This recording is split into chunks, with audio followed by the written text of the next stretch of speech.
This is a guy that still, even at his age, I mean, the punch is still there. We're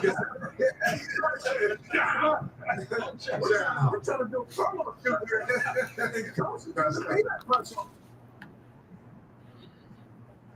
Anyway, I had it muted. Hello, everybody. The NFL is so weird about their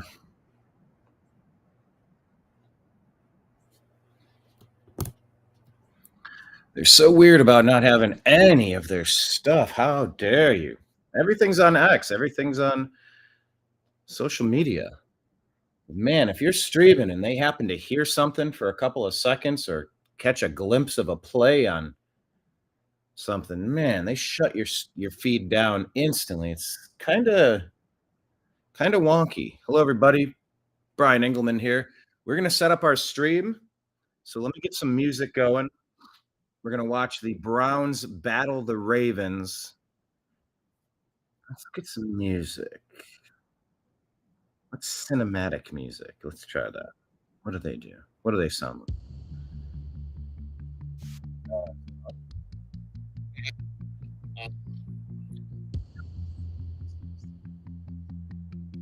Okay.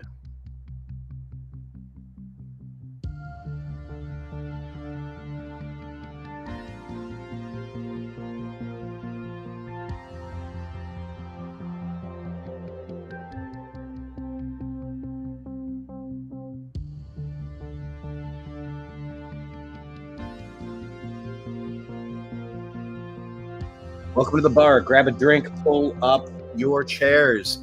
Got to set your fantasy football lineups. You got about 25 minutes. I'm going to plug a bunch of things in. I need to send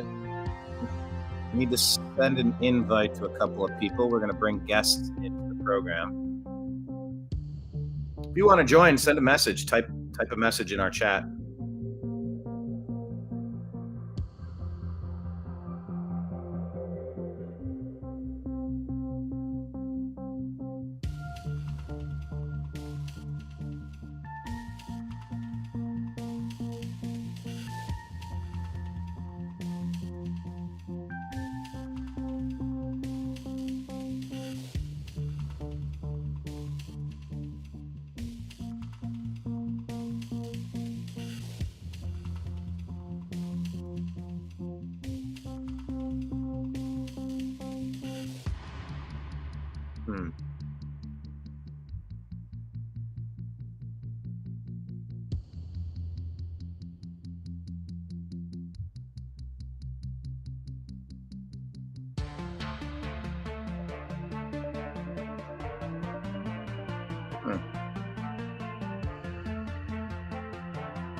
All right.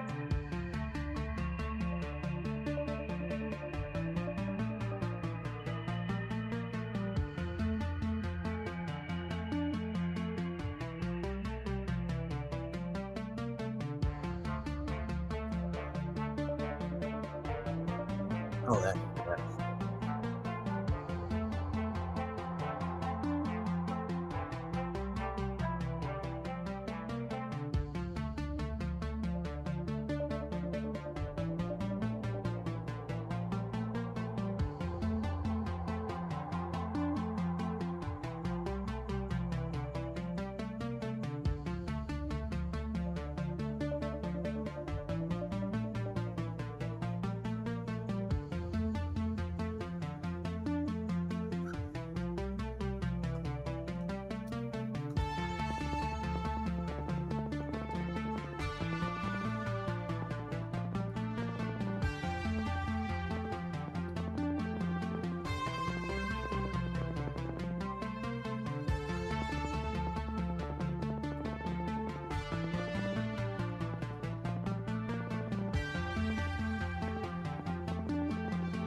Okay, that should work.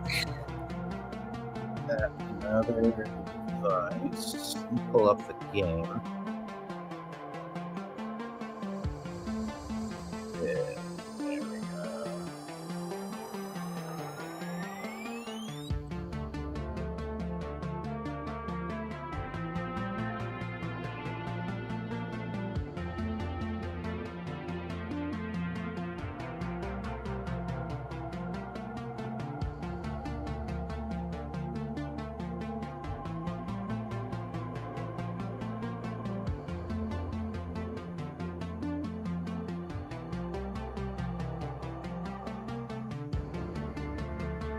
All right.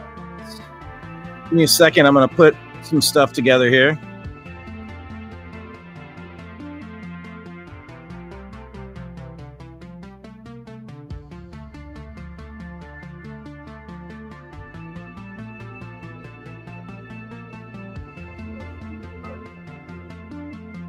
Did I try to give you earlier?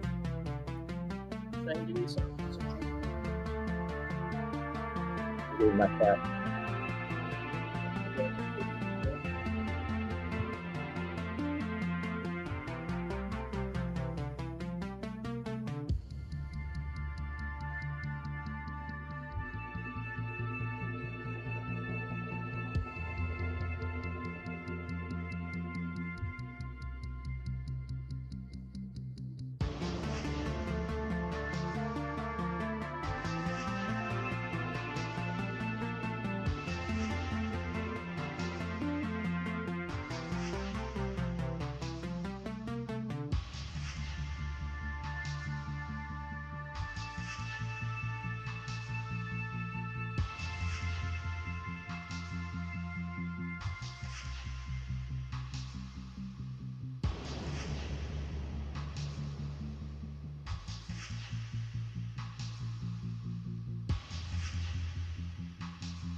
All right, people, we got to set our fantasy football lineups. All right.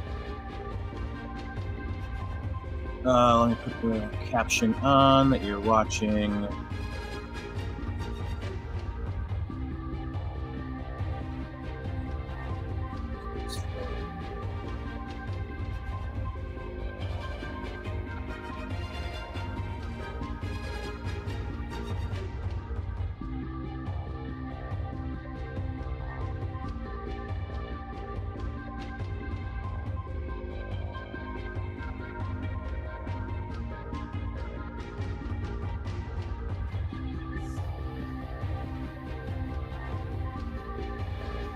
Okay, we are back.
All right, so I already found something in my fantasy football lineup. My tight end was ruled out. Dallas Goedert was ruled out.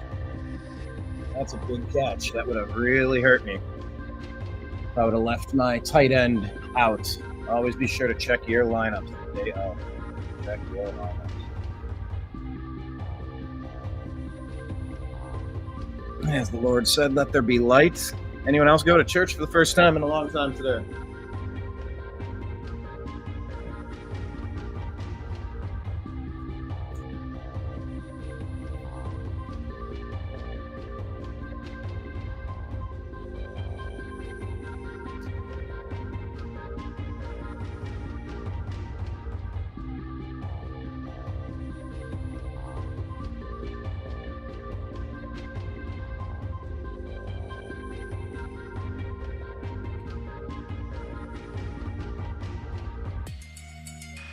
This guy did.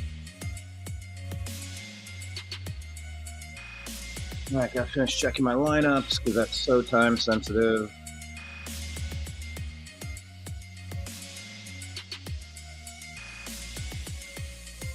I'm 0-1 in my Dynasty League.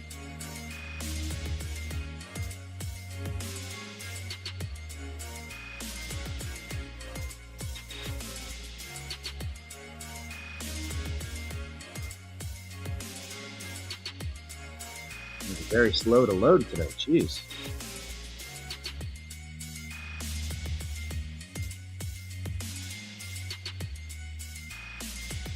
Okay. Just close it then, since it's not going to load. Try it again. There we go.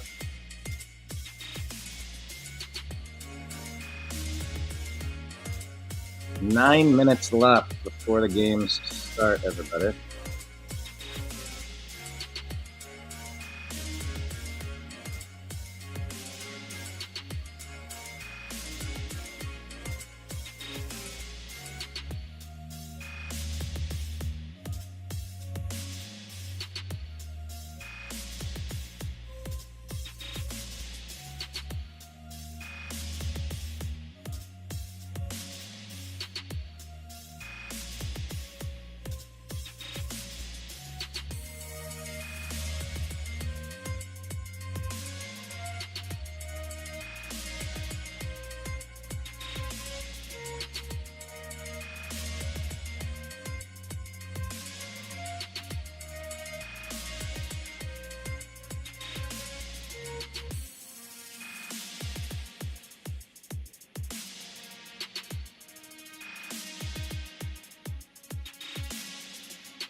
This lineup looks good.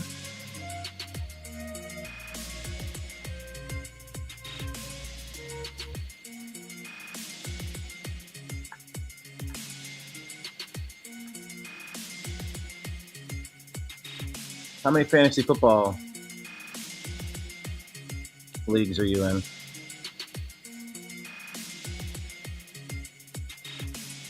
How do I get the unhappy hour?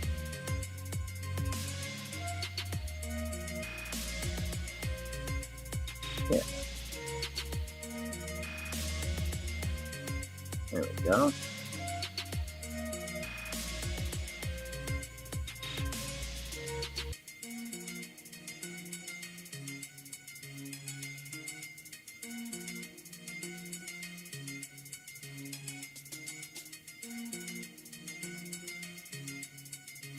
And I'm starting Harold Fannin Jr. today in one of these leagues. Let's go. Because he's had an injury.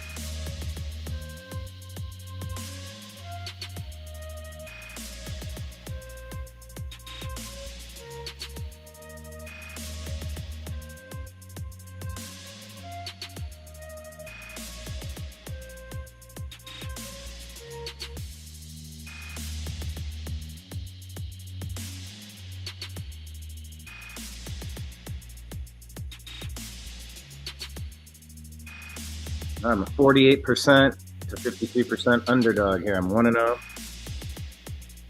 Check my other league.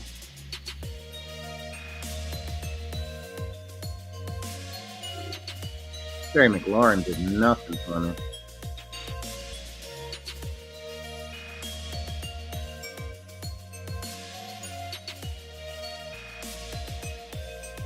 That's the matchup in this league. 42% underdog, 1-0. All right.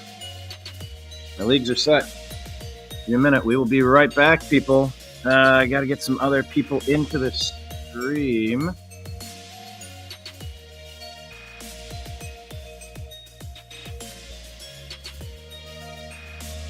Back in a moment.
Good morning, Slick Willie. Good morning, sir. What's happening? Welcome. If you would not mind just giving us the intro here to just kind of hold down the fort, because I am wrapping up one or two things before I get started. And there should be two others joining us. We'll see who joins us, but the floor is yours for a couple of moments, and I'll be back almost as soon as I can. Alrighty. Well, make sure you put some clothes on, because I don't want to see your naked ass running around over there. Well, you already have. I mean, what's another time, right? Even then, I wanted to scratch my eyeballs out. That was the correct answer, by the way. Absolutely was.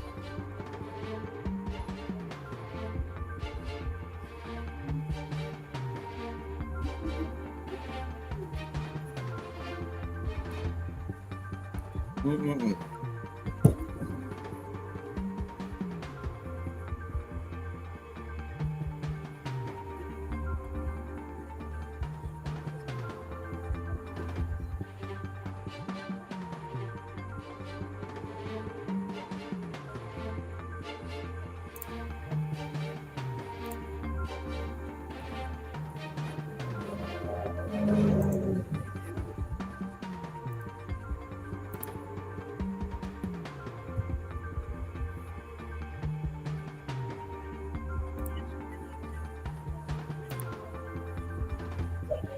What's happening, Chief? All right, take care. Have a good time.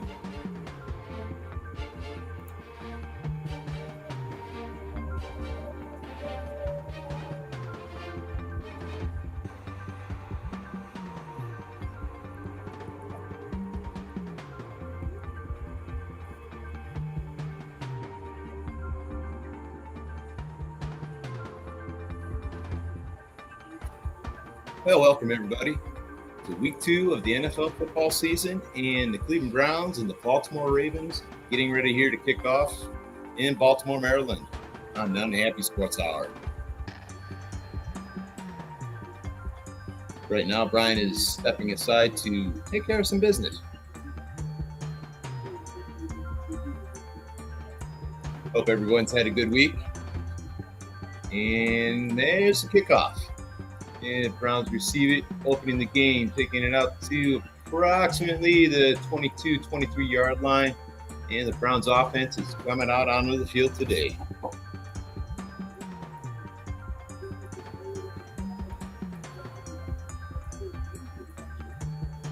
And Baltimore has a player down on the field right now, and we'll see who is hurt currently.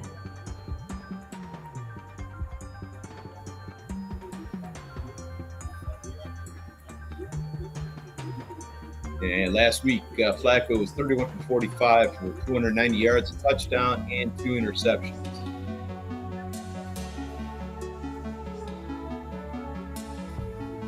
Flacco's back in shotgun formation to start the game. Crash in motion. First down, short dump pass over the middle to Njoku for a pickup of about 7.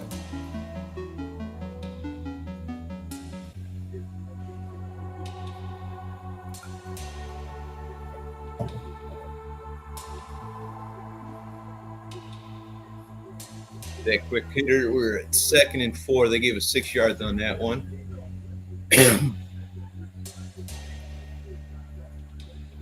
Flacco under center. Actually, shotgun formation, my bad. Another quick hitter over the middle.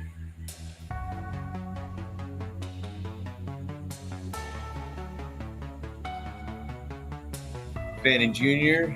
with a pickup of about 9, maybe 10 yards for the first first down of the season, or first of the game.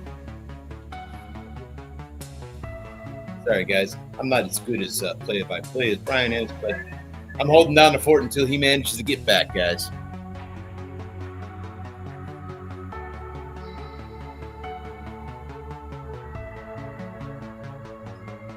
Judkin actually his first carry is dropped for a loss, so to make 2nd down, maybe 12. Oh, what a hit. Jack Conklin is out with an elbow injury, and Cornelius Lucas is out for the game as well.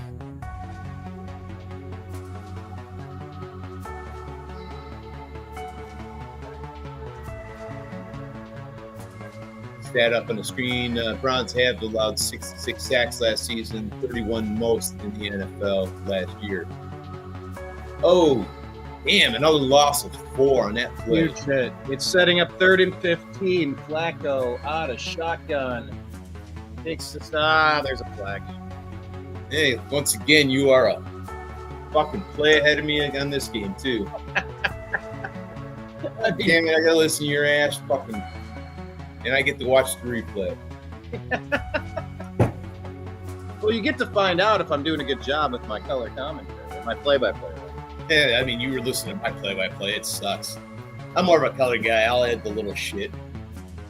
All right, then here's color commentary. All right, 3rd and 20, 12-18 left in the first quarter. 3rd and 20 is not where you Flacco out of the shotgun.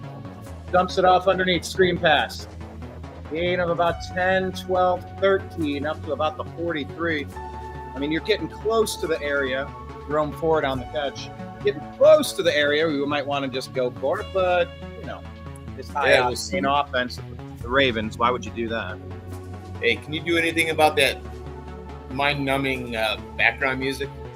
Like, remove it? Yeah.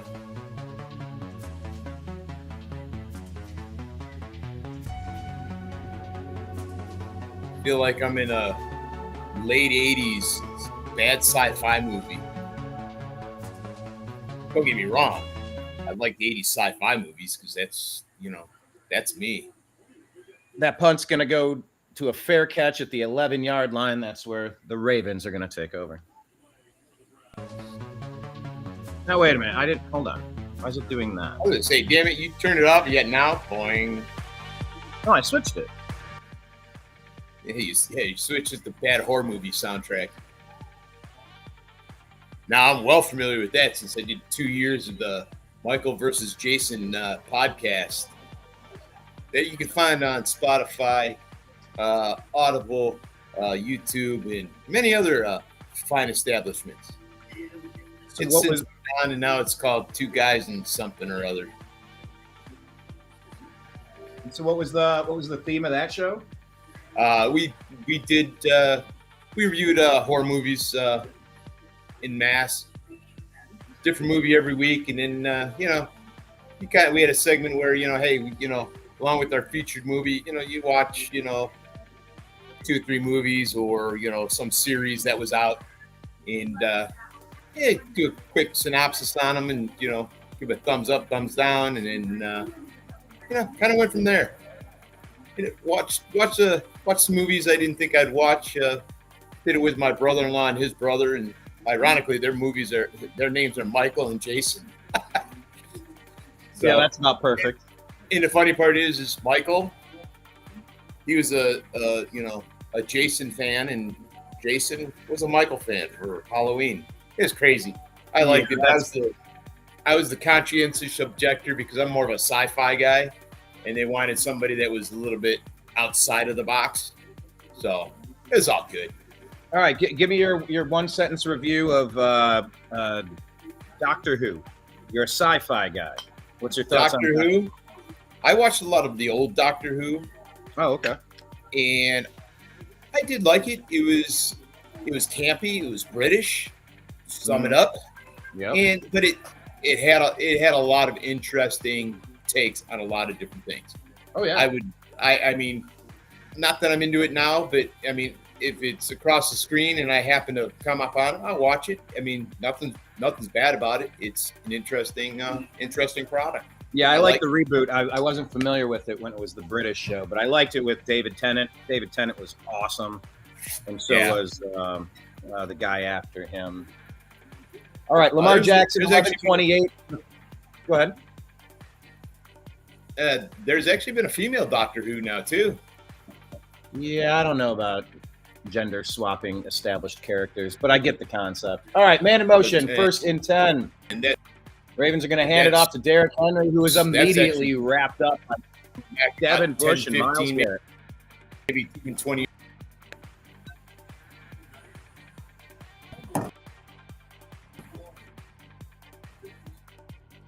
Myles Garrett has 5.5 career sacks versus Lamar Jackson, by the way.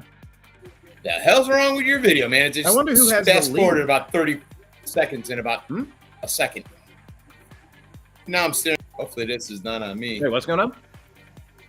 All of a sudden, the feed kind of locked up there.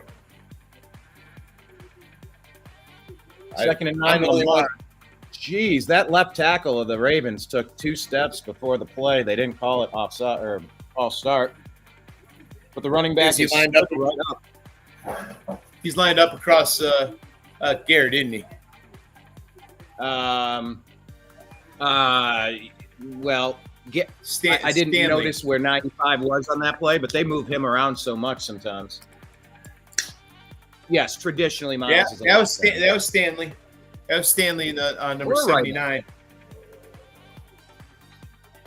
Yeah, I get that. Like I said, I get that 1 minute delay. All right, 3rd and 7. Browns with a really strange defensive front. Collapsing the pocket. Pass complete.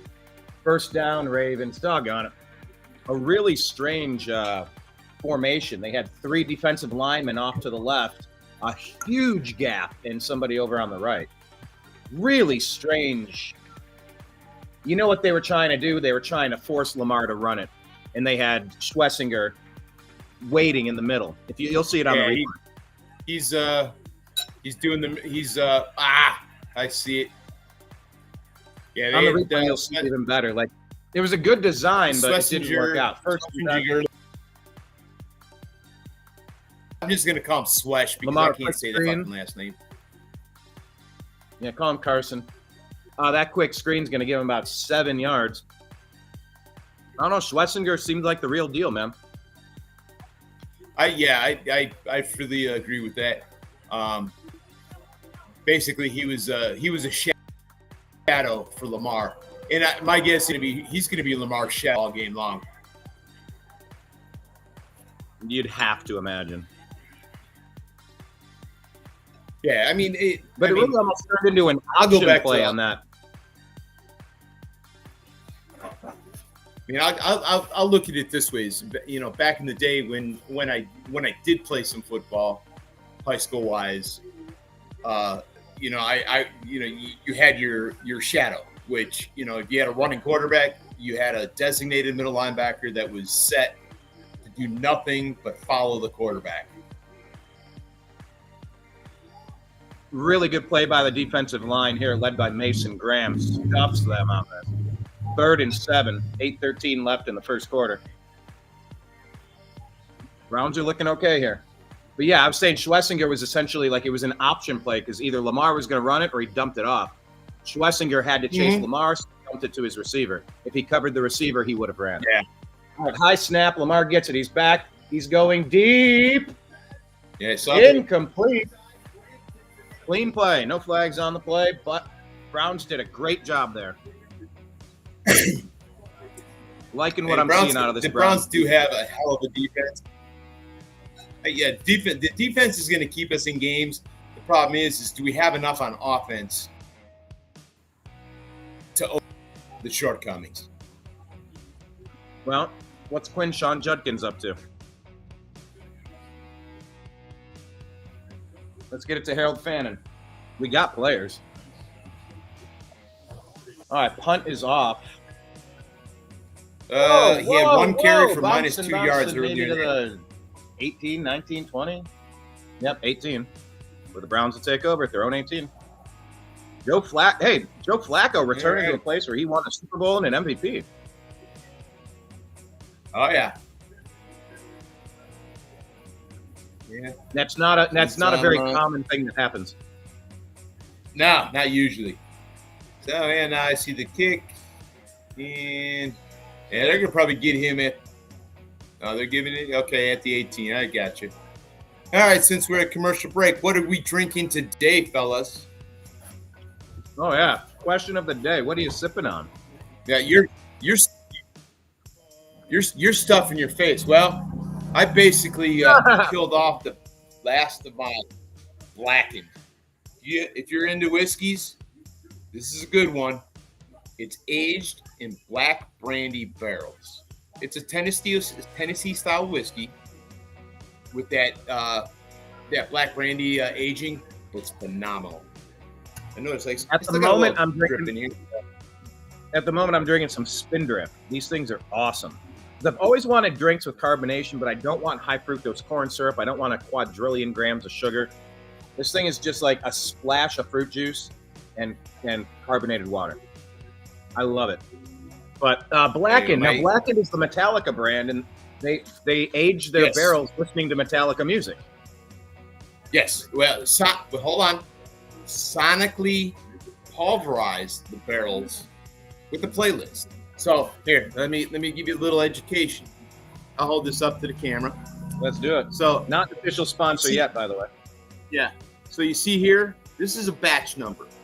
The batch number is not about what batch. Well, yeah, it's about what batch it is, but the number signifies playlist number 147. Yeah, this is 147. They have a set of songs for playlist number 147, and they sonically pound the black brandy barrels with that playlist. From what I understand with aging of whiskeys, if you sonically pulverize the barrels, it leaches out that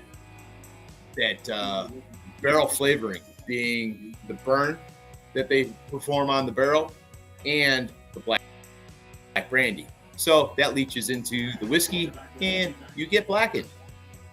Nice. Joe Flacco. That's your mini education. Taking over. It's a running play, gain of about 4 yards up the middle.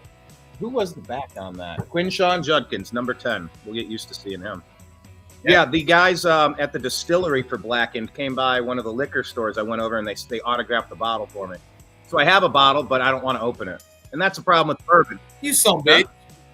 Now, you know what I want to do? I want to get a bottle of the Blackened 1, which is it's about the equivalent of Jack Daniel's single barrel, where it's that barrel. They'll give it that standard. Okay, it's 90 proof, where it could be as high as 110. It could be as low as 80, but they got to give the average. I love those single barrel stuff because, man, once in a while you get that fine bottle that's a little bit over the advertised proof. Oh yeah. And that last play was an overthrow, so it's 3rd and 6 coming up. So you got it. Yeah, he airmailed that one. Flacco out of the shotgun, one back formation. 7 minutes remaining in the first quarter. Flacco zips it. He drops it. He got hit as he caught it. Was that was Cedric Tillman, I believe. Still short of the sticks. It wouldn't have mattered, I don't think. Yeah, I mean, Humphrey came up, did a helmet-to-helmet on him. I mean, it's football. That's going to happen, but the way they've been calling things, a little surprising. But my thing is this, is that in seeing that, man, that was helmet-to-helmet on that play. It was. If you're going to call it, you call it. If you don't, then you know. And to me, that's one of those bullshit moments. Boom. Oh, I watched the slow-mo replay. That's definitely helmet-to-helmet. Why the hell they ain't calling that? Oh, this kickoff return goes way back into Browns territory to about the 47 of the Browns. Not good special teams on that one. We were able to pin them at the 11 on the first punt. This one did not go so well. Missed. Well, no, that was a shoestring tackle that took them down, really. Bengals are back in business. Browns special teams doing them no favors again. Damn it. This is a trend over 2 weeks now. Special teams not doing us any favors. The kicking game lost us the game last week. And it was the kicking team, not the kick return. But special teams, regardless. I know. I'm not arguing that, but last week was more the aspect of the kicker. Mm-hmm.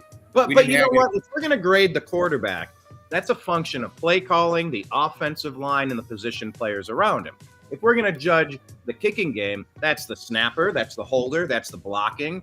Like there's more that goes into it. So it's easy to blame the guy that kicks, but you know, over the years we've seen plenty of times where it was a blocking scheme problem. It was a time, I agree with you. and that can be a coaching problem. At some point, you got to look at the special teams coach. Isn't that still Bubba Ventrone? I feel like he's tenured coach, maybe in Browns history. Don't mind my voice over here. Yeah. Who is the? Hold on, damn it. Who is the current Cleveland Browns special teams head coach? I said head coach, not coach. Yeah, Bubba Ventrone is still definitely the coordinator. Mm-hmm. Since 2023. You know, the funny part is Bubba Ventrone, hell of a player in this day for special teams player. I don't know if I remember him at all. What was he? What was his deal? He was a fill-in defensive back, sometimes like a hybrid linebacker, like Brian Urlacher. But for the most part, he was a special teamer for most of his career, and he hit people with abandon. You know, one of those guys. What team was he on? He played for the Browns, but he played for here. Hey, let me pull this up real quick. Man, I don't remember that very much. Okay, what the hell? My phone is frozen. Yeah, I've had that happen in a couple times lately. It's weird. All right, they're going to mark it at the 49-yard line of the Browns. Mark Andrews in motion. Lamar out of shotgun. Miles lined up on the right end. Always a fun player to keep your eye on. Great burst, bull rush, balls out, complete, missed tackle. Denzel Ward missed the tackle. Carson cleaned it up. That's going to be another first down. Ravens are in business. Ravens getting into field goal range here. All right, so Bubba Ventrone played for the New England Patriots from 2005 to 6. Went over and played in the NFL Europe for the Cologne Centurions in 2006. In 2007, he was with the Jets, the Patriots from 2007 to 8, the Browns from 9 to 12, and the Niners from 13 to 14. There we go. First and 10. 4 minutes left on 4 seconds on the play clock. Lamar pumps. Lamar goes deep. Misses his guy. Denzel Ward in coverage. Zay Flowers, the intended receiver. Lamar looks frustrated, but the pass was not timed well, and he airmailed it out of bounds. Like, that is kind of on Lamar. Yeah, we'll let it be on Lamar. And you know what? Denzel Ward, good coverage. So. Yeah, I mean Denzel Ward. I mean, he forced him to the outside, so that's what we need. Second and 10 at the Browns 39-yard line. 3 seconds on the clock. Lamar trying to change the play. 2, 1, 0. Zeros. They're gonna let him play. That's a screen. It's another stop and a cutback, and doggone, it's right up at the sticks for another first down. When Myles Garrett has to come out 10 yards after blitzing the quarterback to make a tackle, something's wrong.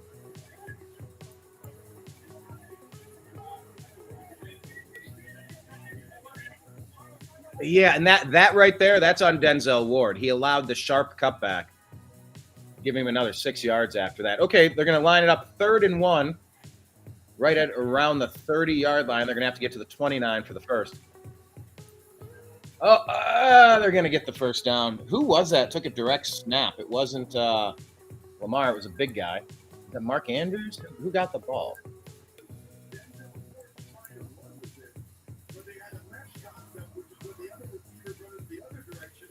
Is that Andrews?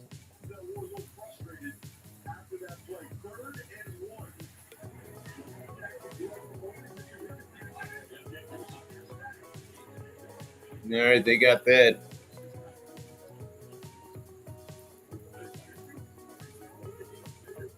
First and 10, 4:39 left. Handoff. Wrapped up. Down. Loss of 3.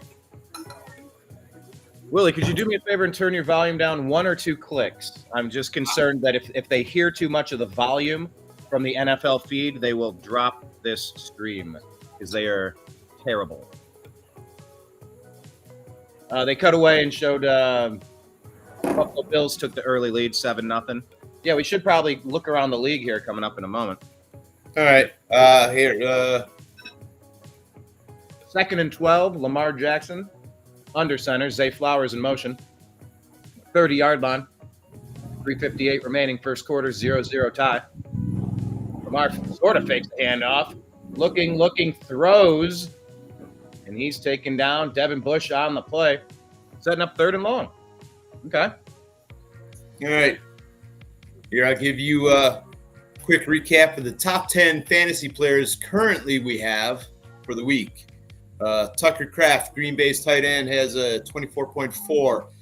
Jordan Love, quarterback, Green Bay Packers, 20.88.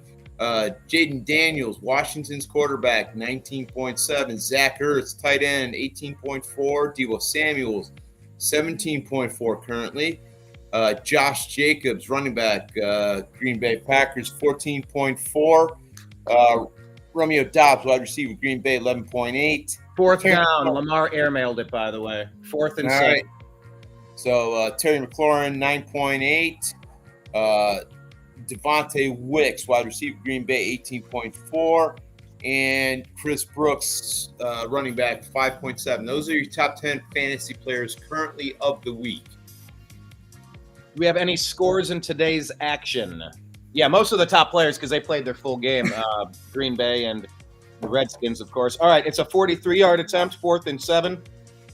No longer Justin Tucker. I wonder why. Kick is up. Ooh, they're going to give it to him. It's good. It was closer than they wanted, but. All right. Current NFL scores, Baltimore Ravens 3, Cleveland 0. Jacksonville Jaguars 7-0 over the Bengals. The Rams are up over the Titans 7-0. Seahawks are over the Steelers 7-3. Buffalo 10, New York 3. Bears and Lions are tied at 7. The Giants held a 3-0 lead over the Dallas Cowboys. The Niners and Saints are 0-0. The Patriots are up 6-0 over the Dolphins. And that's it right now for the NFL scores. All right. See, I need to find the easiest way who punched in the touchdowns without having to click on all the games. For who? Everybody. So let's see. Nice. Jaguars scored. They're up 7. Tell me it was Travis Etienne. Scoring summary for I'll give you Detroit, Chicago. Gibbs touchdown. The tight end for Chicago, Odysee. Rome Odunze. Oh yeah, there you go. Let's see. Buffalo Bills. Their current scoring. James Cook rushed in a tackle. Touchdown. And oh wow, Patriots just punched one in. They're now up 12-0. Stevenson right off the right tackle for touchdown. I need Henderson. Yeah. Hey, you lose on that one. So here,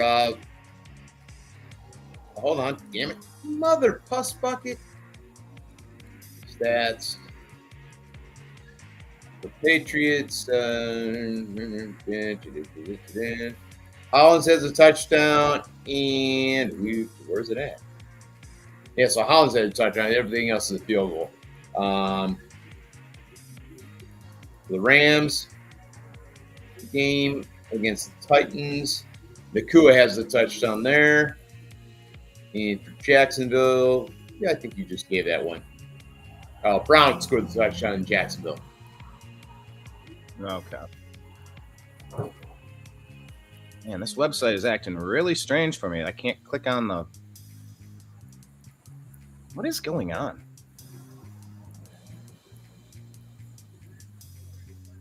Yeah, I'm There you sorry. go. Like last week, what I will do, I will share a screen. There we go. There's the share. This is the current ESPN fantasy scoring leaders that I'm taking my stats off of that we have here. Yeah, ESPN is being really weird right now. Hey, All right, Browns are going to take over with Flacco. Ooh, man, I'm clicking on everything and nothing is happening on this screen. This is they sell a little blue pill for performance. You might want to take one. say that again. I said they sell this little blue pill. It's for performance. You might want to take one. Luckily, I'm good.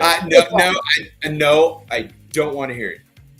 Don't want to hear it. Joe Flacco, quick pass to Quinshawn Judkins, brought down immediately by Smith. Nothing happened on that play.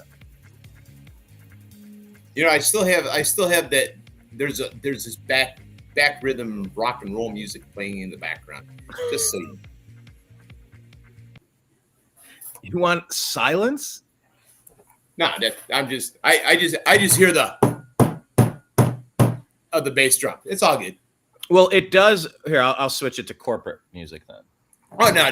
I'd rather hear that beat opposed to corporate music or music. Man, Brown's doing nothing on offense. Had the pressure, zipped it out to who is that? Isaiah Bond, incomplete, 3rd and 14. Man, we are just stymied on offense today. Not really getting much of anything going. Would really love a first down to start getting some continuity here.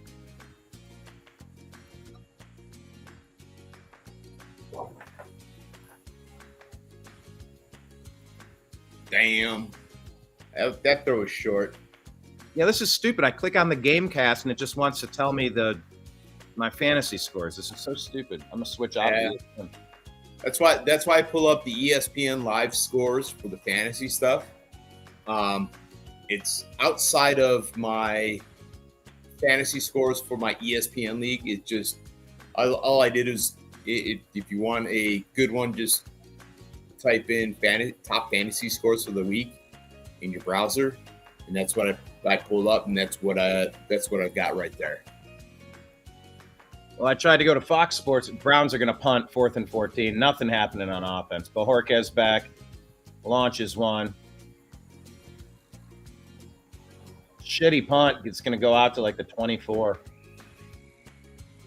Yeah. So I clicked on Fox Sports, and it doesn't even show me my game today. Oh, okay, I got to click on NFL. Jeez, this is complicated. There we go. Skip. All right, we'll bring this one up.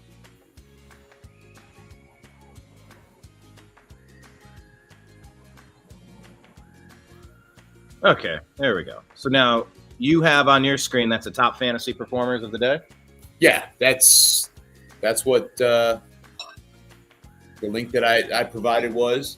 I mean, not much is going to change because you had the Washington Green Bay game the other night, of which fucking Daniels killed me. I'm playing against them, so I'm a little bit down there. Yeah, it's been a weird start to the fantasy year.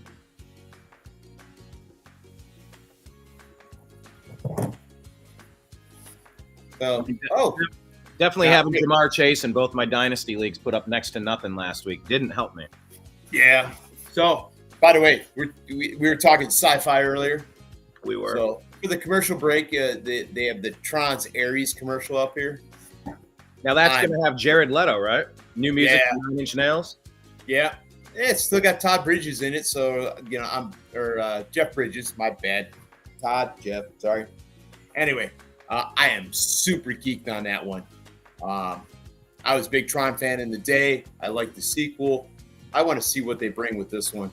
So I have Tron right in front of me. It's on a VHS, like one of the. Oh, dude, watch it. Trust me, watch it. I started watching it and I just didn't finish it. It's right, like it's right here I have a DVD stack of like Yellowstone, The Simpsons, and then I have Tron on VHS, and I need to watch.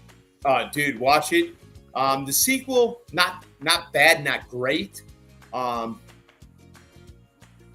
I within the week I will I'll brush up on both of them because the Aries is coming up here real soon. I'm gonna brush up on the past two, go to the theater, watch the third, and get my geek on. So I'm a sci-fi buff. I'm not gonna lie. Sci-fi's here, man. We're living it. Like the singularity is fast approaching. Or we are the simulation and we're becoming sentient. All right, 1st and 10, Ravens at their own 22-yard line.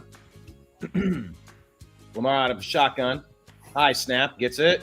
Pressure, and he's going to go down. Myles Garrett and Thomas. Maybe give them half sacks on that one. Yeah, they converged. Okay, so these are both ends coming together? Oh, yeah. Yeah, give them both a half sack. Yeah, good job from both ends. Boom! Okay, I'm sorry. I'm a play behind. You know me. Yeah, if I could pause it, I would love to, and then we would sync it. I don't have the ability. You know, I'm watching off YouTube TV, so I've got to do what I got to do.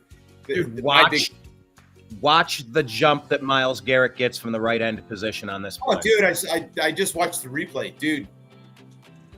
No. On the next play. Oh, on the next play? He goes down and under 3-step tackle. Boom, boom, Dude. boom. I mean, they're 2nd and 20, so I'm watching the play. Here we go. Oh, damn. Boom! Just 3rd and 21, 53 seconds left. First quarter, Ravens lead by 3.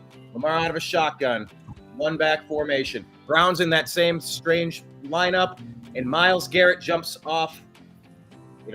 They're pointing. Who knows? There's a false. Oh, you have a lady ref. There's a false start, maybe, or an offsides. Let's see. They're calling it on Myles Garrett again for encroachment.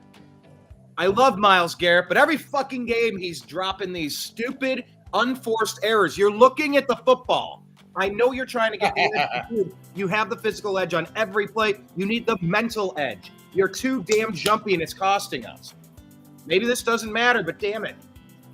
Just like LeBron and Shaq needed to shoot higher percentages of free throws, Myles needs to stop with the unforced errors. Ugh, it bugs me so much. It's going to be a screen. Tackled, about 10 yards shy of the first down. Browns are going to get the ball back. 4th down. That's probably going to take us to the end of the first quarter.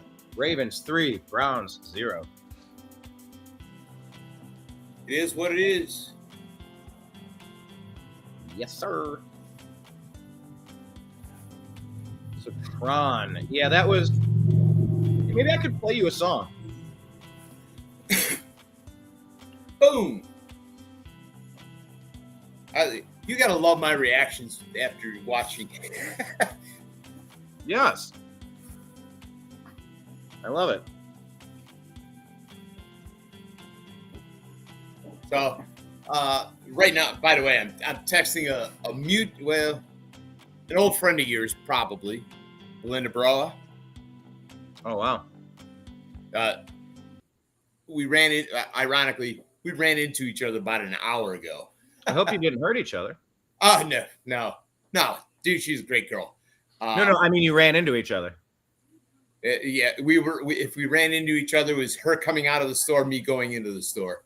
I was stopping to get a Monster Energy and a pack of smokes. She was coming out, I was going in. So this is a song called Metro. This is a song that we recorded in Los Angeles. Before you guys decided to call it quit. What's that? Before you guys started calling quit. No. I'm not judging. I'm just saying. No, there's no quits. There's just a temporary pause. But this song was composed and recorded by Sean Flynn, our drummer, and he called it Metro, and he had watched the new Tron 10, 15 years ago, and he was inspired by it. Yeah, I can only turn my volume on my computer so much. So. I figured since we're in a commercial break and I own the copyright to music. There you go. And the fun fact of this, we got a special guest drummer to join us. The drummer playing all the crazy stuff. If you hear it, it kind of sounds Tron-y right here. Yeah. This size.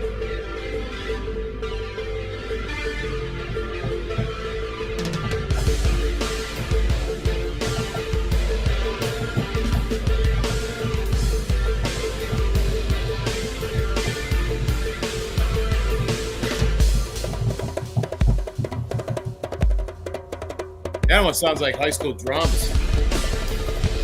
Yeah, it was on African hand drums. But fun fact, the other guest drummer on that song, Johnny Rabb, one of the best drummers on the planet, formerly the world's fastest drummer, toured with Reba McEntire. He's been the drummer for Collective Soul for like 12 years or something now. Fucking A. Dude, yeah. I love Collective Soul. Browns catch the punt, falls directly to the ground, almost flubbed the catch.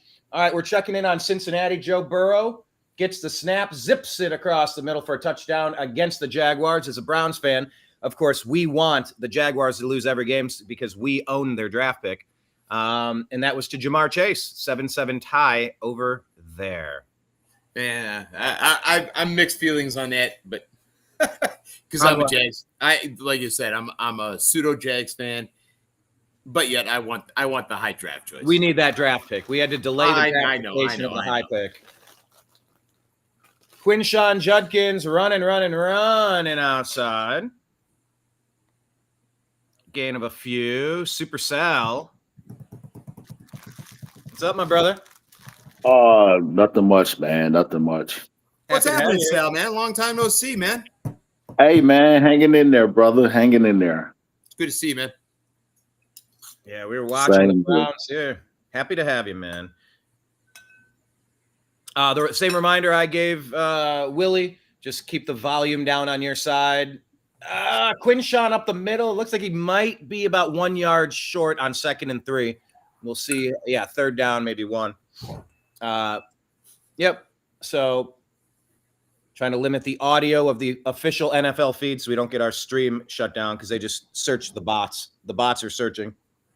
Oh, yeah, I got you. Well, here. This is my reaction to the bots. Uh-huh. Hey, yeah, I'm being discreet, man. I'm being discreet. That's very kindly. Nimbus, what are you off of the computer? You're changing the channels. All right, Quinshawn off the side. He's going to get the first down. Oh, and a nice stiff arm. Welcome to the league, son. Quinshawn with his reminiscent of the championship game. No, it was just off to the left side, and watch this stiff arm. Boom! Yeah, I'm getting to play now. Getting to play now. He is a violent runner. And Humphrey went for the punch on that one. Boom! Oh, damn. Love it, baby. Love it. Quinshawn, 5 rushes, 17 yards on the day. Flacco out of shotgun. They're going to hand it off. This time to not Judkins. Is that Sampson? Sampson.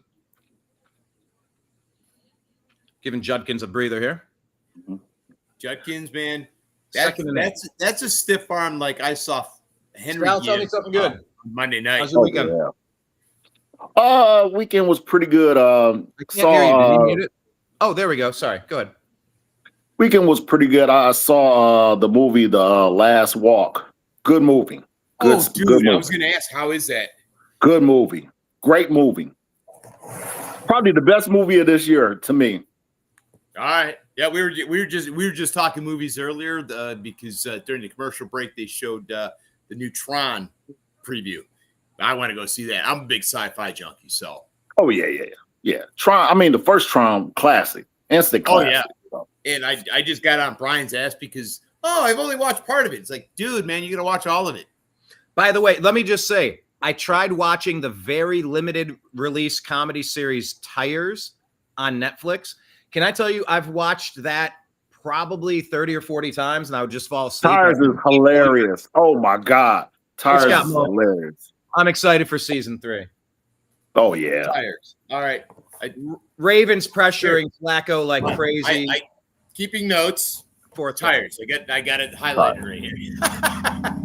Oh, If you like, heard of it? Or watched it? I've never seen, never heard. do you like It's Always Sunny in Philadelphia? I've watched. I've not watched all of it. I've watched episodes. I do like it. It's You'll like Tires then. You'll like right. Tires. It's that type of comedy. Okay. It has Yes, the Browns are going to be funny. Vibes. A little. Flexible. It gets a little dark though. It does. When doesn't anything get dark anymore? But it gives you what you need. Oh yeah, I got you. Yeah. Yeah, but the long walk, you should see it. You like it. You like it. It's a real good movie. Real good movie. Yeah, like. So, are you a veteran? No, I'm not. I wish I could have served. My knees kept me. My knees kept me out of the service. Okay, but yeah, it gives you that type of vibe. It's a real good film, though. I promise you'll like it. You'll like it. Yeah. But that's what I did this weekend. So, as from me watching the previews, not that it's a horror type movie, but it kind of has that vibe, sci-fi. I used to do a horror podcast with my brother-in-law and his brother, and we used to review movies like that. And that's one of those ones is like, man, I would love. Oh, geez, I didn't realize the Browns got the punt blocked. Oh my God, Jesus Christ, some bitch.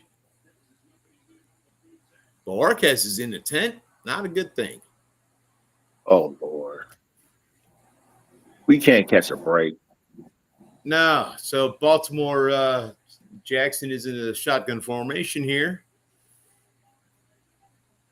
Snaps, hands off to Henry. Henry's down to the 15. Fumble. We get it. Recovered. Hold on here. Second down, Baltimore.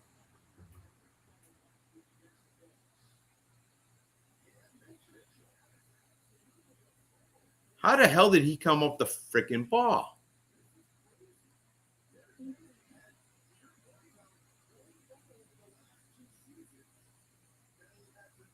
I'm sorry, I'm watching the replay here. I don't know how. No. Man. So it's 2nd and 1. Ravens from the 15. Ball's up in the air. Touchdown to looks like Zay Flowers. Some bitch. Browns down 9-0 right now currently. It was Tyler Wallace. Damn. That was tough to watch. But by the sounds of it, you're about the same time span as I am. Brian's about to play in front of us at this point right now. But whatever reason, Brian's not here right now. Damn. I don't know the volume, so. No, I'm right here. I just had to feed the cats. Cats? You got multiple. Jeez, oh Pete. I just thought you had the one. Not that it's a problem. Dude, I got 2 dogs and a cat. What do they say on Seinfeld? Not that there's anything wrong with that. Yeah. No, dude. All right. Well, hey, we're a commercial break. I'm gonna give you guys a score breakdown. We got the Ravens up on the Browns 10-0. Jacksonville is up 13-7 over the Bengals.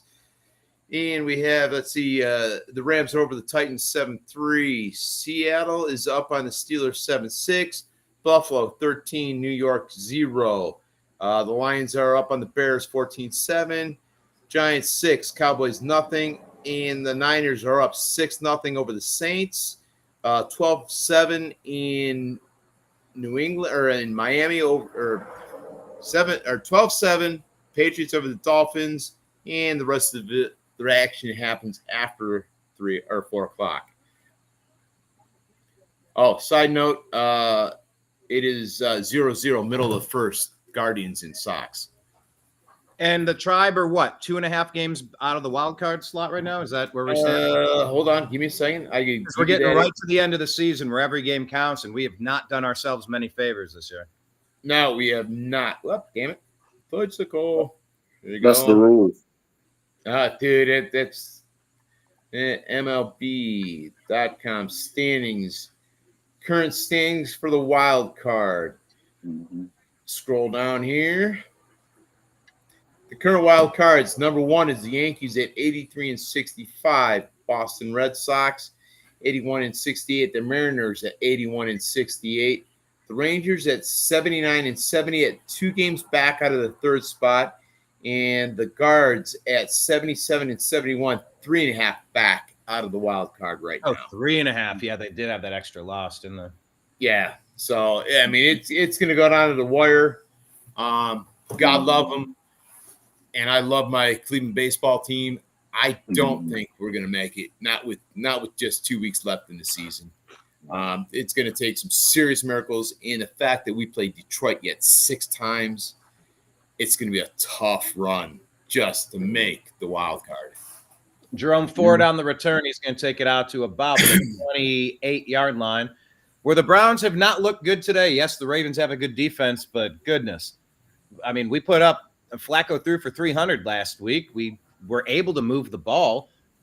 Not so much this week. You figured with Quinshon Judkins back, we get an upgrade, but that just hasn't been the case so far with 11:08 left.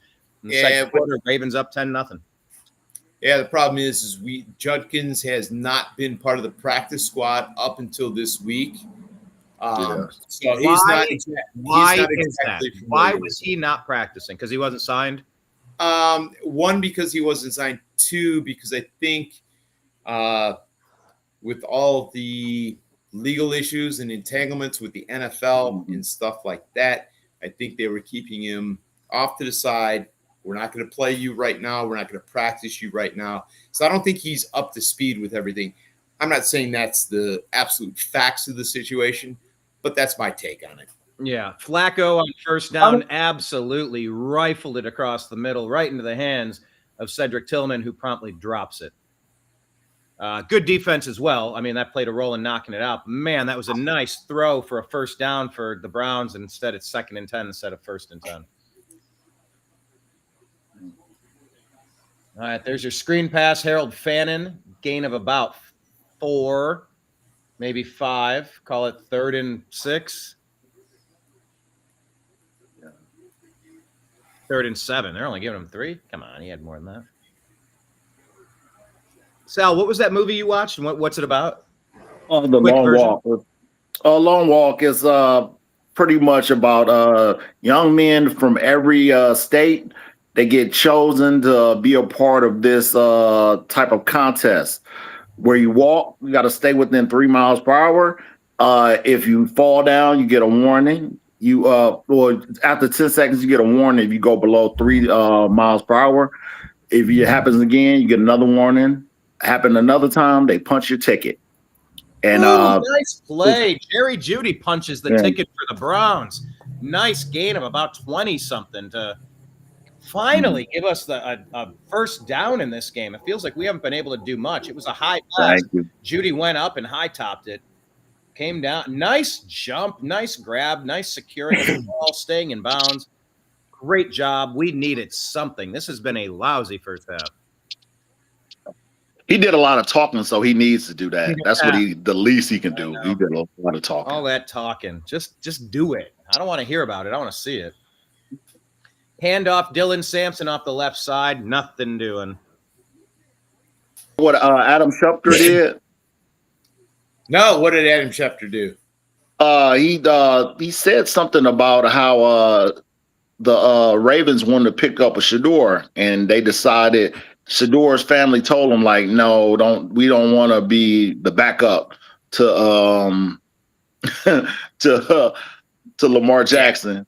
Yeah, surprise, surprise. He's the backup to two other people now. So to Flacco and Gabriel. Yeah, the irony of that is ridiculous. All right, 2nd and 11, complete. Njoku, yard or 2, 3. Oh, dude. 3rd and 8. So Sampson is the youngest NFL player by 21 years, 0 days. He's 21 today. Crazy. Happy birthday, young man. What? Happy birthday. By the way, unfortunately, Pro Bowl punter Corey Bojorquez limping on the sidelines. He's giving a thumbs up, but he does not look right.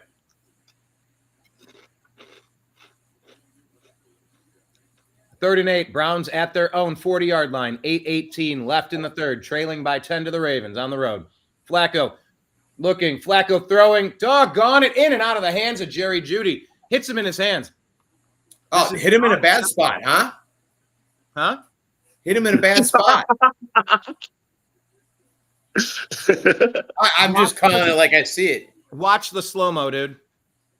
Oh man. I'm watching the play live right now, so Flacco gets snap at the 45, throws it, hits him in the hands, right in the breadbasket, which would have made it 4th and about a foot.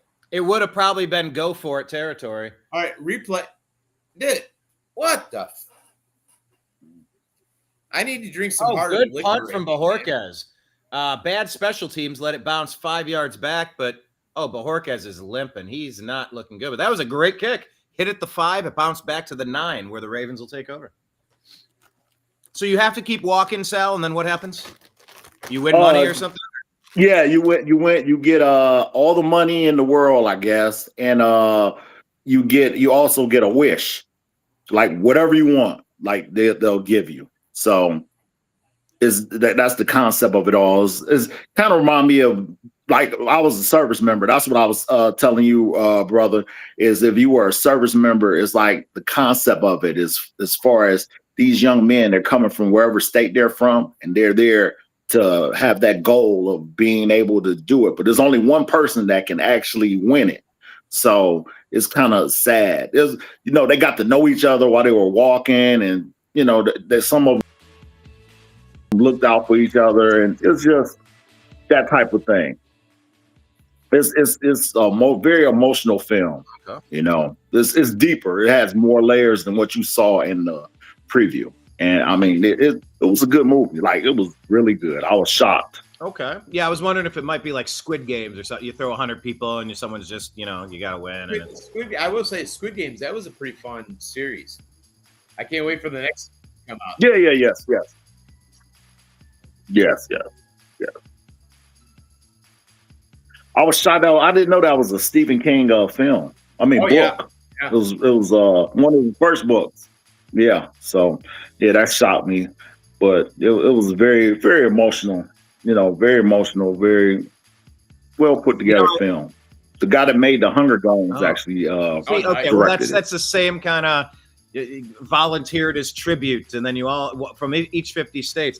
I propose that we have a U.S. court instead of the Supreme Court. Like the Supreme Court, fine. When you work your way through, fine. But I want something where you pick one judge for each of the 50 states. And if you have a judge somewhere, anywhere that rules something so stupidly that any objective person go, hold on a second, what is going on? You get called before the U.S. court, and you have to defend your right to keep your legal license to remain a judge, because we have seen this, and from the outside, without knowing the details, it looks completely upside down. You are now on trial to verify your credentials to keep this post. Prove why you should stay a judge. So I've proposed we do something like that to hold them accountable, where we police our own sort of. But yeah.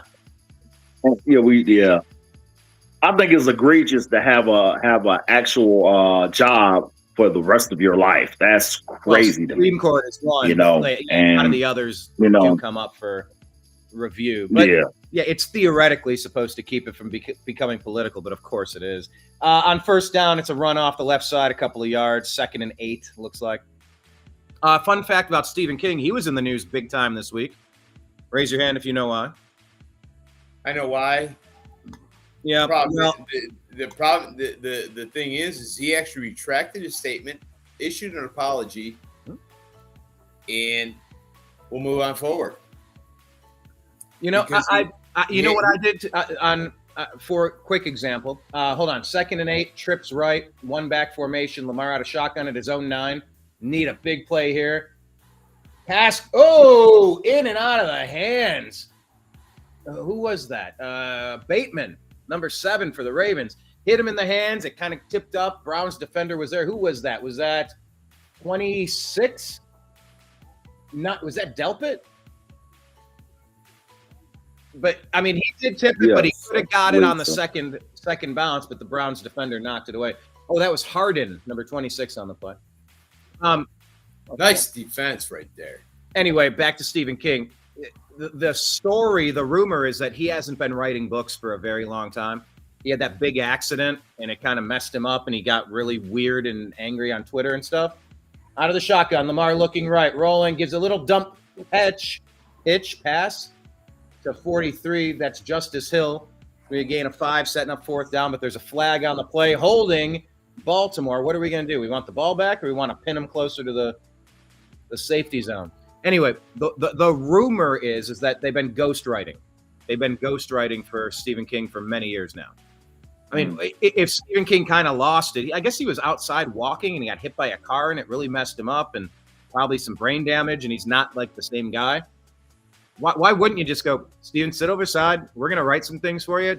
We'll slap your name on it. Make some movies, make some millions. Are we good? Just shut up, stay on the side. All right, here's the punt. Gets the punt off. Browns let it bounce at the 50, back to the 40, back to the 35, back to the 30, down to the 28. Catch the fucking ball. What are you even out there for? Anyway. Not a great special teams moment for the Browns. Again, special teams failure. If you run up and fair catch that around midfield, you save 20 yards, and you're with 1 play away from field goal range. Now we're back in our own 28. It's a huge screw up. Special teams again. Guys, I'm not a fan of our special teams, if you haven't noticed. They're not that special. I'm not arguing. I didn't see how Boba Ventrone got that position anyway. I was like, really? What does he do? He was a special teamer throughout his career. I mean, and that's his specialty. He's not a bad coach. It's just right now his choices have not been the greatest. I'm not going to argue that. Not going to deny it. We were talking about that earlier, before you got on the podcast. This is the Bubba Ventrone podcast here on the New American Media. And it is at this point, man. But I'm just saying, as far as you choosing a kicker, it's like, come on, man. Like, really? Dustin Hopkins was supposed to be the guy. He was solid until he wasn't. We went through camp and you're still not. You didn't just have a down. Doggone it. I guess we got to go another.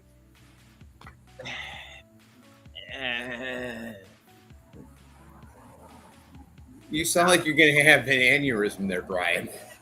Yeah, I sound like a Browns fan. I know, right? A brief commercial break for station identification. Hi, this is Eric Metcalf, and you're watching the Unhappy Hour. Thanks, Eric. This is the Unhappy Hour, everybody.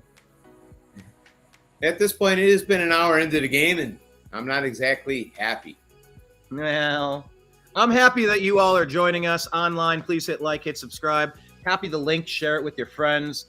Consider subscribing to our Patreon page at the New American Media. And thanks for being here. 14 years of the Unhappy Hour, just covering sports and talking about it day after day after day after day. There you go.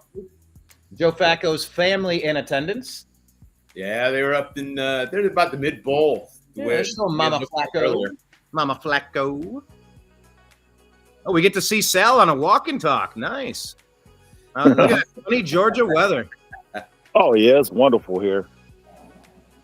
Flacco out of the shotgun. Hands it off left to Sampson. It's a reverse over to Isaiah Bond. Gain of about 8 off the right side. All right. We got to do something to loosen up this defense. And I think We do. he went into his bag of tricks to like help get a little bit of pause from the defensive team because they've been teed off. They've been teeing us up, ears pinned back, really being disruptive. Plays like a good screen, like a good end around will slow that down a little bit if executed properly. 2nd and 1 now. Browns trying to get something going with 6:05 left in the first, trailing by 10. It's going to be a handoff to Judkins. He's going to get the first down. Nice stutter step and lunge there. Gain of about 4. Very few first downs for the Browns, but this was one. Sal, you look angelic with that light. I have I bought this thing online. It's like an octopus type situation, and it holds the phone. So I had to get that from the far. So you're like that Smashing Pumpkins video. Was that 1979? Yes. It's like right in front of them, and they're like, Yes. Whoa. they're like in the grocery store, the gas station, they're buying snacks, and there's a ring out.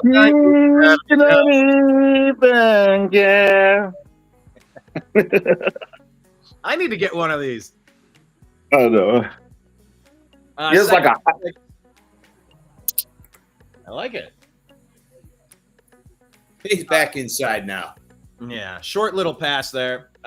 Gain of 4. It's going to be 2nd and 6. Flacco at the Browns 44-yard line, trailing by 10, trying to get something going. 4:52 left in the game. Sends man in motion. He's going to fake the handoff. Looking, dumps it, immediately hit. Jerome Ford had nowhere to go. Gain of 1, maybe 2 on the play. 3rd down, and what are they going to call it, 6 or something? I mean, there's not a lot of separation on these players. They're getting hit as soon as the Browns are getting them the ball. 3rd and 4, they're going to call it. Massive play. I mean, if we could just get in field goal range and knock a field goal in to get that kicker back on the right track and give us a little bit of momentum, that would be huge. Yeah. If not more, but right now, 4:07 left in the game. 3rd and 4 in hostile territory, out of the shotgun. Jerome Ford in motion, sends him out. Flacco looking. Has time looking. Pressure. Flacco throws incomplete. They almost sacked him. Old man Flacco getting hit a lot in this game now. It's all right. 4th and 4. I mean, the pocket held up for a minute. I just nobody's open. Yeah. Oh, if they would have had another, and you're trying to see, did his knee go down before the ball went out? It's almost challengeable. If we can get this punt off, that would be good. Good. No flag, no review. Well, Jorquez is still out there, I think. That ball's popped up. It's going to hit at the 10 and go out at the 4-yard line. There you go. Jorquez is our damn MVP. Yeah. Hey, he's a special teamer. He did good. I will. He does his job. Imagine that. When praise is earned, I will give it. Sal, what'd you say? I said a special teams worker that does his job. I get it. Yeah, man. Look, I'm in. All I do is call what I'm seeing. Whether I'm doing the Keenam Daily Show about the current events or whether I'm doing a football game about stuff on the field. I'm just laying it all out there and I'm talking about what I find. I will never constantly bash people just because. I will never constantly praise people just because. Now, here's where the Browns defense needs to get something done. 4-yard line, Lamar out of the shotgun, 2 yards deep in his own end zone. Browns show and blitz. Man in motion, 1-back formation. Oh, the ball's tipped. Incomplete. Oh, Greg Newsom was over there. That was, you'll see it. You'll see it. We're doing a game break in New York. Sal and I at this point are a play behind you. Yes. Malik Neighbors with a nice touchdown grab against the Cowboys. They take a 13 or 14-3 lead. Nice touchdown pass for us. That guy's good. He is. Rush was almost there. Found that tip. No. Lamar under center. Gets the snap. Fakes the handoff. in his end zone. He's getting hit. It's the completion to the 10-yard line. It's going to set up 3rd and 4. They got to his legs. They almost took him down before he got that ball off. Oh, we need a big play here. Yeah, Lamar had a play action on that. Oh, yeah, we grabbed Lamar. Oh, we got to his knee, but couldn't bring him down. Got a chip block from the run, upended our blitzer. I mean, good job. Was that Justice Hill that upended our blitzer? But either way, 3rd and 3 here. Browns with more total yards on the day than the Ravens. 92 total yards to 72. Lamar, snap, complete. It's going to be right near the sticks. Please don't give him that first down. Please don't give him that first down. It looked like he was a little short. And they're going to mark him short. Nice. He tried to spin forward, but he couldn't quite get there. Now 4th and 1, you think they'll go for it? No. So my only problem is Mark Andrews is my tight end for my fantasy team. They're leaving Lamar out. Uh-oh. At least on one team. But we're also down to 2:12 left on the clock. I mean, it's going to take it to the 2-minute warning. Browns appear to let it run down. Is this Harbaugh trying to out-coach Stefanski so that we don't use our timeout in case now they're going to bring the punter out? It's fine. 2-minute warning with 3 timeouts. I'll take it. We didn't need to use our timeout there, especially with the potentiality that they go for it, get a sneak, and now we gave them more time to score more points. Whatever. I'm fine. I got you. Let's see here. Because I'll bash Stefanski when he's acting like a bonehead, but I'm not going to do it every day just to do it. I'm not going to root for Shedeur Sanders and call everything a conspiracy against him every day, and I'm not going to hate on him or hope that he sucks every day. That's so stupid. Stop. Just call it for what it is. I just wish people would be honest about what they're rooting for and why. The Baker haters that still can't just admit, he's a pretty damn good player. And he can make some bonehead plays like every quarterback can, but we sort of fumbled the bag and should have given him a chance. But some people still can't even admit that they were wrong when they bashed him so much. All right. Want a scoring update on the NFL currently right now? Yeah, let's do that. Let's roll through it at commercial break, please. Yes, right now. All right. Baltimore Ravens 10, Browns 0. Jacksonville's up 14-10 over the Bengals. We have the Rams up 10-3 over the Titans. Steelers are up 12-7 over the Seahawks. The Bills are taking it to the Jets 20-3. Detroit's up 14-7 over the Bears. The Giants are up 13-3 over the Cowboys and threatening to score in the red zone currently. Niners are up 9-0 over the Saints, and the Patriots are up 13 over the Dolphins. Thank you for the update. Not a problem, sir.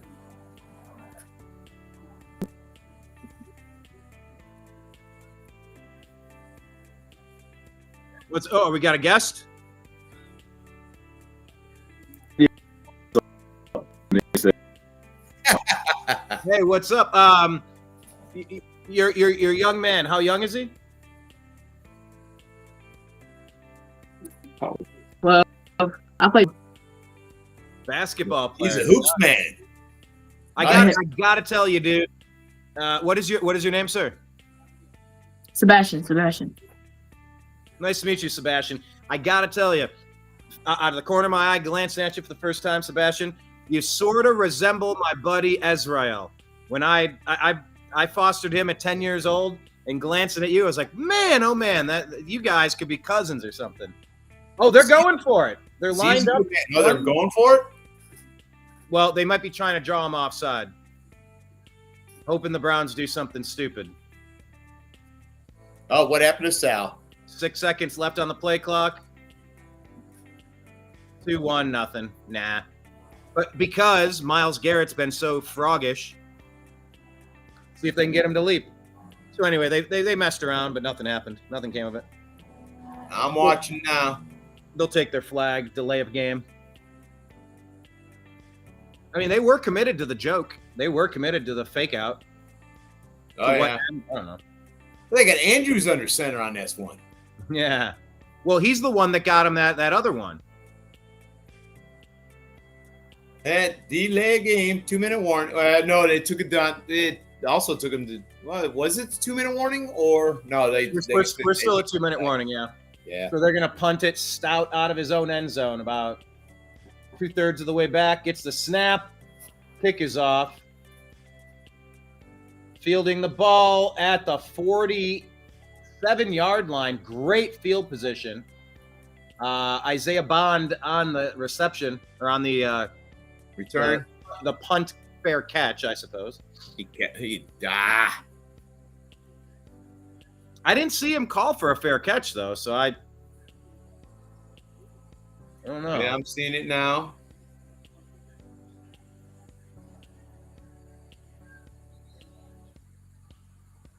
He got his arm up light. I'll call it fair catch light. Yeah, you're being generous. I missed it completely. Flacco under center, 48-yard line. Handoff to Jerome Ford is going to get about 4, maybe 5 yards up the middle. Tick-tock, tick-tock, tick-tock. 144 left in the first half. Browns trailing by 10. Got to get moving, guys. We're burning daylight. Taking their sweet-ass time in the huddle. What are they doing? 129. Slowly having a huddle. 126, 25, 24. Guys. I mean, we don't even get the ball to start the second half. 2nd and 6. Flacco out of shotgun at midfield. Gets the snap. Looking. Pumps it. Gonna get sacked. Ugh. Got it. We are not scheming people open. We are not. I don't think Flacco's seen a lot of places to put the football. Oh, and then the Ravens are going to call a timeout. Okay. Maybe hoping to get the ball back. Flacco kind of leaning into his back there. I don't know if he's got a. He's kind of doing he's getting something a little. Don't know if it's padding or if it's old manisms. Hey. Watch that old manisms.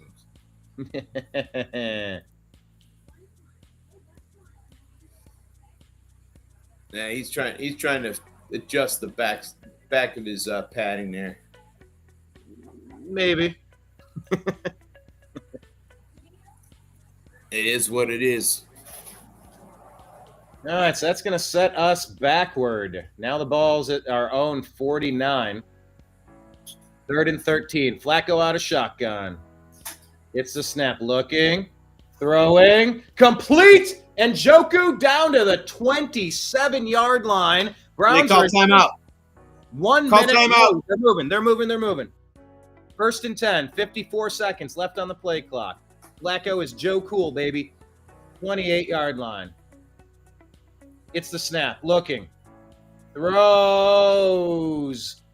Tillman was tripped. Now Flacco's kind of he's got a little bit of a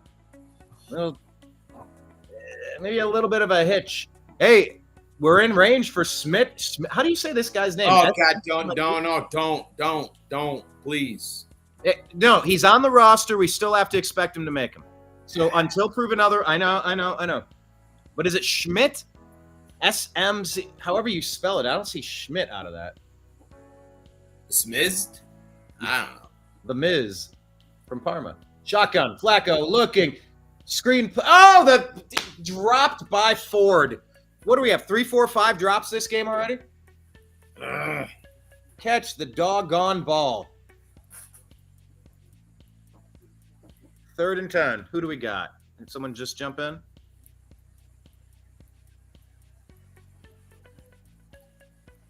How do we do?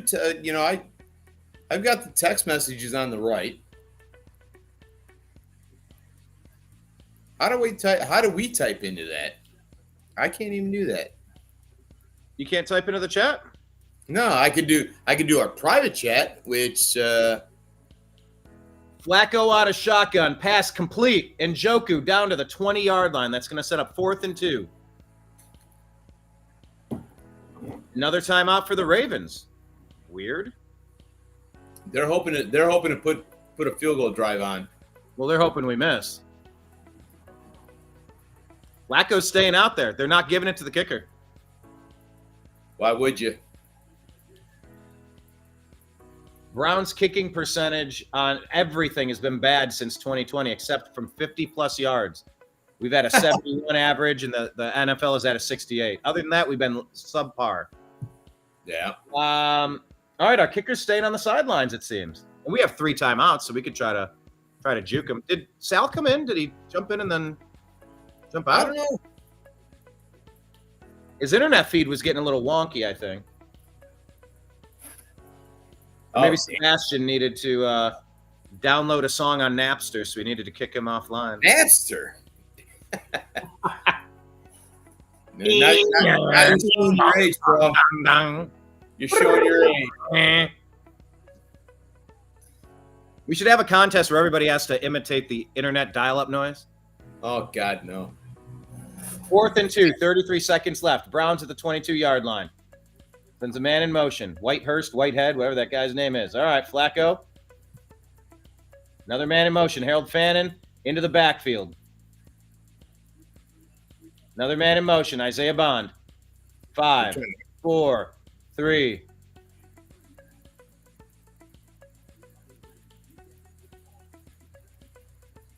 Browns call timeout. My guess is they're trying to draw him off. Yeah, that's exactly what we're going for. Yeah, we got baseball 929 here in the comments. We get it. We regularly get people that copy paste things that like the Soros NGOs, the Soros funded radicalized groups.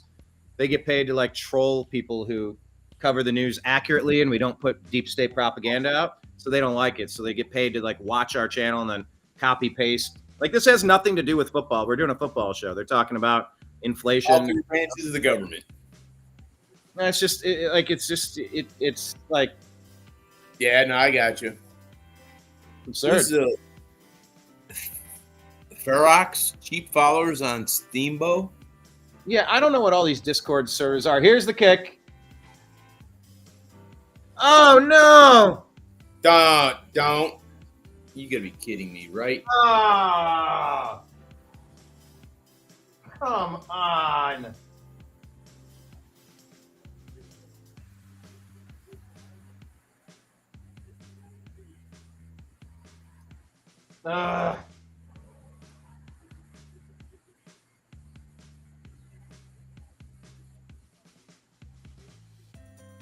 That's a good field goal. It was. Fuck. Hey, Brian. Tell me, Number bro. 1 in my book goes Stone Cold Steve Austin. Because Stone Cold said so. Austin 360. Browns momentum building ass. play, momentum building drive, momentum building moment. We desperately needed that. On the board, it's a 1-score game with 29 seconds left. Browns are going to be doing the kickoff. Yep. To be fair, that's the only time I've tried juking you out so far, knowing that I'm that far ahead. You know, can't wait till you come to Cleveland so we can do a live podcast, watching the game together. I'd say at O'Hara's, but we can't do that. Oh, man, that was my place, dude. Here's the kickoff. Brought out 20, 25, wrapped up 26-yard line, 23 seconds left on the clock. Ravens with 1 timeout, Browns with 2. Yeah, I know. O'Hara's was the jam, dude. That was a good place. It was the place. And then who was your friend last week? The blonde lady. Angela, she worked up at O'Hara's too. She worked at O'Hara's, and I remember her from the Equinox. The Equinox was another fun place. Though you got puked on there. I got thrown up upon like I was watching a Browns game. Yes. Dude, I like I said, Equinox sponsored our softball team, and there was many a nights Monday nights, usually, because it was a doubleheader league, that I'd be closing that place down at 2:30 in the morning, rolling into the house at about 2:45, and my ex-wife now, you got to be at work at 7 a.m. It's like, yeah, I'll get there. Not a problem. Yeah, I'll get to it. You know, hey, but that, you know, that was our mentality. We are Gen X, and that's what we did. Or you being a Zillennial. Zennial. Zennial, whatever. You're a Gen X. Get it right. An old soul. Hey, we're all old souls. Sal, what year were you born in? 80. You're He's a Zennial as well. Yeah. We'll No, I'm an Xer. No, you're a Zennial, dude. Oh no, actually, no. Yes, he is. He is an Xer. Because I'm at the cusp. It's 81 on. Yeah, because Gen X is 65 to 80. That makes me the old man of the group. God damn, fuckers. Okay, Zennial is 77 to 83.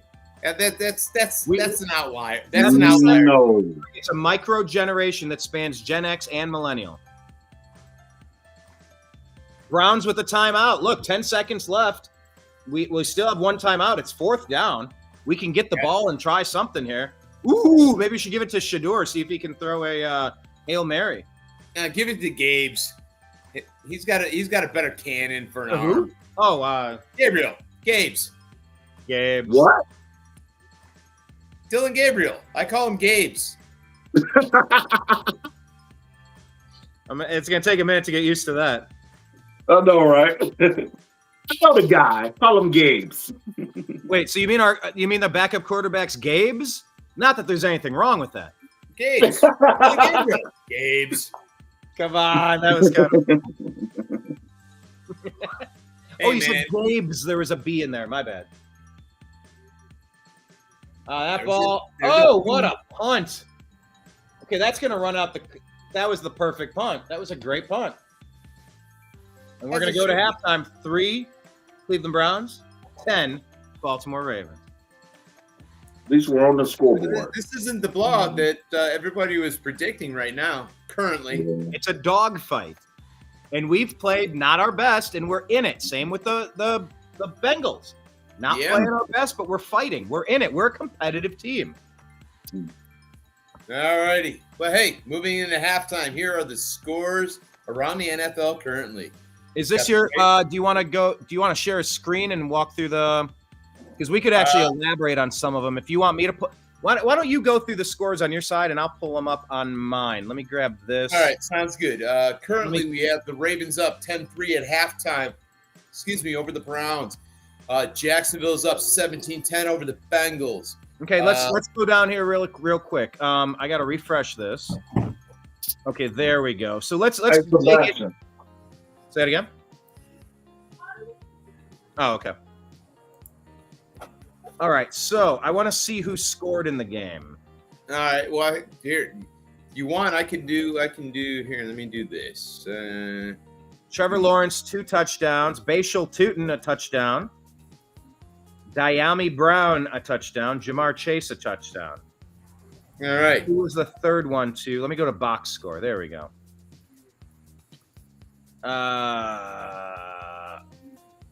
Diami Brown and Tutin. Okay, I guess those are just the 2. Got it. Those are both passes. ETN needs to get it going over there. I started him. All right, let's move on from that. Yeah, go Bengals. Come on, man. We own the Jaguars' #1 pick. All right. Let's see here. Los Angeles and Tennessee, they are tied 10-10. Nakua has the touchdown. Sly has the field goal for Tennessee. Cardi has a field goal for the Rams, and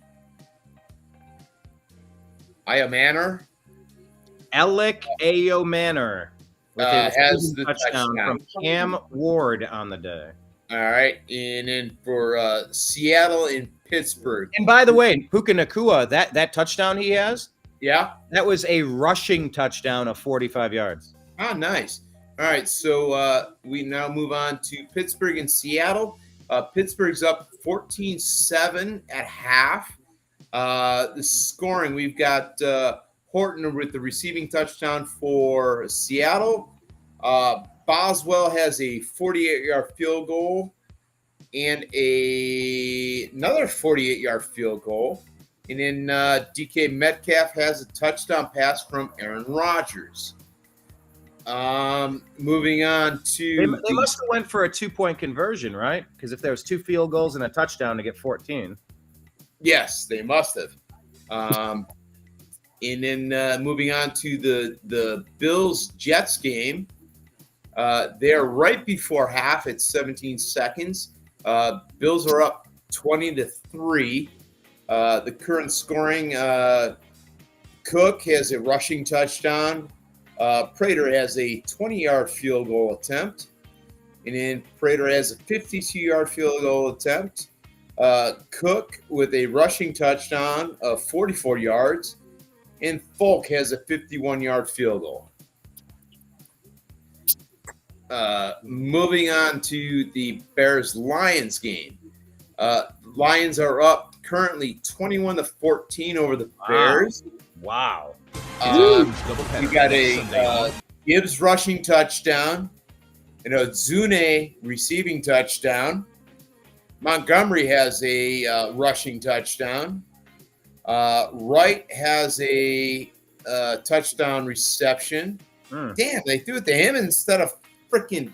Never mind, I ain't gonna go there. I'm looking at fantasy stuff. I'm looking at fantasy stuff too. Trust me. That's why. All right, and Ozune has another touchdown pass. Wait. Hold on. They were showing. Let's pause real quick. Let's check on Joe Burrow. They showed him injured. Maybe. Let me see. Giuseppe. Yeah, they're showing the highlights here. With the score and okay. Hold on. He was helped off the field and walked to the locker room with a possible ankle injury. No official injury, but it is serious enough that he's been ruled out for the rest of the game. Jake Browning takes. Alrighty. Oh, good grief! That is not what I wanted because he's my starting quarterback. Sucks to be you, bro. So, all right, let's move on. You're going to have to check the portal and get you somebody. Hey. All right, we're going to move on to the New York Giants and the Dallas Cowboys. The Giants are up 13-10 at halftime.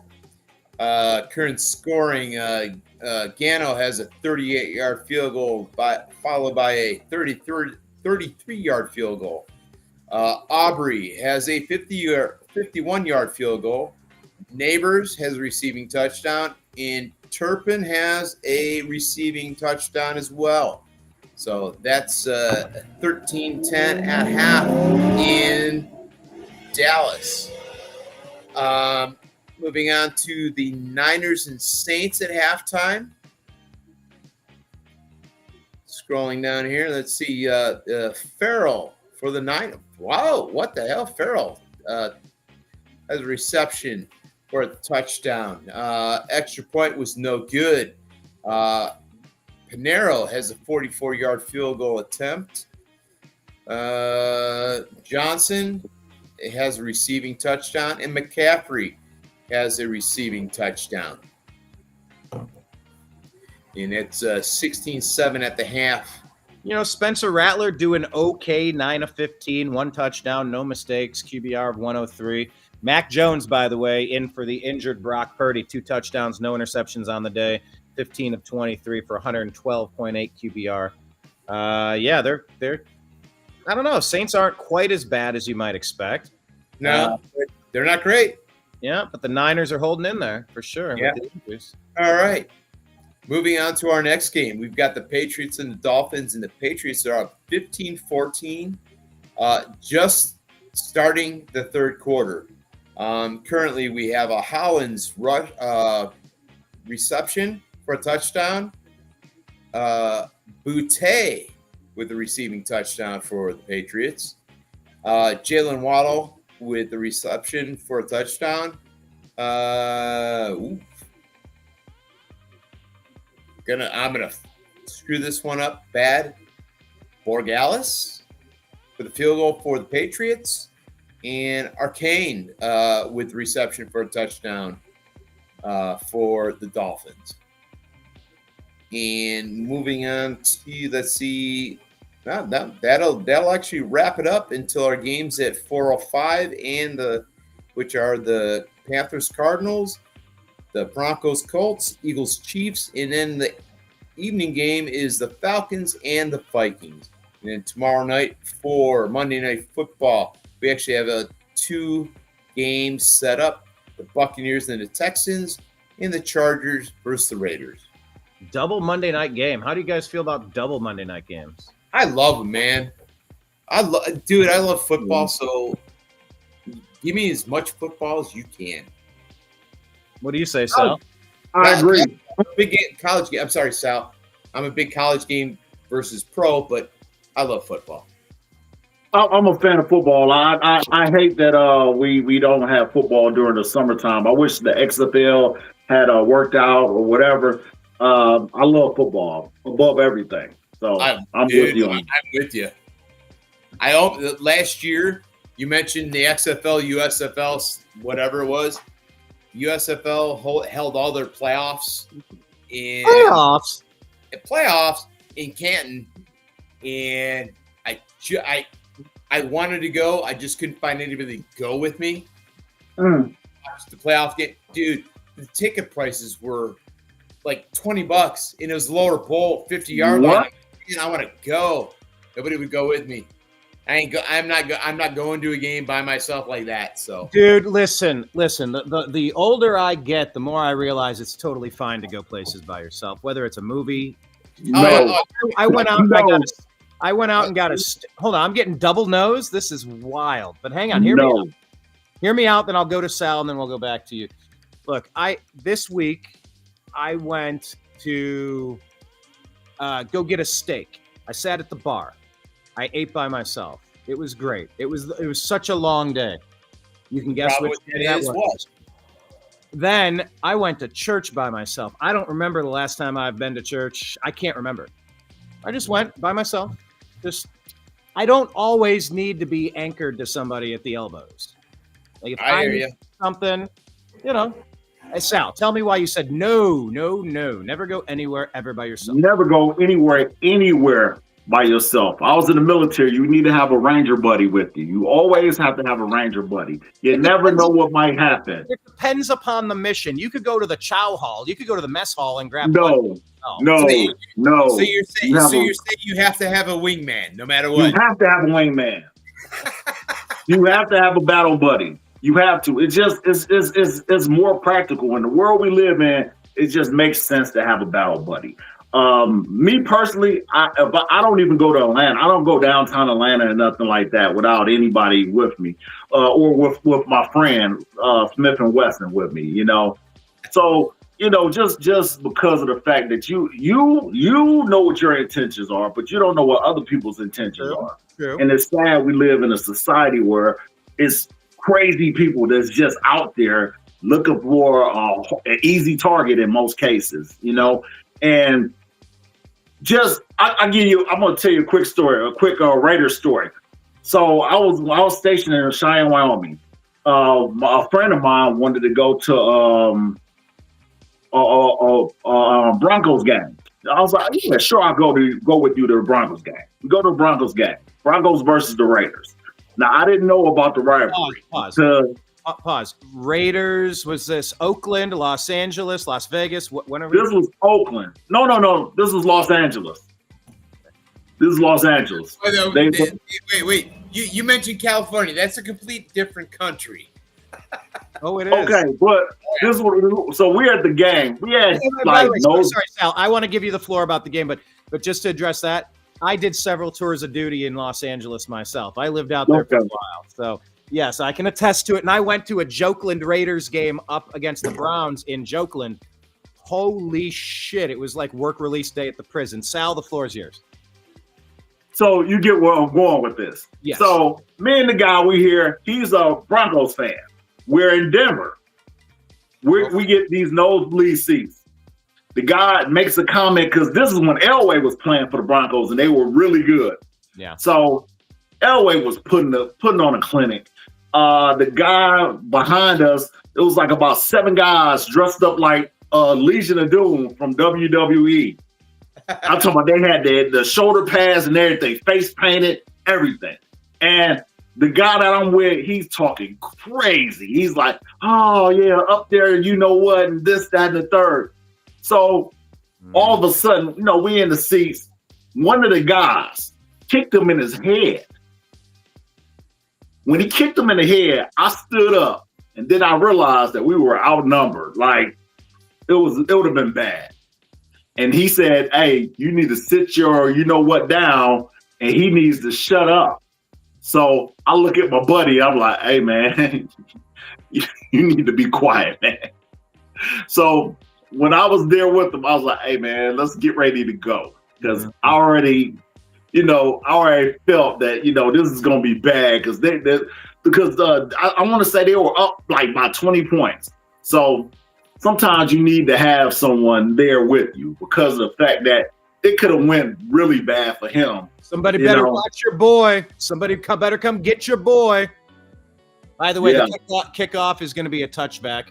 When I was getting ready to go out for that Browns game and I was taking my cousin to her first football game ever, and I walked out of I stayed there that night and I got up on Sunday. We're rolling out. I walk out of the bedroom. She looks at me in my Browns shirt. She goes, I go, what do you mean, She goes, nope. I go, what do you mean, nope? She goes, nope. I go, you got to start using more words than that. She goes, I am not walking into that black pit that you've warned me about so much. You are going to get shanked if you go in there with the Browns shirt on. You cover that up right now. So I did. I covered it up with a button-up shirt, and I did not get shanked. First play from scrimmage is going to be a big one to Zay Flowers across midfield. Completion. Caught it at about midfield. Ends up at about the Browns' 45-yard line. So this is a huge momentum shift right out of the gates for the high-powered Ravens offense that's been fairly stymied by a stingy Browns defense. 1st and 10, handoff end around. He's going to get it, Zay Flowers, and maybe get 3 or 4 on the play. But you know what? I've also gone to see live music this week by myself. I don't know. Like, I myself, I've been to movies by myself. I've been to a Browns game by myself. Where don't get me wrong, it was a preseason game. It was the first preseason game where Baker Mayfield got the start, and they were right at the goal line on the end zone. The foreman on my particular job was like, "Hey, you want him?" I took him. I went by myself. I enjoyed the game. Oh, Lamar's backpedaling. He is going deep from midfield into the end zone. Touchdown. DeAndre Hopkins. Damn. I mean, we rattled that. Jeez, that was such a quick strike offense. I mean, the pocket kind of, did he catch it? Did he come down with it? That ball's a little, did it touch the tip of that ball's out. Did it hit the ground? When he rolled. What is the rule? What is the latest interpretation of a catch? They change it every year. I believe it's you have to make sure you have possession of the ball, like actual possession, 2 hands, 2 feet down on the ground, and it can't juggle it. What if the ball? He didn't juggle, but it does hit the ground. Oh, if it hits the ground, then no, it's not a catch. It hits the ground. It hits the ground in his hands. Was it under or it actually hit the ground? If it hit the ground, no, it's not a They're catch. reviewing it now, so we'll see. They're going to call it 1st and goal that he was down at the 1-inch line. Oh. Imagine that. I'm so far behind you. I'm so far. It's 2nd and 7 on my end. Don't worry, it'll just take a second. It doesn't take long for this to happen. Now I'm on the replay where it's first First down at the goal. Oh my God. I mean, Ooh. he went backward 20 yards to throw at 70. Yeah, thank you. That's like the Patrick Mahomes bullshit that we've seen so many times over the years. That stuff gets frustrating.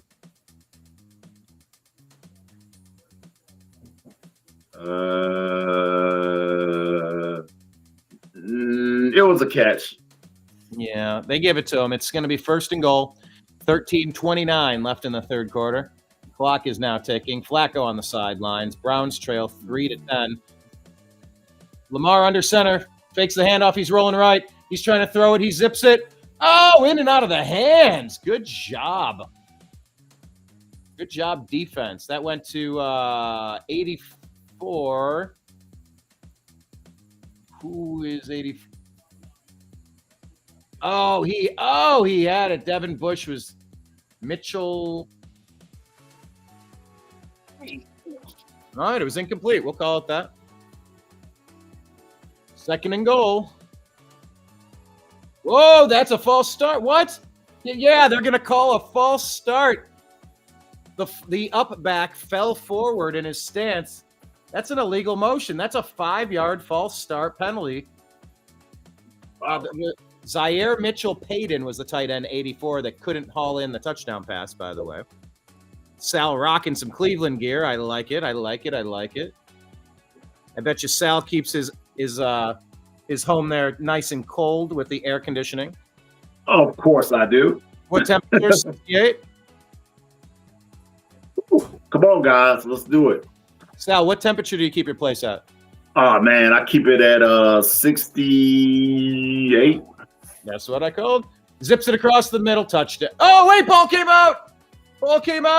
Incomplete. In and out of the hands again, this time on Mark Andrews. I feel like he almost had it long enough. He caught the ball. It was 1, 2, 3, and then punched out. Does that count? He got 2 feet in the end zone, and then it was punched out. What are they calling here? They called it incomplete. I'll take it. They're just going on to third down. All right.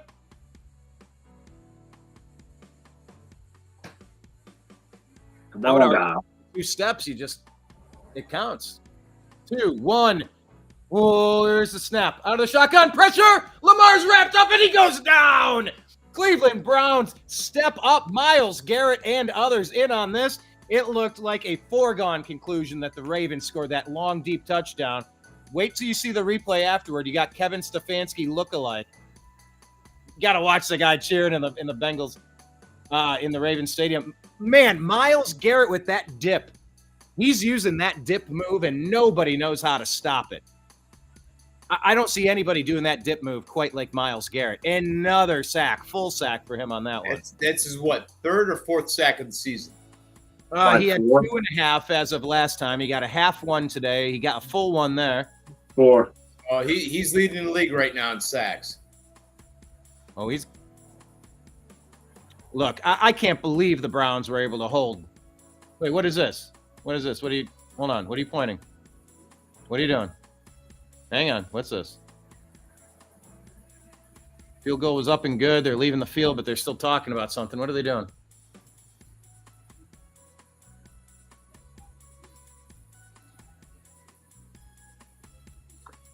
Cleveland was offside on the field goal, or the extra point, or the field goal, rather. They'll decline it. They'll take the 3 points. But my God, kudos to the Cleveland Browns defense, guys. This defense is what's going to keep us in games, and this is a perfect example of that right here, right now. Mm-hmm. That's why I said that they would need to depend on the running game to keep high-power offenses off the field with the running game and just be able to score. They're not going to be able to keep up with teams because there's a lot of teams that have more weapons than we have. They're not going to be able to keep up ever, but they can control it. They can control the clock, and the defense can get some stops and maybe score some points. We have a chance.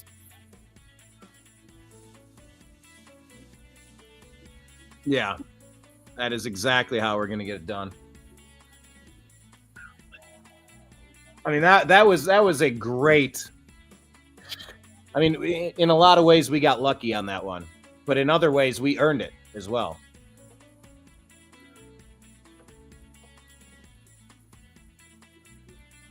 All right, what else is going on in the league? Oh, to get off subject, did y'all see the fight last night? I did No, not. I did not. I wish I would have, but I forgot about it happening. It was a master class of boxing. Canelo? Yeah, Canelo got beat. He got beat real bad. Oh, who beat him? Terrence Bud Crawford. Terrence Bud Crawford. He beat him. Boxing is 100% better than UFC. I will say that 100,000 times over and over and over again. Don't get me wrong. I like UFC too, but boxing is king. Yes, I agree with that. Now, I do like UFC. I like UFC because of the fact that you can kick someone, and that can change everything. I absolutely. See someone get kicked in the face, like not seeing it, they get just kicked in the face, and oh my God. Very true, very true. You know, compared to boxing, it's so traditional. It's the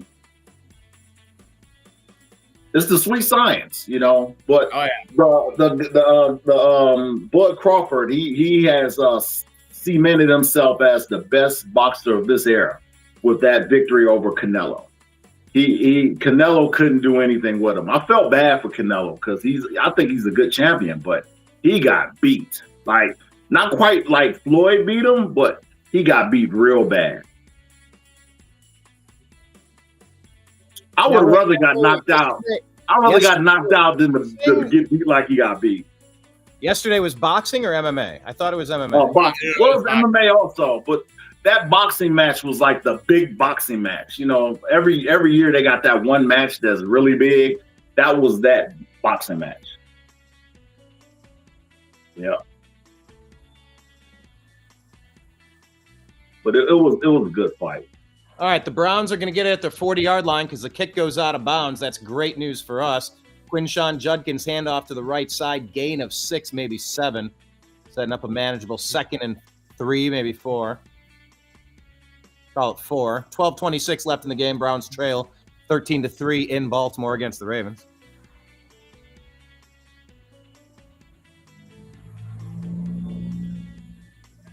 Yeah, how did we miss that the Ravens blocked the punt today? Where was I? You were off in the pisser. You was feeding the kittens. That pass is going to be complete to... Wait, what? He's saying he was juggling it? That was to Jerry Jeudy. That would have been a first down at past midfield. I mean, it did slide down his leg. But at that point, he had it right there. No. Challenge that. That was a catch. Challenge it. No. Challenge it. Just challenge it. They're not challenging it. 3rd and 4. Browns have to get to midfield at their own 46. Ravens blitzing. Flacco back. Flacco looking. Flacco rolling. Flacco running. Flacco zips it. Interception. 40. 45. Midfield. Browns 45-40. 35-30. 25-20. Taken down at the 4-yard line. Flacco should have thrown that away. Flacco slow to get up.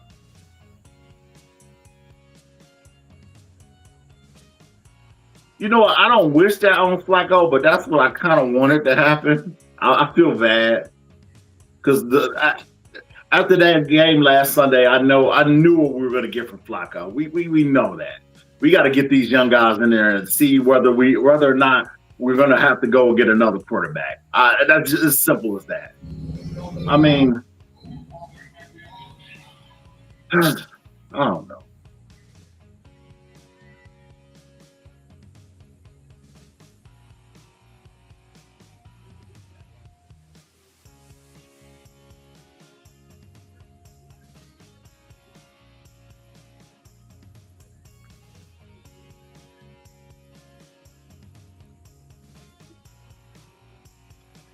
Here's the run. Derrick Henry taken down. Gain of 1, maybe. Oh, man. This is slipping. You can feel it. That was a huge momentum killer. Yeah, they should have challenged that play. I just saw that play, Brian. They should have challenged it. Yeah. Because it sets up 3rd and inches. Instead, you're rushing to get a big chunk now, and then you end up in an interception. Like, it was a mistake to not challenge it. Lamar's rolling out, trying to get in the end zone, puts his head down. Gain of 1, maybe 2.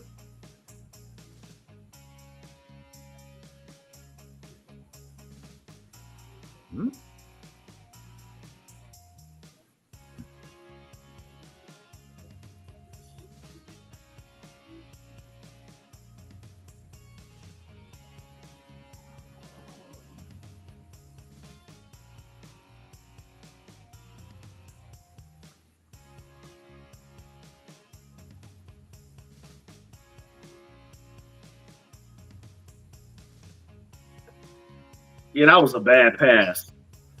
Yeah. That was a bad pass.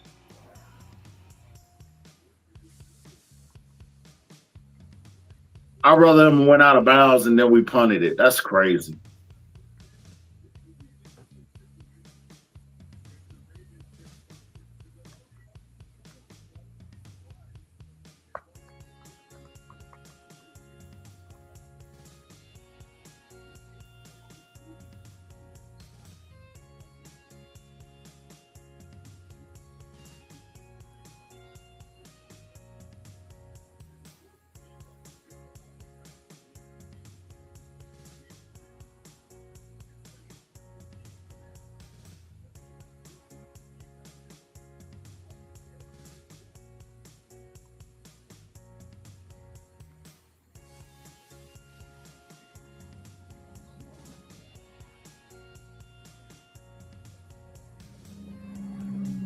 Third and goal, Ravens at the Browns 3-yard line.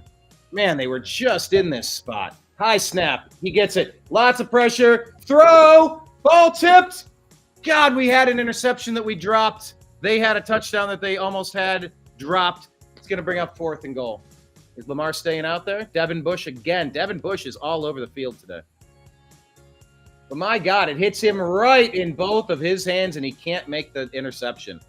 That is going to cost us 4 points, if not 7. They're leaving the offense out on the field. 10-13 left in the game. 3rd quarter, Ravens up by 10. Quick up to the line. Quick snap. Lamar looking, zipping, throwing, touchdown.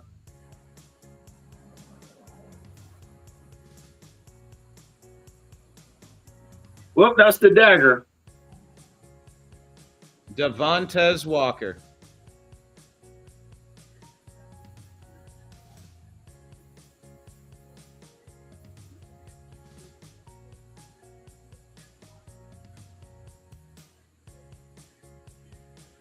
Hickman almost stripped the ball. Man. Almost only counts in horseshoes and hand grenades. Yeah. Yeah, very true.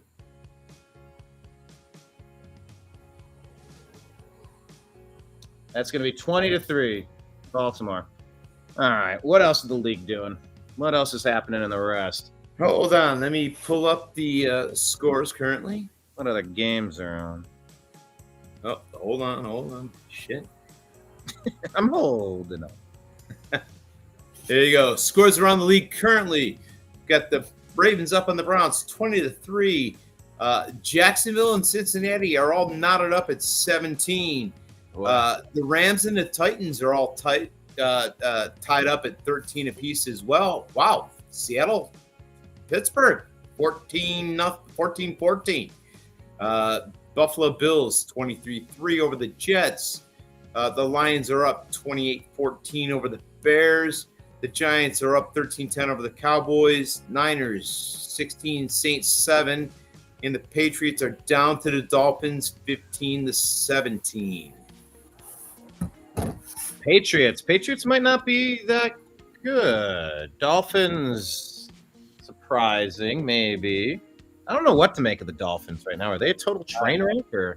I don't know. They're the Browns of about 4 seasons ago. Well, 4 seasons ago we were good. Wait, 3 years or 5? It's like we're good one year and then we're trash another. Good one year, then trash another. You get my point. Oh yes, I do. I think they put a 60 burger on somebody like about 2-3 years ago. That was their high point. Yes. Yeah, that was crazy. A 60. But I know their quarterback is one concussion away from not playing in the league ever again. This is true. This is true. I mean, look, we saw Jeremiah Owusu-Koramoah. He was one concussion away from being done with the league. Maybe that's his neck, but That's his neck. That's anybody is one play away. But yeah, Tua's been like Humpty Dumpty put back together a couple of times. Yeah, they had him like the Walking Dead. One game, they had him still in the game. I'm like, whoa, wait a second. Yeah, Time to get him up out of there. Mm. Hold on, guys. My lunch is here. Nice. What's up, John Brenneman? Welcome back. Welcome. John, did you send something over? You were going to mail something, I believe.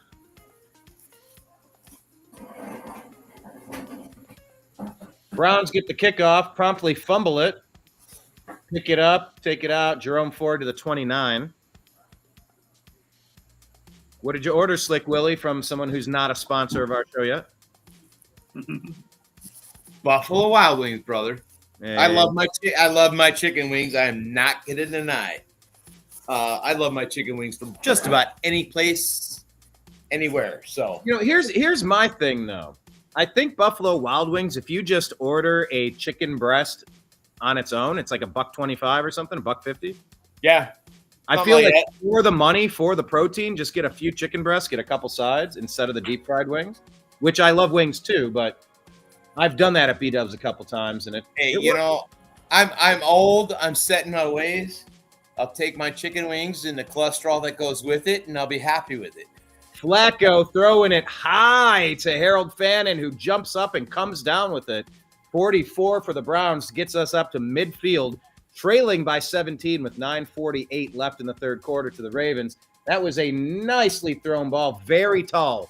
But Harold Fannin is a big target. Harold Fannin out of Bowling Green is a real playmaker on this team. 1st and 10 for the Browns.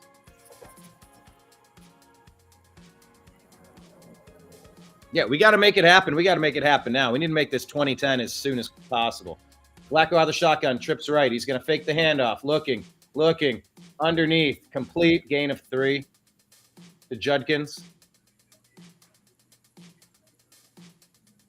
What sauces did you get, Slick Willie? Wild and Nashville hot. What's the difference between wild and Nashville hot?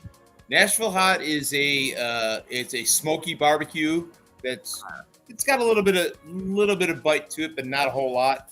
Wild is just under their hottest wings that they have. Oh, okay. I like my wings spicy. What's above wild? Is that Atomic? Blazing. Blazing. That's it. Blazing.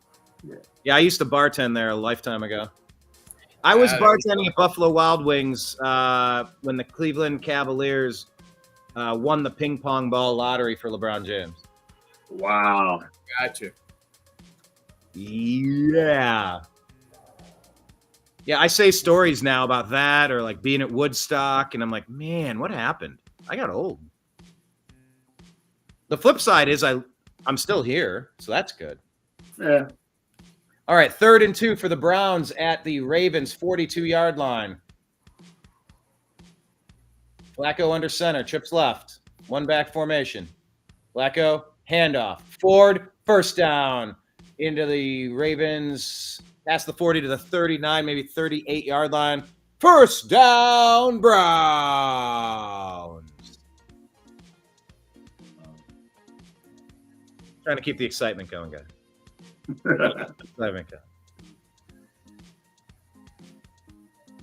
It's all right. Look, these are all important reps. These are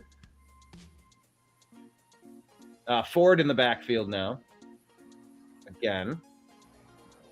What's the guy's name? Whitehurst, the other tight end, the third tight end. Yes. Motion. Fakes the handoff. Flacco pressured. That play got blown up. Flacco looks very slow back there. He took a big hit, too. He's looking slow back there. I mean, I know he's Flacco, but he's lost another step, you can tell. 2nd and 10.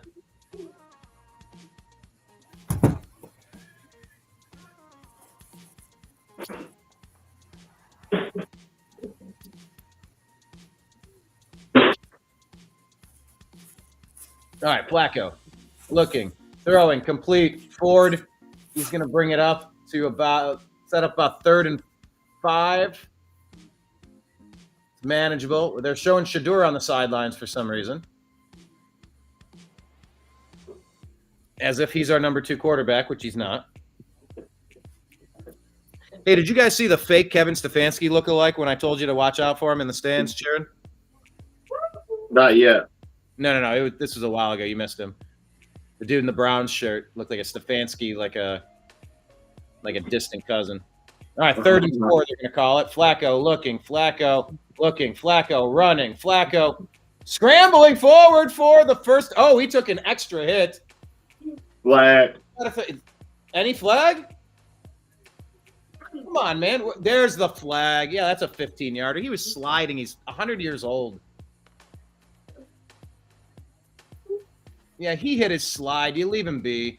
And he dropped his shoulder into his chest. That's a stupid play for the Bush League. Personal foul. He earned it. That was Humphrey on the stupid play. I mean, he threw his forearm shiver. His shoulder is right into Flacco's chest. It's just in the modern game when the quarterback goes down, he needs to go down. You can't take a headshot at him. And it was a chest shot, to be fair, but the dude was down by done deal, you know? Can't do that in today's game. Yeah. But he knew he was just sliding for the first. That's my thing. Come on, man. Really? Bush League. What are they doing? Why'd they go back? What is happening? The hell did they just do? Hold on. What?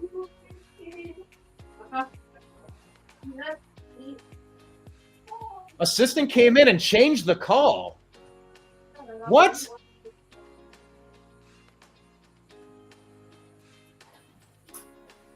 Did they just take that off? What the fuck just happened? I think the eye in the sky referee just undid that penalty flag. We don't have an eye in the sky. No, they do. They have a replay assistant now that can overturn them instantly in game. They just took the penalty off. That's bullshit. Wow.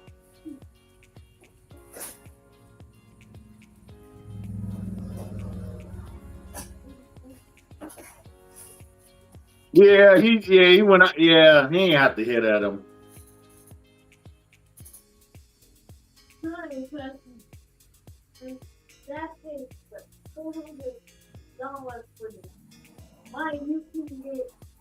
Flacco escaping pressure. Flacco throwing it incomplete.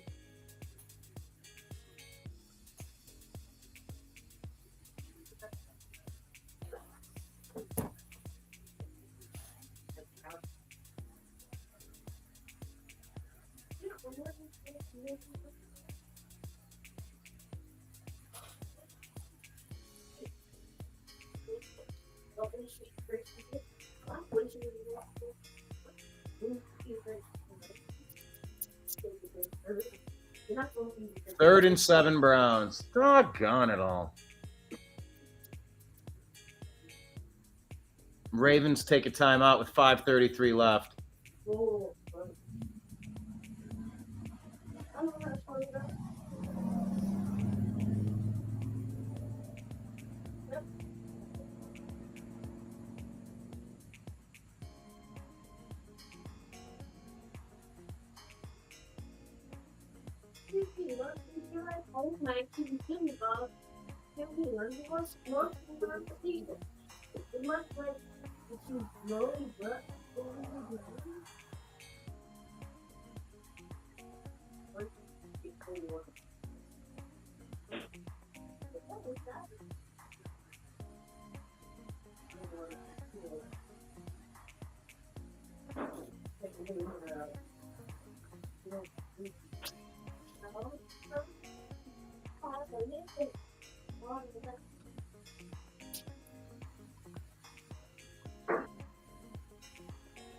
That pass is going to be complete. They're going to set it up. It's going to be short, about 2 yards. Will they just go for it? We'll see.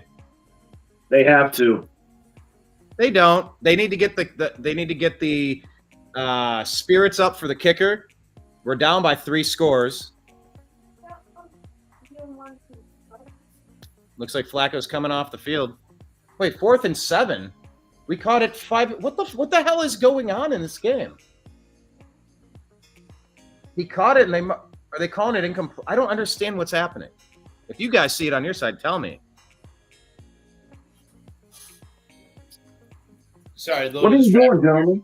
What are we looking at? What are you doing? Cutting up grapes.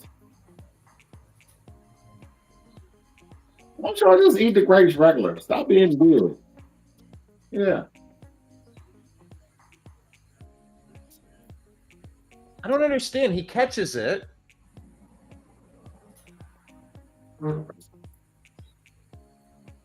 He's neck tackled, and they rip the ball out once he's on the ground. His elbow's on. The play's over at that. Okay, Cleveland challenged this one. Thank you. Jeez. No, just something great. No. Just do it, buddy, please. It's not right out of here. Put water on me, Solomon. Okay, Solomon. Okay, Solomon. Okay, Solomon.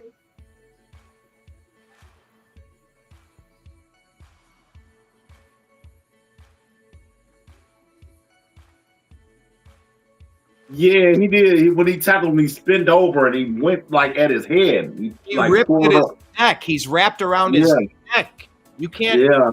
You don't tackle people that way. Yeah.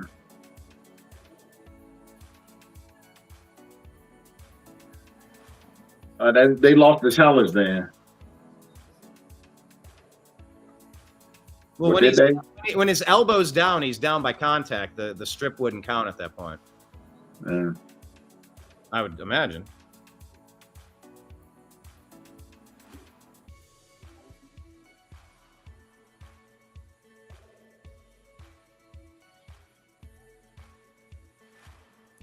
Or did they call the challenge now?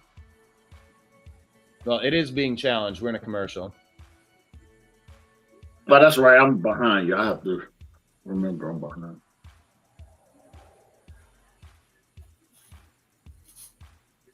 How them wings doing, Willie? They awesome? Doing okay. I haven't dipped into the wings yet. I'm still doing the fries. Yeah, fries are a little bit more time sensitive. Oh yeah. If they're not eaten while they're hot, they're screwed. They could be tossed back into the oven at 350 for just a moment. Yeah. Still not the same. I know, but they can be salvaged. Mm-hmm. I'm a fried rice fan myself. Which one are you? Fried rice. I like if I get wings, I'll get fried rice with them. All right. Closed captions on. I'm trying to see. I mean, that's a face mask too. I mean, Gene Sterator talking about they didn't give it to us. Oh no, they did give it to us. 4th and 2. There we go. Okay. 4th and 2. Browns going for it. 18-yard line. Flacco. Why are you eating grapes in the room? 4 receivers set. Flacco with the snap, looking, throwing. Oh, the interception turns into a touchdown. That Flacco earned a interception on that one. Bounced out of the Ravens player's hands into Flacco's wife is in the stands going, what? What happened? Wow. Oh, 44. Humphrey had that, and Cedric Tillman was Johnny on the spot. Great body control. He didn't let his foot slide out. Complete touchdown. I'll take a little bit of luck for once. I'll take a little bit of luck for once, fellas.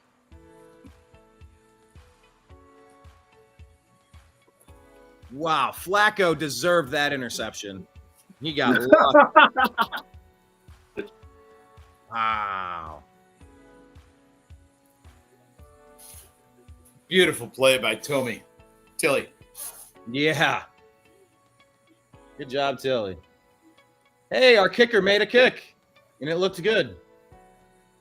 20-10. Browns are still in this thing. Still have a chance.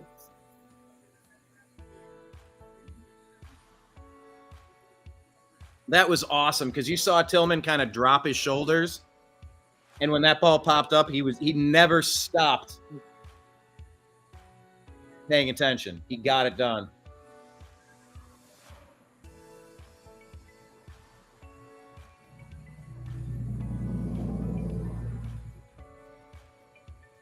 All right, that was great.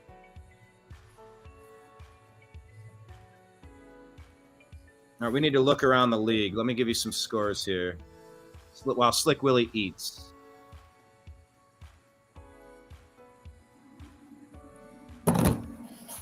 They're saying Joe Burrow has an injured toe, is what they're calling it. I feel like Joe Burrow's the kind of guy who'll go, I got 9 more. Cut it off. Yeah, he is. Who was that? Was that on the 49? Was that Ronnie Lott that said, just cut my pinky off? Yes. Yeah. I thought it was his index finger, but it might have been the pinky. Which? I thought, like I said, I think it was index. Now I'll ask Grok to find out here. All right, we got 2 index and 1 pinky. Which finger did Ronnie Lott cut off? And why did he cut it off? Just to stay in the game. He had an injury in the final regular season game of '85 against the Cowboys where he crushed the finger while tackling running back Timmy Newsome. Doctors offered 2 options: reconstructive surgery with a bone graft and a pin that would sideline him for about 8 weeks, or amputation of the tip above the first joint to allow immediate return to play. Lott chose amputation to avoid missing the playoffs in the start of the '86 season. He later expressed regret, noting that it gave him a new perspective on the sport. The tip of his left pinky finger. Oh, pinky. Oh, shoot. I was right about that. That would have been weird though. Like with the index, he told the girl to come here. Hey, come here. Like what? No. You come here. Hey, you, come here. Or if you do other things, if you know what I mean. Yes, you said to a girl and say, come here. And I was like, I got 9 jokes I could make here. Yeah. Just met Sebastian in the background. I just went to church for the first time in like 6 decades. Do I really want to make a come here joke? I do, but I'm going to. Hey, no, it's fine. Sebastian is fine. I know. He's fine. I don't know if you heard me because I think you muted the screen or the call dropped after that, but I said he really reminds me of Izzy.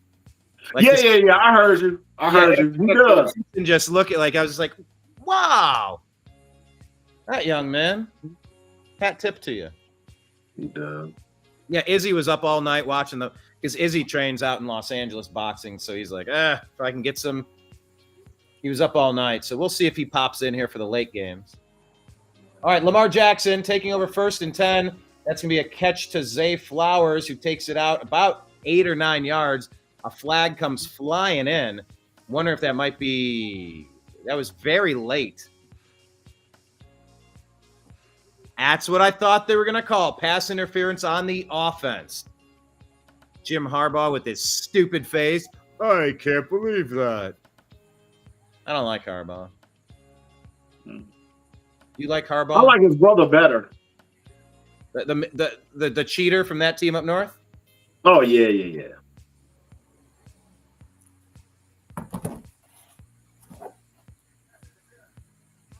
it's the fact that he got away with it. That's why I like him. I'm sorry. Oh my gosh. Well, that's a 10-yard penalty instead of a 9-yard gain. That's about a 20-yard reversal there. 1st and 20. High snap again.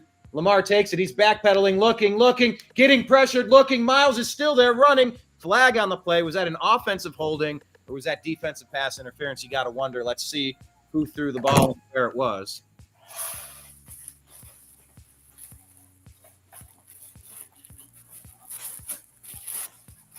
Someone found our stream because someone posted in a Kick Discord. I don't understand what Discord is. They're calling the holding play on the Cleveland Browns, 26. Doggone it. Harden. Miles Harden, cornerback.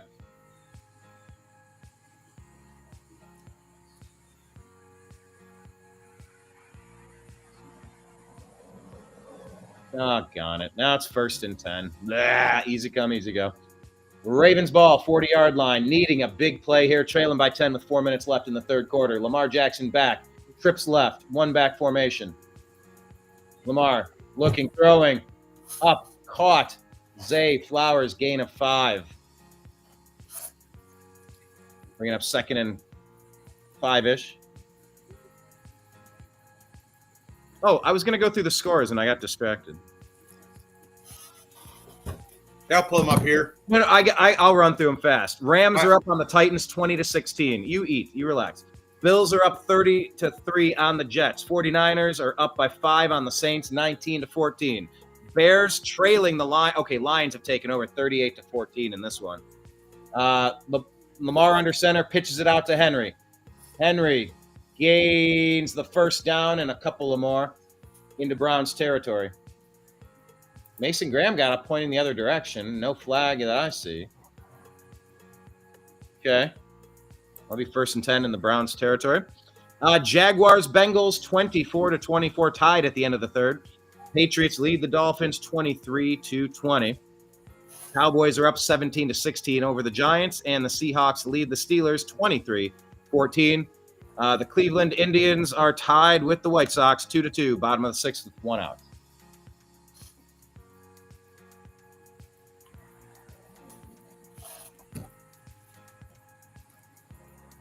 Lamar looking, pressure, Lamar hit, Lamar goes down. That is a sack. Devin Bush has been absolutely all over this field today. Devin Bush is getting our player of the game so far. I mean, one of them. Man, he's played a really good game. Where's he at? Middle linebacker. Okay, so the left end did a stunt to go in. Devin Bush went out. Oh, nice. Yeah, just nice play. Devin Bush playing a really nice game for the Browns at middle linebacker. Sort of all over the place. Browns have 3 sacks on the day compared to the Ravens 1. 2nd and 19. We're back to that again. Puts them back on the Ravens territory, 44-yard line. Lamar looking, dumps it underneath to the running back. Justice Hill, who gets hit and stood up, gain of about 4 or 5. Setting up about 3rd and 14, let's call it. It's a good spot to be in. Carson Schwessinger. We got to coach Slick Willie up on how to say Carson Schwessinger. Swesh. You swesh. Schwesh. Schweshy. Schwa.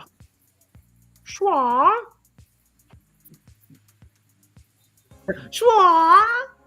Hamster style. 3rd and 13, they'll call it.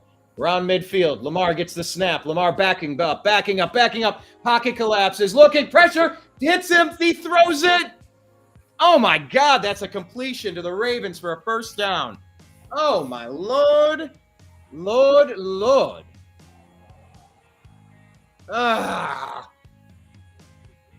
Did he maintain the possession? Let's show the replay. Yeah, I guess it was. Yeah, Lamar was hit and going down as he threw this ball on a sort of a Hail Mary before the sack. Man, he gave a stiff arm to the face mask on 96, Collins, who flipped him upside down. Oh, that was a play we almost had. Ravens. Was that Flowers that made the reception? It was Flowers. 35-yard line. Henry bottled up right at the line of scrimmage. Falls forward for a gain of 2. You have Flowers in your fantasy league? No, I do not. I just was wondering. That's all. I do. Myles Garrett's on the sideline with his helmet off. I don't know what's going on. Hoping he's good. He's on a knee. Sucking wind. Now he's on his other knee. He's got someone attending to something by his foot. I don't know what's going on. End of the third quarter.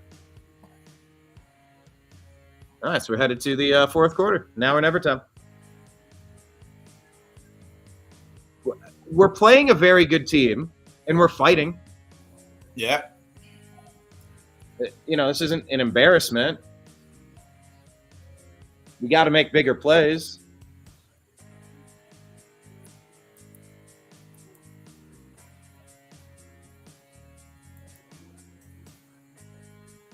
Yeah, I did all the scores, didn't I? Yes, I did. Ooh. I want to check on this Lions game. Who's doing the scoring here? Okay, ESPN won't let me. What the hell is wrong with ESPN?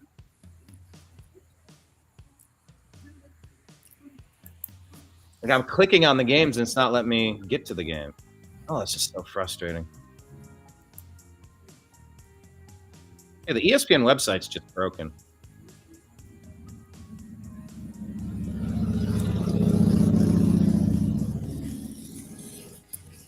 Well, you want me to give you the breakdown for the top 10 fantasy players of the week so far? Yes. You can omit the players that we know about from the Commanders and. Well, there are only a couple of them that are left in that. Yeah. So I'll give you the breakdown right now.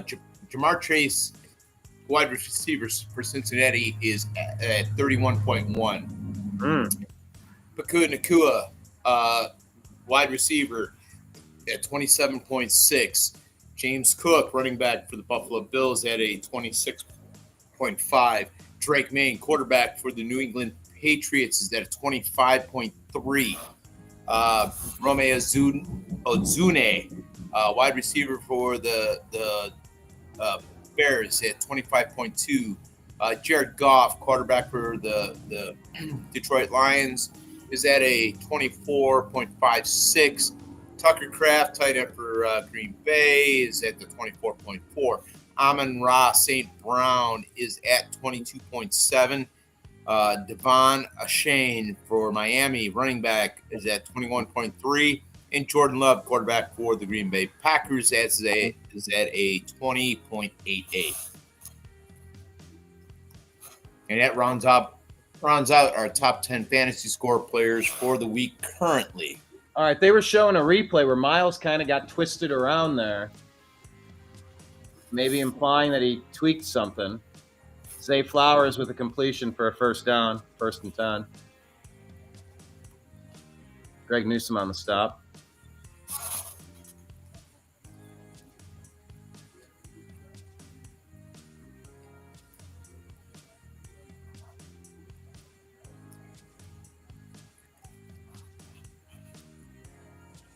All right, let's get back. Let me put this Browns game back on. There we go.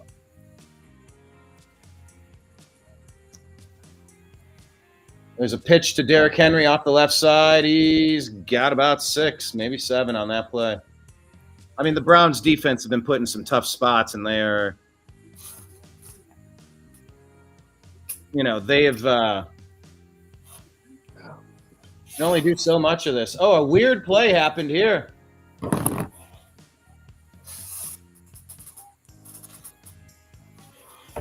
What was that? Something really weird on a kickoff just happened with the Steelers and the Seahawks. At the back of the end zone, someone downed it, but then they let it go, but then the other team recovered, and they called it a touchdown. It's really weird. Lamar Jackson is going to be running this one. Oh, the ball's tipped up. Out of bounds, incomplete. Oh, because it touched the player. Yeah. Ball touched the player. That's why it's a touchdown. They're going to be calling a holding on the Browns, it looks like. A defensive pass interference of some sort.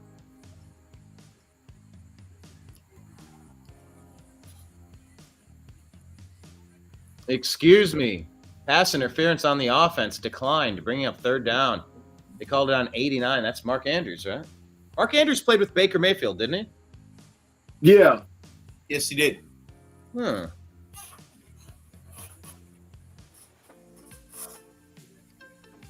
Why do I sometimes think that Mike Evans played with Baker down in college? That couldn't possibly make sense. No, you say about Manny Zell. Mansell is what I'm thinking of. Yeah. That other short, white, cocky Browns quarterback. The one that likes booger sugar. Yeah. I have not liked Johnny Manziel coming out talking trash lately. I'm so over that guy. Over that guy. I'll call him. It's almost like he did a backwards, 180 on what he said versus what he said in the Netflix series. And it's like, what are we to believe with him? Hey, drugs don't lie. Yep, exactly. Lamar Jackson throws into the corner of the end zone. Devontae Walker with another touchdown on the day, 26-10, Ravens.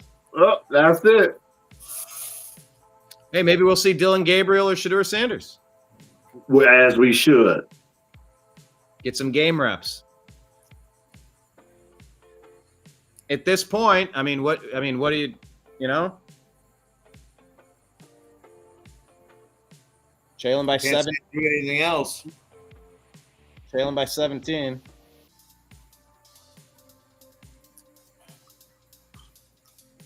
Hello, Droopy Dog. Welcome to the party.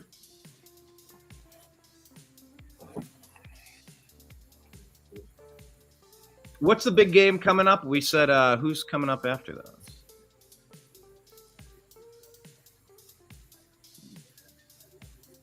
The night games are going to be Panthers, Cardinals. Blah. Broncos, Colts could be fun to watch. Eagles, Chiefs is probably what everyone's going to get. Right. Yeah. Actually, I might get Broncos, Colts because I'm so close to Indy. And then Falcons, Vikings this evening. The Kirk Cousins Bowl.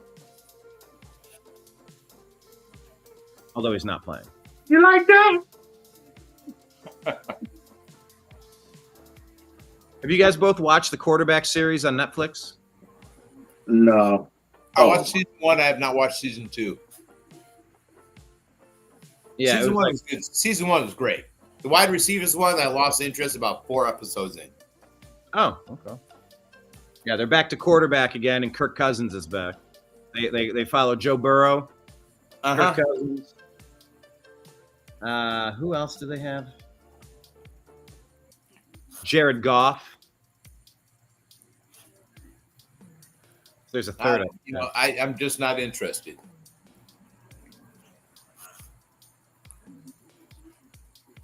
Sorry, I'm chowing on my wings over here. Sorry. You do you, bro. You do you, man.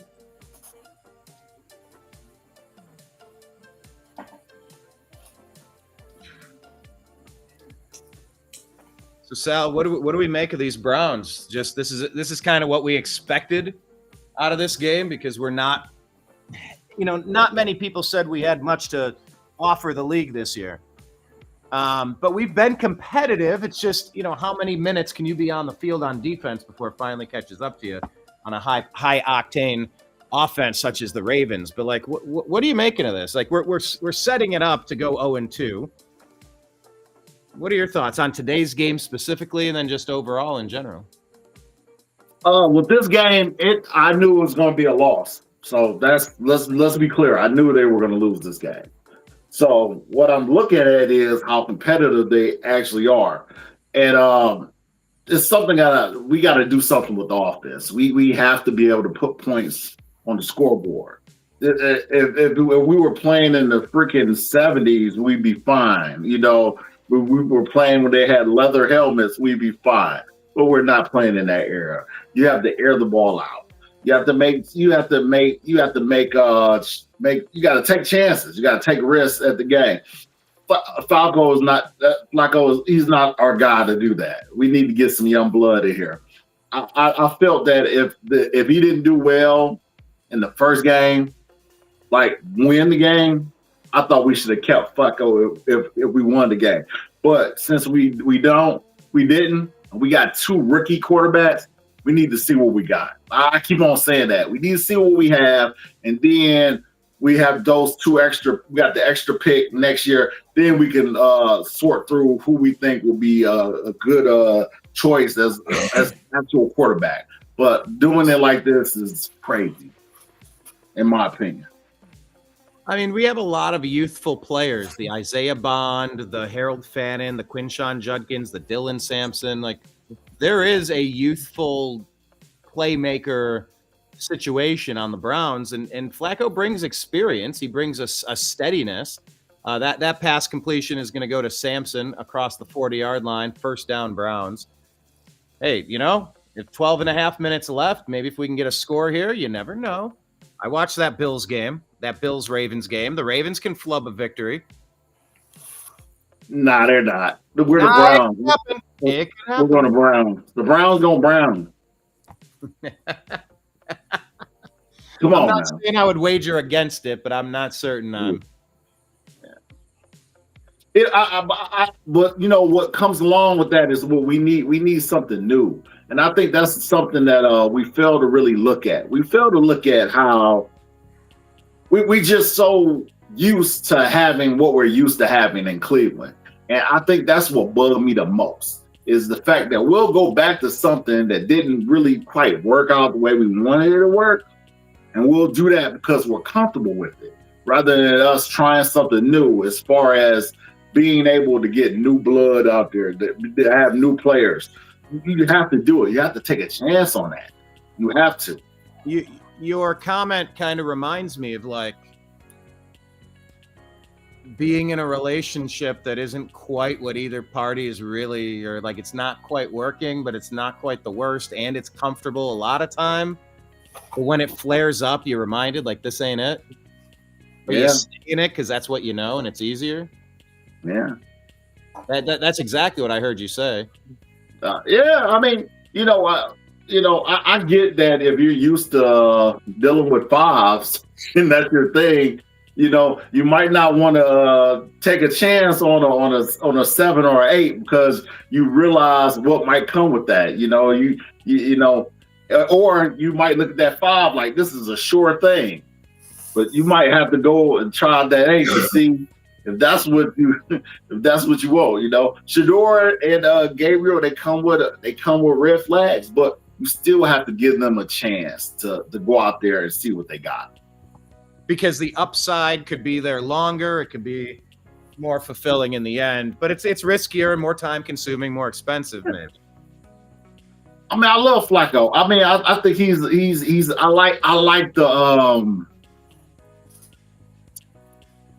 I like what he brings to the table. I like the fact that he's like kind of a blue collar guy. He's a Cleveland guy, but sometimes you just got to go and try something different.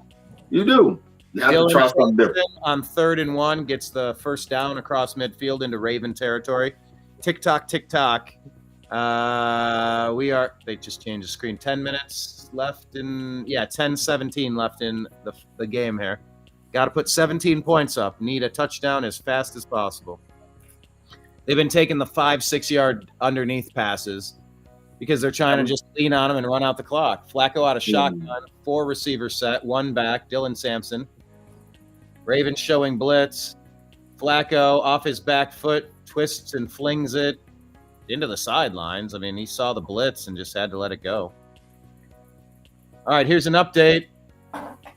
In the Dolphins game, Dolphins get the kick return. Oh my gosh, spins around completely. Patriots can't bring him down. He takes it all the way back for a touchdown. Washington, 73-yard punt return. They take the lead. Dolphins take the lead. They have a good special teams. They tend to always have that type of situation. Playmaking ability. Flacco going complete to Judy. Judy did like a sidestep hop, hoping to get the first down. They give it to him. First down.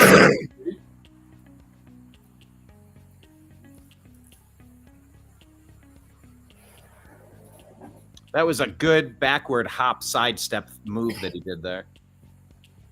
1st and 10 Browns driving at the Ravens 37-yard line. Flacco out of the shotgun. Ravens showing blitz. Flacco throwing deep. Hits the hand of Jerry Jeudy. One hand. Could not bring it down on the sidelines. Hit him in the hand. It was a good throw.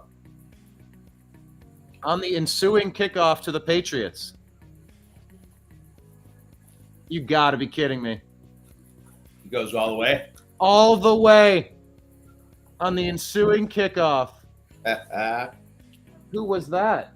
Number 4. Whoever number 4 is. Wow. That you don't see back-to-back returns for touchdowns often. 2nd and 10. Flacco, a lazy pass to Jerome Ford. Gets to give out 4 or 5. So you say that Say what? about back-to-back kickoff returns for touchdowns. So I did 20 years as a high school football official here in the state of Ohio. Whoa. I was doing Oberlin versus Wellington. Hold on here. I'm watching the pass play. All right. So Wellington and Oberlin. 99%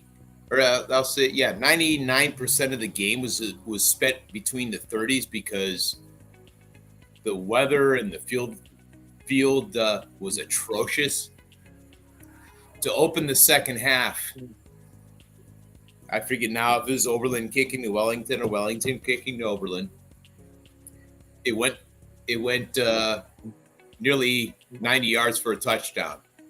The ensuing kickoff went 90 plus yards for a touchdown. The ensuing kickoff went 99 yards for a touchdown. Oh, come on. The ensuing kickoff took them down to the 20. The final score of the game was 14-13. During that interchange, I remember walking by Oberlin's head coach, and Oberlin's head coach says to me, "If they run down my sideline, I'm tripping the motherfucker because I'm tired and I'm winded right now." Funny. Flacco gets sacked on 4th and 6. They pick up the fumble and take it back for a touchdown. But Flacco was down. I don't know. It is what it is. I'll be Flacco right back. with an interception and a fumble for a touchdown. You got to go with another quarterback now. But he was down. They trying to get Flacco murdered out there, and that's something I don't want to see. I don't want to see him get hurt. And I mean, although I know it's on him, it's all on him because it's his choice of being, playing the quarterback position. It's one of the most dangerous positions to play. But when people know that you're in his situation, they kind of go extra. Watching the replay, it looks like maybe the ball was out before he went down. I'm going to watch it from a new angle here. It's so close. But it's going to be hard to overrule what the refs already called. I don't know that I saw something incontrovertible.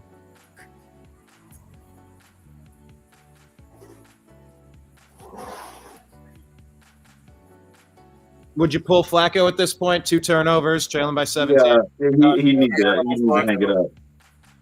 Hang it up. Go to Dylan Gabriel.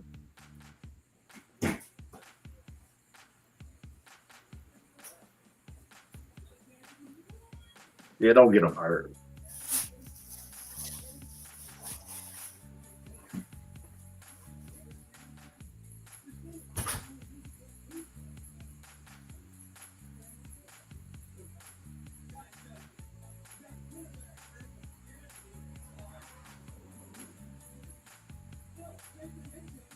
Sal, are you able to walk us through the games of the day?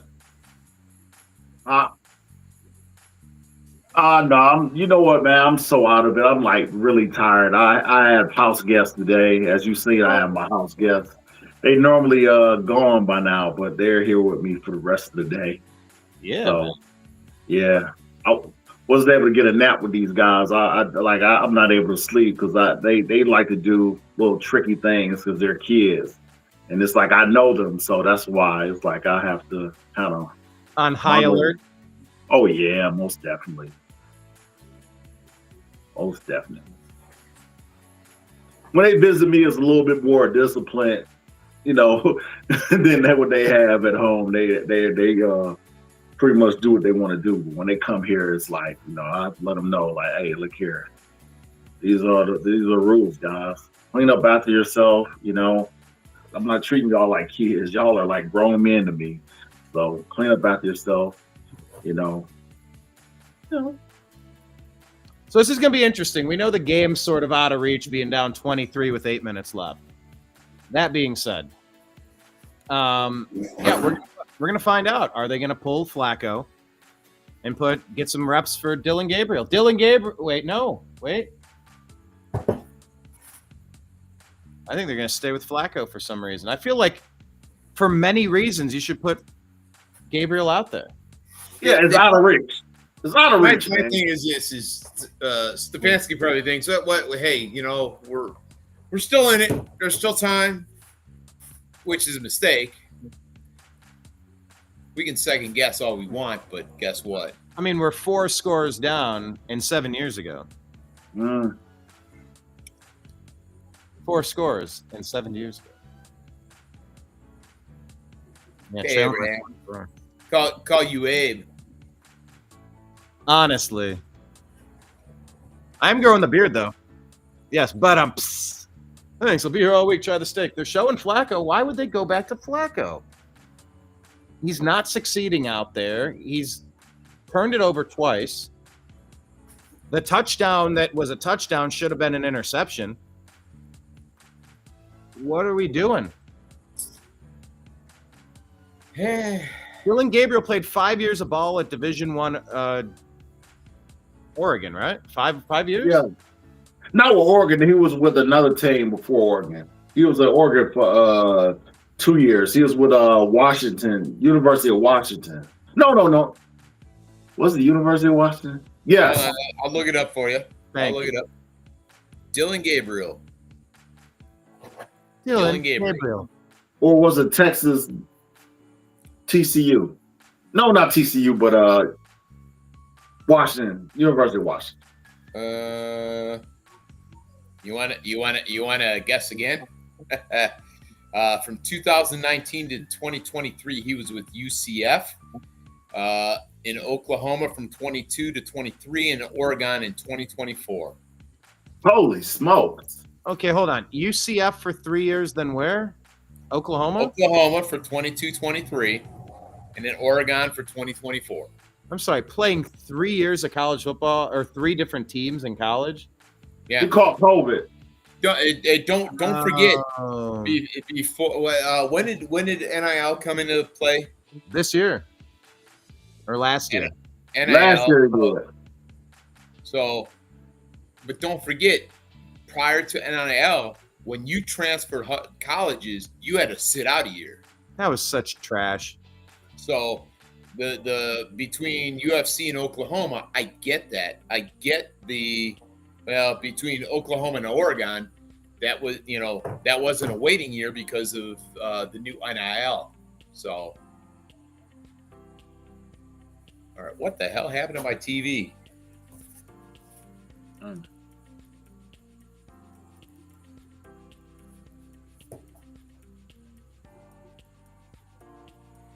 It's so funny. They're fighting right now. I'm gonna let it happen. I mean, they're talking. Hey, the Browns have the best chance because Flacco gives them enough to fight. Blah blah blah. Yada yada yada. I mean, at this point, we're done. 7:37. Our Browns offense is not gonna is not going to do a Buffalo Bills on Monday Night Football. But listen, dude, we have more total yards than the Ravens, 255 to 223. Okay, I'm getting tired of seeing these lazy pop fly screen swing passes to Jerome Ford. That's the second one, and he almost got his clock cleaned. Yeah, well, I just saw the play to Judy that made it 2nd and 4. I mean, if you want to be in this game, you're not going to quit dinking and dunking. You need to go deep. Duh. Thinking, dunking, deep. Duh. Double. I'm just trying to think of D words now. All right, Flacco scrambles out of the pocket, 3rd and 5. He just shoestrings it. Set up 4th and 5, 6:22 left. Go for it. And what do they have to lose now at this point? Well, Flacco can get hurt. Well, let me not say that. That's not. Hey. Let's not go there. Let's not go there. Well, I think what you're saying is you don't want to see that happen. You really don't want to. I agree. And that's the reason why he doesn't need to be playing right now. That's the whole thing. They're scared that if you put in Gabriel in there and he scores a couple points or whatever, or it's positive, then it's a controversy. And if you care that much about Cleveland and controversy, hey, well, we're talking quarterbacks. You see the reports earlier this week in some of the videos of Watson doing what he was doing? Not that we want to go down that path, but Go down that path. What, that he was just practicing throwing the ball? actually, they say he no. look good. No, he actually, I'm not going to lie, he looked good doing what he was doing.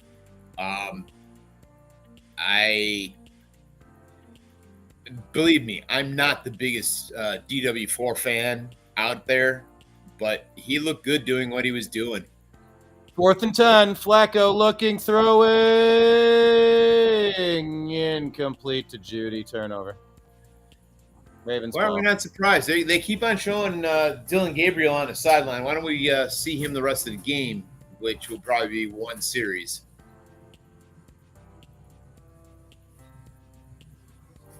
The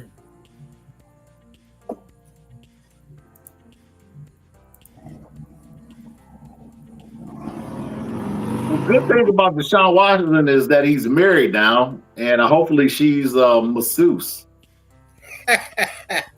No. You can get her license. All righty. Hey, you want me to go down some of the top fantasy players of the day so far?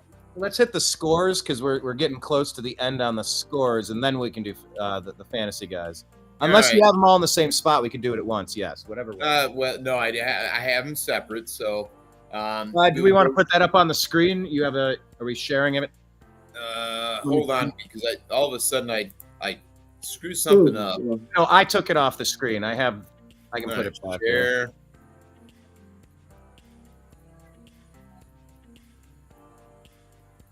Hold on.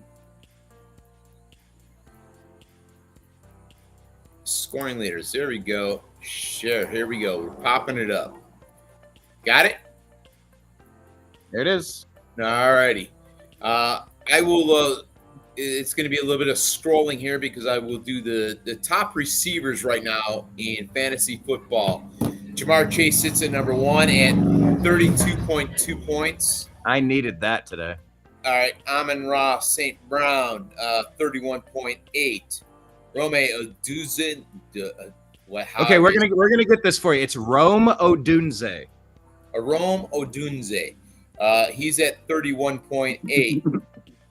Number 4 for receivers is Pakua Nakua at 27.6. And number 5 receiver is Devontae Adams at 22.6. Devontae on the Rams is so weird to say. Yeah. Yeah. All right. Good news here. Myles Garrett back in the game. All right. Very good. Top quarterbacks. We're going to do the top 5.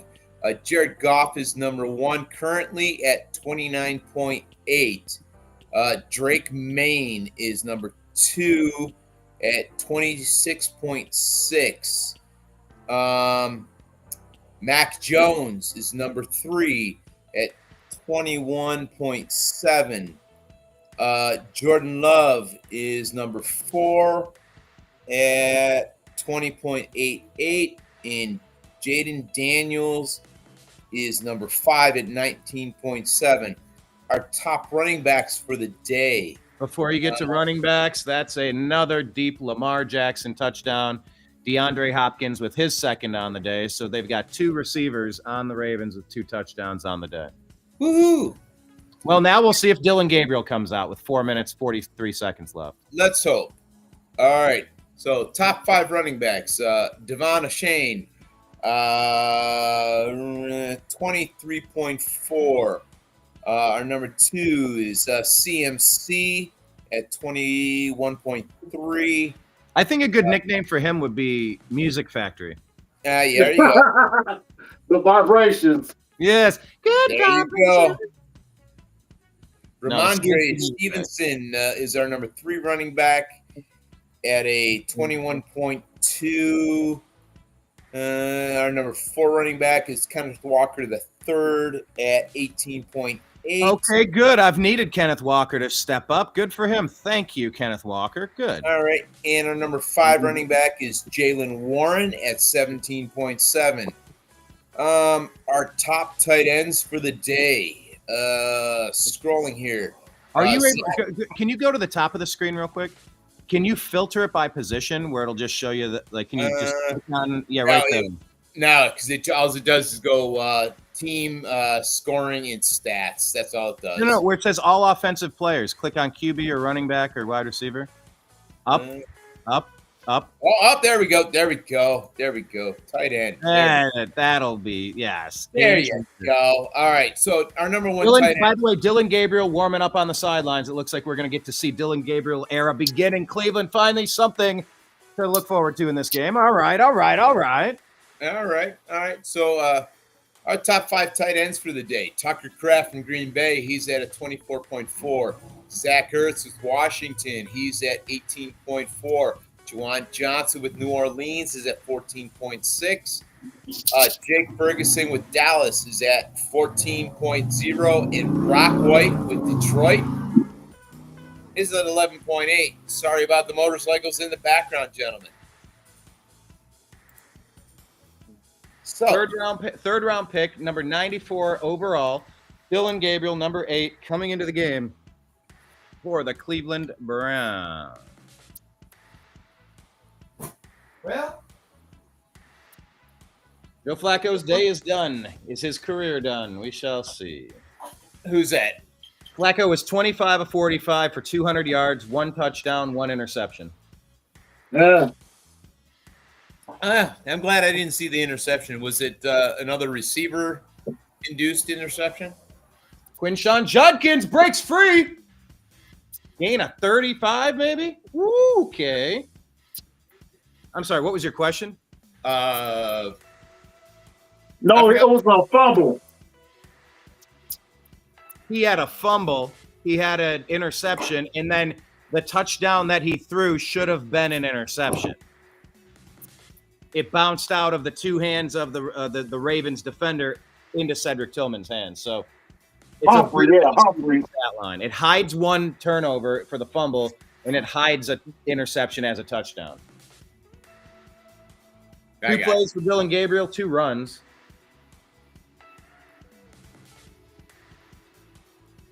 So who do we have next week? A look ahead. All right, hold on. I'm pulling it up right now as we speak. And Browns schedule. Next week, we have the Green Bay Packers. Oh, it's good. It's not like they're tough. Yeah. Well, here. But the next 4 games. Next 4 games are not promising. We got the Packers, the Lions, the Vikings, and the Steelers. Then we have week 7, the Dolphins, then the Patriots, and then their bye week.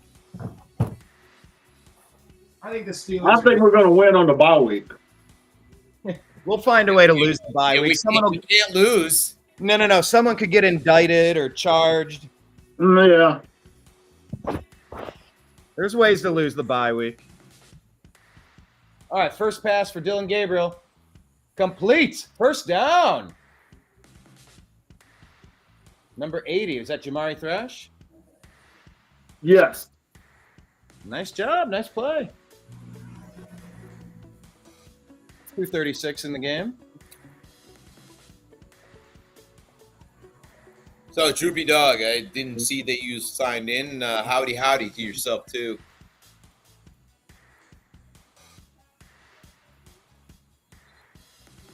Droopy Dog.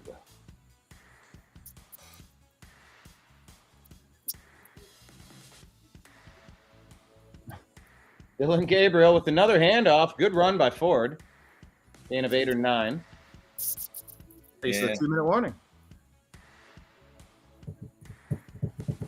What was the over on there? Hold on, I'm going to go back. Yeah, so far it's 41-10, so that the over-under would be 51 is the number currently. It had to be under. Actually, the over-under was 46.5. Yeah, so the over hit. And Baltimore was favored by 12.5, so. Which they'll cover. Oh, yeah.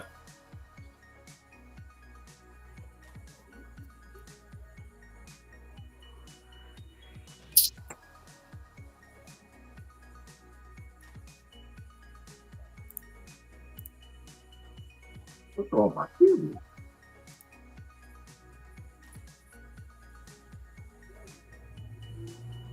Well, it might be a tough Browns season after all, huh? I had some hope.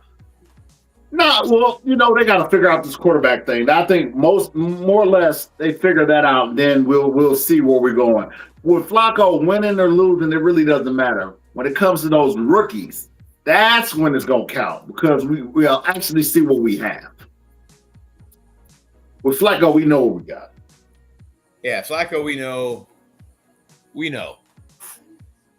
I think after today, a lot of people are going to be ready to just kind of move to the next thing. I don't know if the rookies are going to be ready.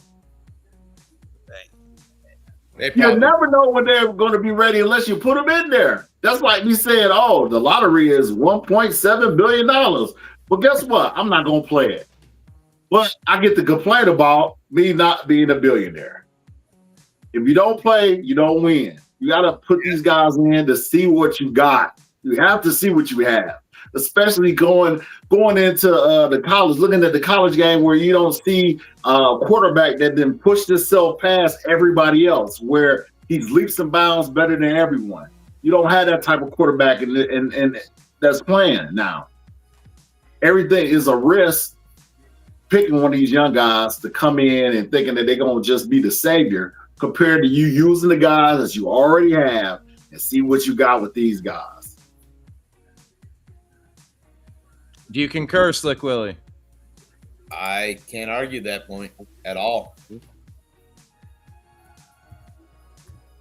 Now they're showing Shador on the sidelines talking with Flacco.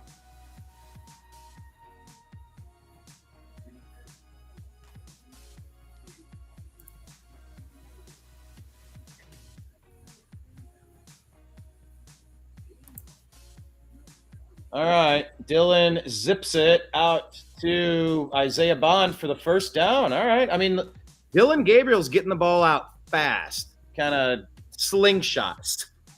Yeah. And that's what we need. But, if you're going for 2 to 5 yards, you can zip it that way. Flacco was looking deep. I was watching these other angles. The guys weren't open. There was nowhere to throw it to. Like, I know Flacco held it a little too long today, and he took a sack. He got a fumble and whatnot, but that's the thing. But you don't want Flacco to get hit. He can't do it. He can't do it like he used to. Gabriel throws it the end zone. Touchdown. Dylan Sampson. See? Star is born. See what I'm talking about? Running back Dylan say, hey, all right. Something to build upon. So, but this is going to be the problem. Now that he's doing well, they're going to be like, oh, well, Flacco didn't have a good game. But Dylan Gabriel came in. He did well. You know, no. I mean, that was over the hands of one guy and behind another. That was a tight window that he put that into the corner like a flag But pattern. that's what he's used to doing. That's his calling card. That's his calling card. Tight That's window. the reason why they picked him. Hey,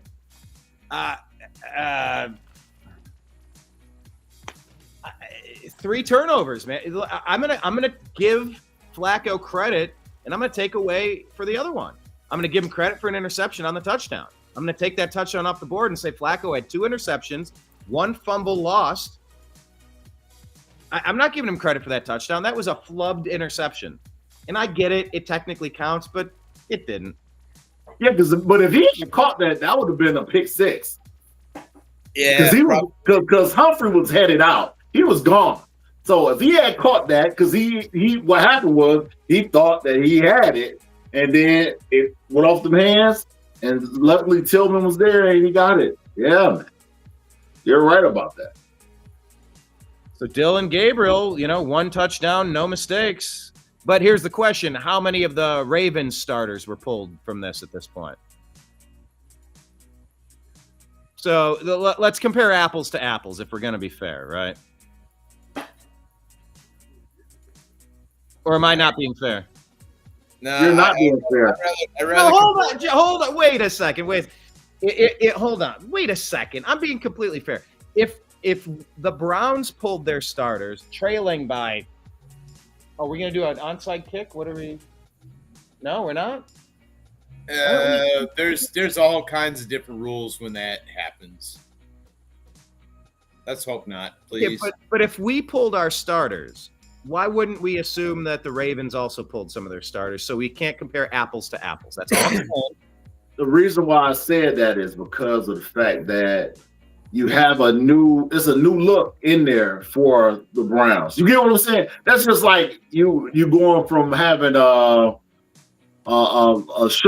sharpshooter where you have to figure out, how you're gonna shoot it and all this other stuff. It's taking a long time, and you missed the shot. Compared to you having a sniper rifle back there that's able to get it out there. If you understand what I'm saying. So I get what you're saying. It's a different defense, but my point is that it still will be different because they're dealing with a different quarterback. So that's always gonna be a big difference. Defense, you still call it the same defense. You might not have a few of the quality players that you had out there, but at the end of the day, it's not like they took everybody out and they put like some backup guys in. That wasn't the case. Well, okay. We just switched our quarterback. So our quarterback, that's the head, but you got a new head. You got a new person that's gonna do things that's different than the other guy, than the old guy. Let's be clear, the old guy. The previous guy and literally the old guy. Yeah. Old meaning multiple things. Yeah. Bob Barker with the jab. Right. Wrong, bitch. Yeah. What did you think of the new Happy Gilmore? Loved it. Awful film. Loved it. I did like it. I admit that it was awful in some ways, but I also loved it. No, the reason why I say that, it's nostalgic, yeah, but as far as it being a good film and comparing it to the original, that's what makes it bad. That's all. I'm not gonna. I will not sell. I can't argue that. Entertainment purposes, it was a good movie. That was for me. That was quality entertainment for almost 2 hours. So I can't complain. And so many Adam Sandler movies, I'm gonna laugh a couple of times. Right. I get a couple of honest laughs out of everything with Sandler in it. That is the truth of it. The cameos were top notch. And that's what I give it. The cameos are top notch, but as far as it being like good as like that other, it's kind of disrespectful to have a sequel to such an iconic movie. So that's just how I am. A long time. I've been waiting a long time for this sequel, but here's the thing: I can't give him an A+ on the cameos because where the heck was Tiger Woods? How do you not put Tiger Woods into the movie? You can't. What? You can't. I agree with Sal. You can't do that. Tiger Woods is not that type of guy. That's why you put a Daly in there because he's that type of guy. Tiger Woods is not that type of guy. He's not fun. He's not fun? He's not fun. Oh, hey, here we go. Cincinnati and Jacksonville. 3rd and goal, touchdown. They did a bit of a tush push there. Yep. Cincinnati is now on top. Jake Browning scores a touchdown on the tush push. That's the go-ahead with 18 seconds left. Here's the extra point to make it 31. I don't know. And look, I think you could have done something if he's not fun like that, even though he was the face of Nike for 2 decades. Have him work. I don't think he would allow himself to be made fun of like that. You get what I'm saying? Just. You know what? I can't. Wait. I got one point on this. Work him in where he's in the background. They're at the dairy. I don't remember the plot line exactly, but say they're at a concession stand or something. Have him in the background where it's noticeable that it's him. Don't mention him. Don't say anything about it. Don't give him a line, but make it something so prominent and everyone goes, wait a minute. Hold on a second. What the was that? Wait a minute. Go back to like something where he was there but not there would have been maybe the best. I know Adam Sandler and I get his humor. So I couldn't imagine that happen. If he was in that movie, it would have had to been a situation where like Happy would have came up to him and be like, hey, let's go to Denny's.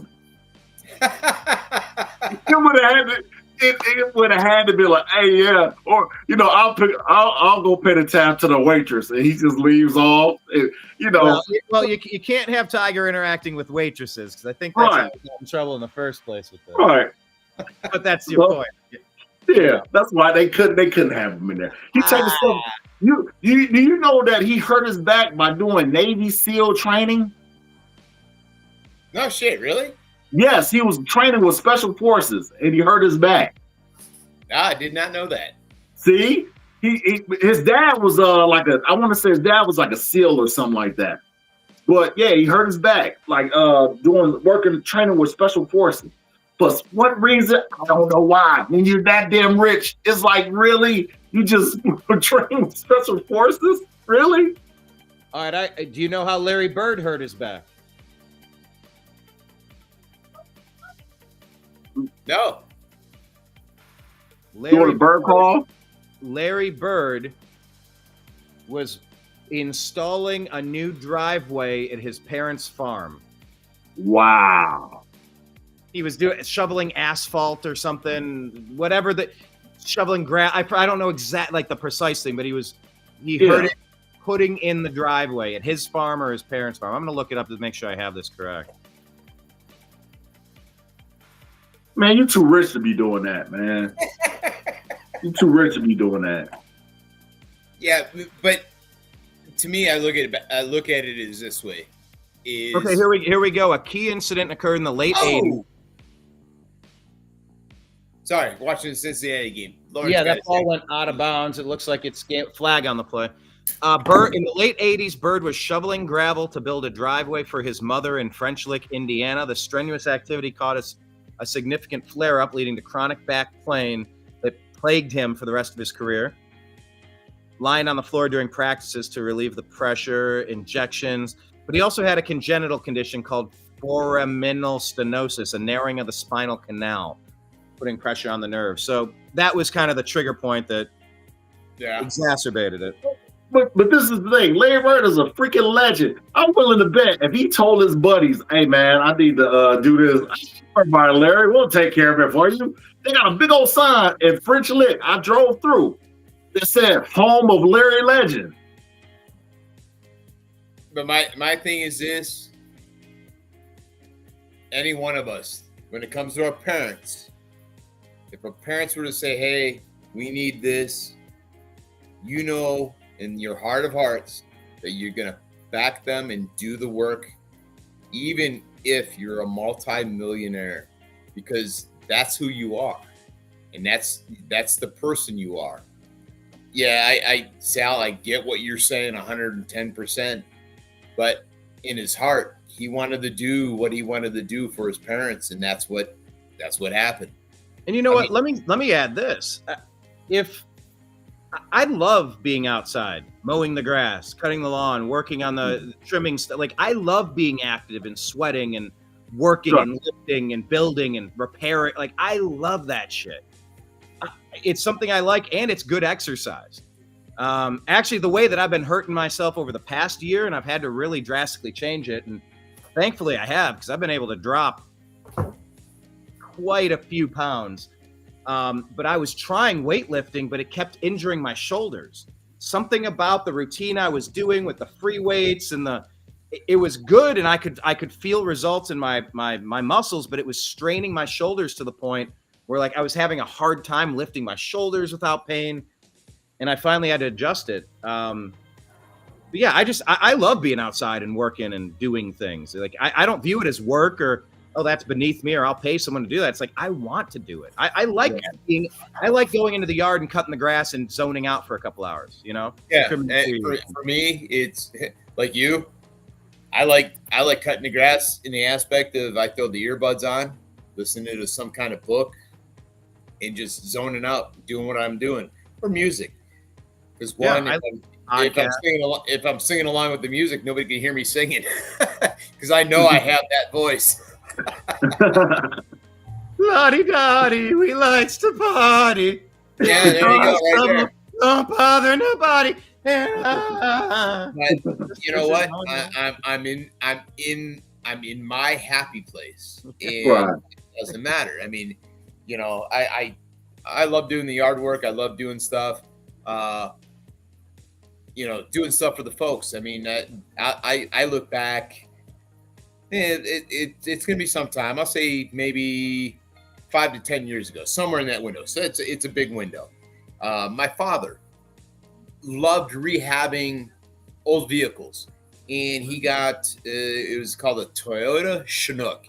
It was an RV, and he wanted to rehab it, do what he wanted to do with it.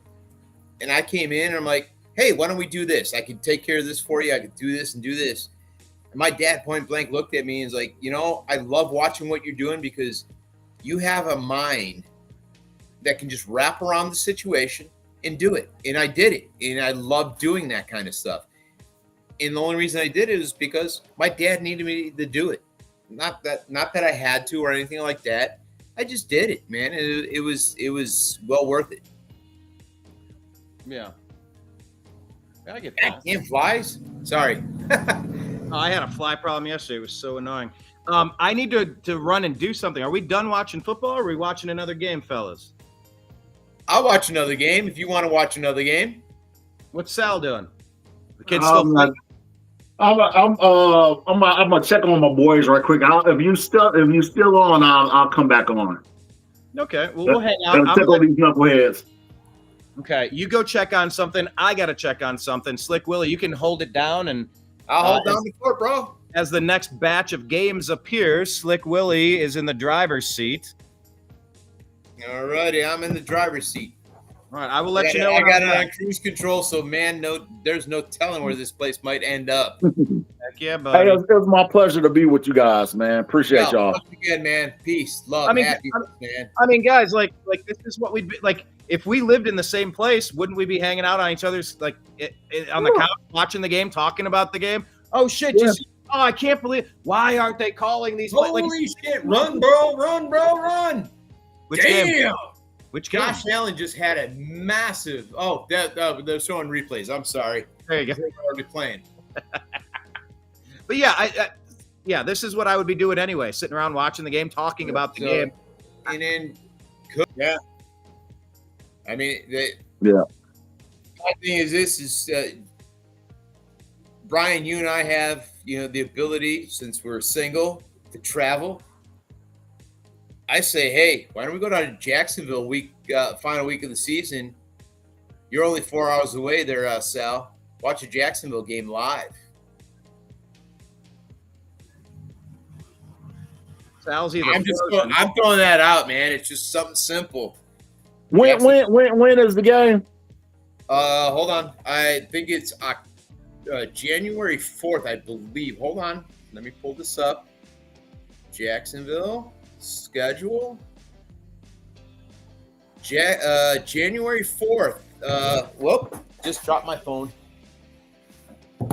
And, of course, it went black screen. Come on. All right, January 4th in Jacksonville against the Titans. 1 o'clock start time in Jacksonville.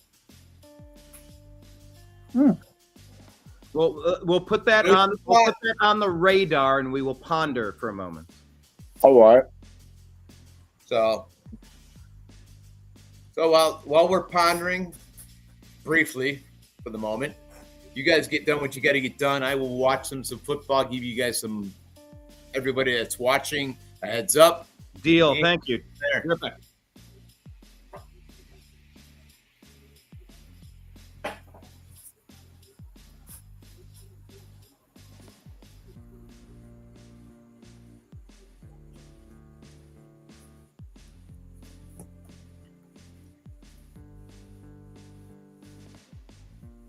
Hello, everybody out there. I'm filling in the time right now on the Unhappy Sports Hour.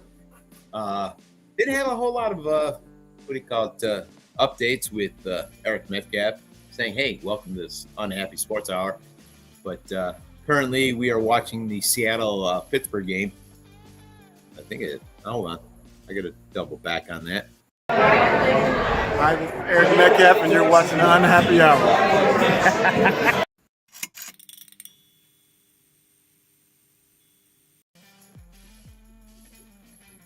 But currently, I do have the Seattle-Pittsburgh game on right now. They are in a commercial break, so when they break to the game, I will give you updates as they come.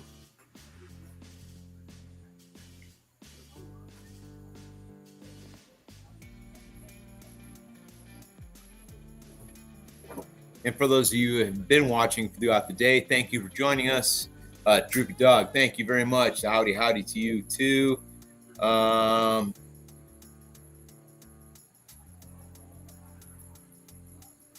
John Brenneman, thank you very much for watching with us today. Not a whole lot of people out there watching with us today, so I throw that out to the two of you that have been with us for the day. I'll jump into this and give you guys some fantasy points. Hold on here a second.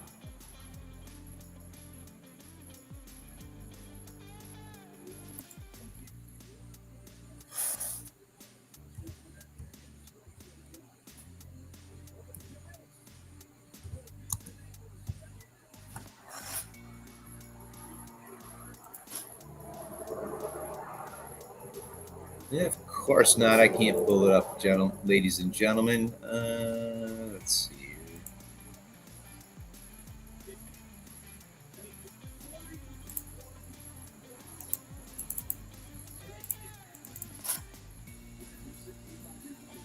Can you change the screen layout, or is that only on my side?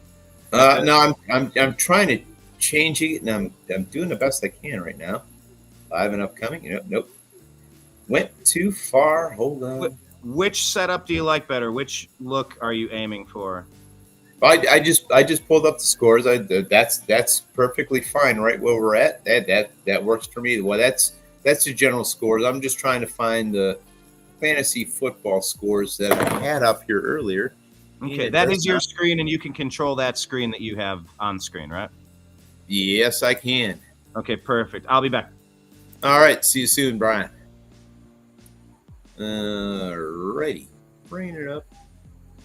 NFL.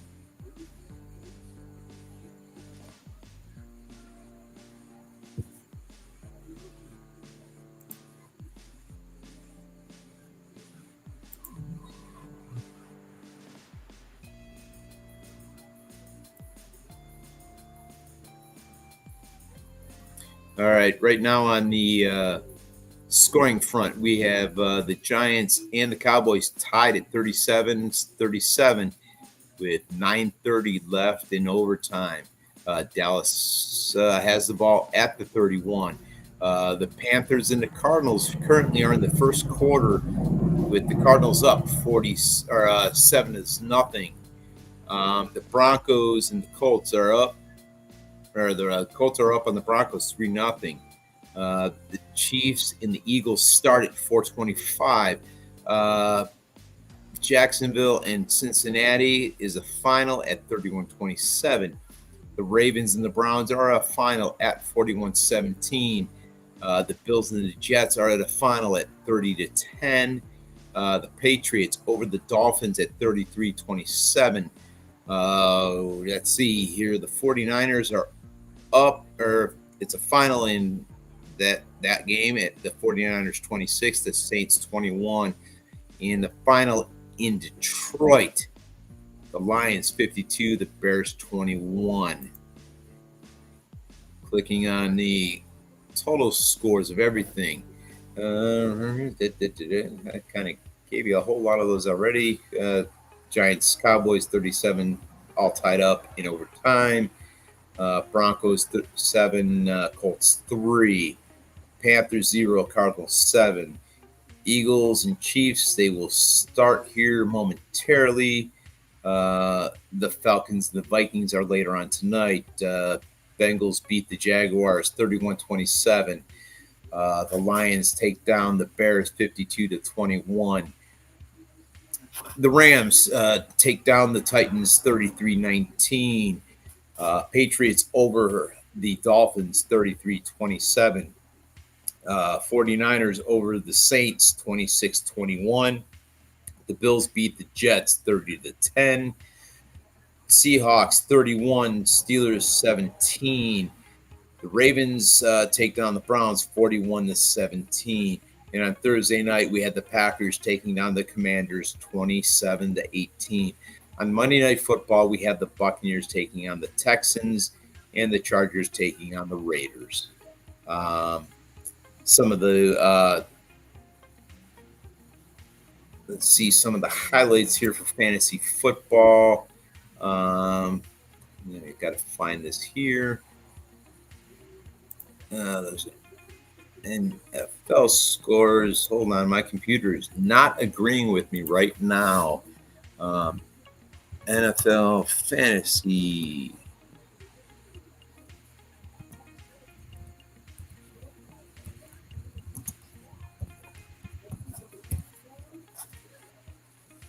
Oh, there we go. We brought it up. Scoring leaders currently for our quarterbacks, our top 5 fantasy scoring quarterbacks of the day so far. We have Jared Goff at 33.96. Russell Wilson coming in at number 2 at 31.26. Lamar Jackson, number 3 at 26.3. Drake May coming in at 4th at 26.3. And Mac Jones for the Niners at 27.76. Our top running backs for the day. We have number 1, James Cook for Buffalo at 26.5. Devon Achane for Miami at 26.2. Number 3 is Javonte Williams at 23.6. CMC, he brings it in at 22.7. Ramondre Stevenson at 21.2.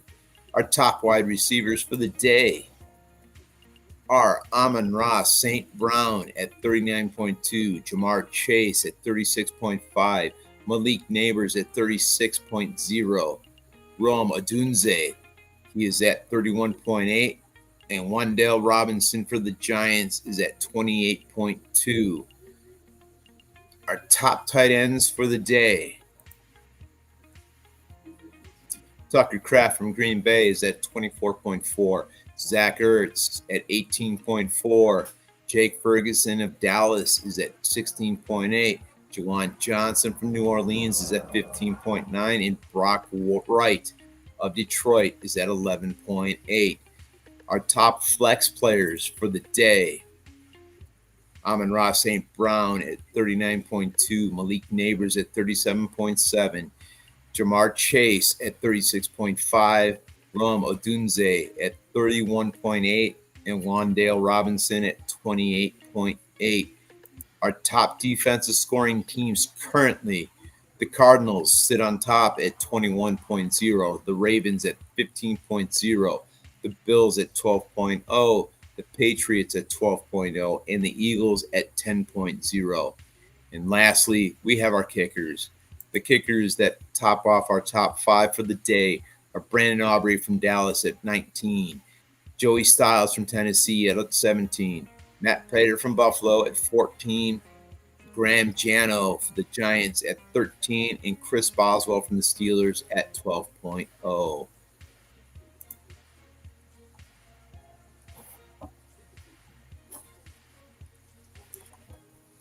Currently, I have the Giants and the Dallas Cowboys on screen.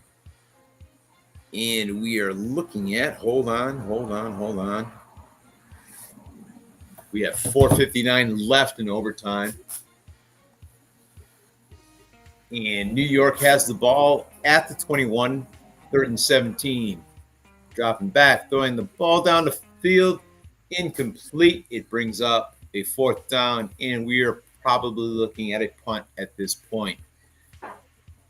Russell Wilson threw an errant ball. It did not look anywhere near any one of the receivers currently.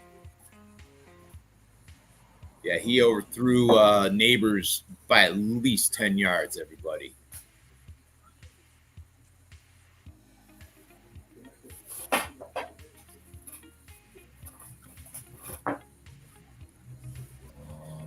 And at this point, New York is lining up to punt the ball. They kick it off. It's a nice deep kick, fair catch at the 38-yard line for Dallas. And they're coming out, and it's bringing up a commercial break, and we will see you in a couple of minutes.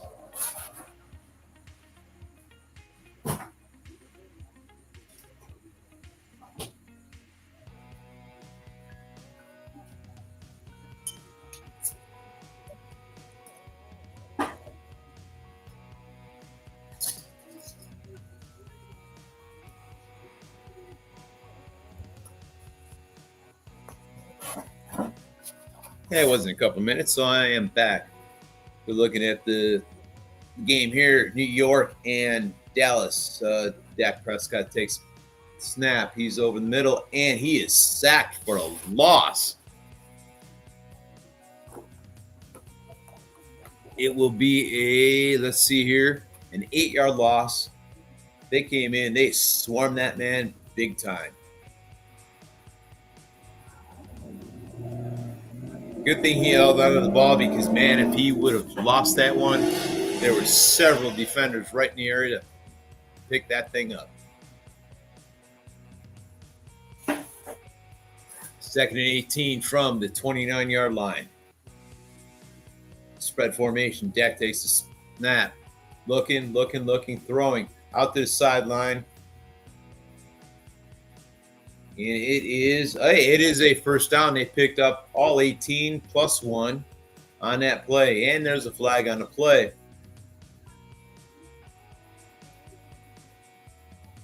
Pass interference on the offense. This point is coming back. It'll be 2nd down. 18. Probably 2nd and 33 is my guess if it's a 15-yard penalty. And they mark it off from the previous spot. We will see, folks. Oh, yeah, that's definitely pass interference. He pushed off.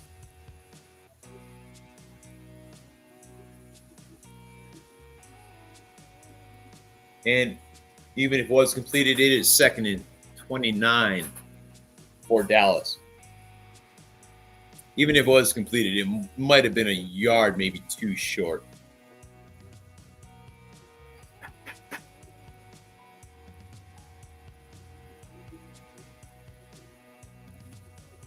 Dak's lined up in a shotgun formation, takes a snap, handoff, and he's still up and gains about 9 yards on the play. So to bring up about 3rd and about 20 here.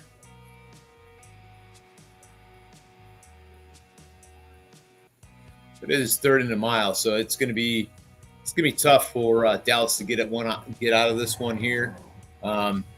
We are at the point where there is Only 3:52 left in overtime. Hey. They're at the 38, so he got a good chunk of yardage. It's third and about 8. No, third and 10. Dak's changing the play at the line of scrimmage. They are out of time. Dallas calls timeout to avoid the delay of game.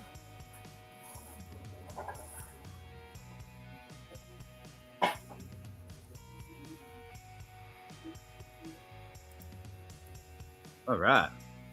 Oh, you're back. Thank God. I am not a play-by-play guy. I am definitely the color man here. So I don't know if you were listening and all that shit, but I gave out the scores where we stand. I'm watching the New York Dallas game, and it's tied 37-37.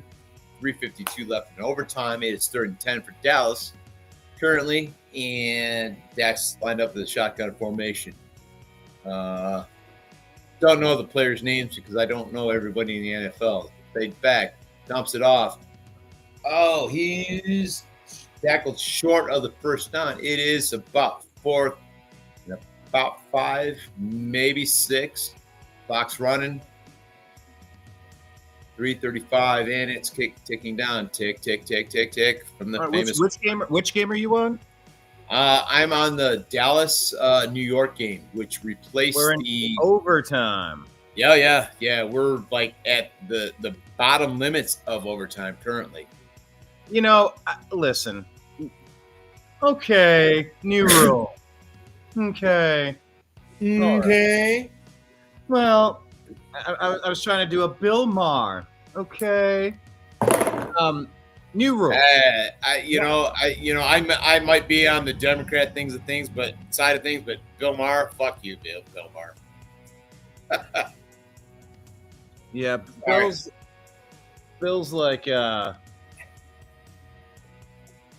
he had a segment. He go, okay, new rule, and that was like a whole bit that he would do. He would make a new rule. I know. I remember the day. So I have a new rule: no more ties. If you go to the end of overtime, you go to a kickoff. You start at the 20-yard line. You each get a field goal chance, and you just kick from 5 yards out until somebody misses and somebody makes. That's it. The Browns would lose a lot. Well, not with Phil Dawson. He ain't playing no more, bro. All right, so Russell Wilson is trotting back out on the field. They just got the ball back inside. It looks like it's inside the 20. But we have a commercial break, so we will go from there. All right, Seahawks did take down the Steelers. All right. I don't know Dude, why I care. It's Dude, they didn't just take down the Steelers. They decimated the Steelers. They whooped them. 2 interceptions from Aaron Rodgers. Yeah. I'm sorry. Aaron is past his prime. I will seriously say this. I will take a Flacco over an Aaron's any day. Really? Yeah, seriously. I have no fit. Dude, I will say this. During my fantasy drafts, I had 2 of them. I don't play a lot of fantasy football. I play enough. Aaron Rodgers was sitting there in both drafts at about the 8th and 9th round, and I'm like, he's the next best player up, and I went elsewhere just because I can't do it, dude. I watched what he did in New York. I watched the end of his career in Green Bay. He does not have it. I mean, everybody thinks he's the next coming. Oh, Russell Wilson down the field, picked off at the 30 by Dallas. Dallas has the ball at the 2 minutes left in overtime. On their 30 or the other 30? Other 30. They got 70 yards to go. Oh, okay. And that dude, with Russell Wilson, that was airmailed right to the Dallas defender. I mean, dude, there's Neighbors is coming in to make the tackle. How's that sound? Yeah. Hey, let me give you a player profile. Jake Browning, Cincinnati Bengals quarterback, 29 years old. He was undrafted. In 2019, he signed with the Vikings before joining the Bengals in 21, initially on the practice squad. Became the backup QB in 23, going 4-3 and 7 starts that year with a 70% completion rate. 1,900 yards, 12 touchdowns, 7 interceptions. He's known for his high school record. Oh, my Lord. How many touchdown passes in high school? Hold on, let me do this. So I'll do the average. We'll do 3 years because maybe as a freshman he didn't start. And this would be a 4.0 GPA at Folsom High School, by the way. 10. I'll say 70 touchdowns over his sophomore through senior year. 7-0? Yeah. Triple that. Get the fuck out of Dodge. 229 touchdowns in his high school career. He holds the record. Holy. How do you even do that? Even if you're playing flag football or like in a garbage pretend league, that's still 70 touchdowns a year, or if it's 45 touchdowns a year for 4 years straight or something like that. You said what now? 220. I'll tell you. I changed the page. 229. 229. I'll just go touchdowns a year. Here, I'll just go. I guarantee he didn't start as a freshman. You can't guarantee that because he put up 229 touchdowns. All right, okay. I'll do 4 years. For 4 years, that's an average of 57.25 touchdowns a year. Justin Fields left the game with a concussion protocol, unfortunately. All right. So we're going to break this down even more. So 10 games average season. Figure at least minimum 3 playoff games. So 13 games a season. Oh, I'm just saying. So each year he played, we'll figure that he played at least 3 playoff games. That averages to 4 touchdowns a game. Average, yeah. That's average. Average. That's a holy shitter right there, man. Indeed it is. Like the stat doesn't even seem to matter, but he clearly holds a record for a reason. That's not usual activity. So, man, that is tough. All right, 30 seconds. 1-7. Hold on, wait a minute. I'm at 50 seconds. 36 seconds left. Cowboys are in field goal range. All right, so I'm watching. We got the 10-second delay, so I'm watching the third down play. Prescott weasels out, runs up. He's running down at the 27-yard line. So it's first down with 25 seconds. The clock is ticking. They're running it down. I'm out with 4 seconds. So 4 seconds left. Hey, can the Cowboys do what the Browns couldn't last week and kick a field goal to win the game? Brandon Aubrey. So Aubrey's trotting out on the field.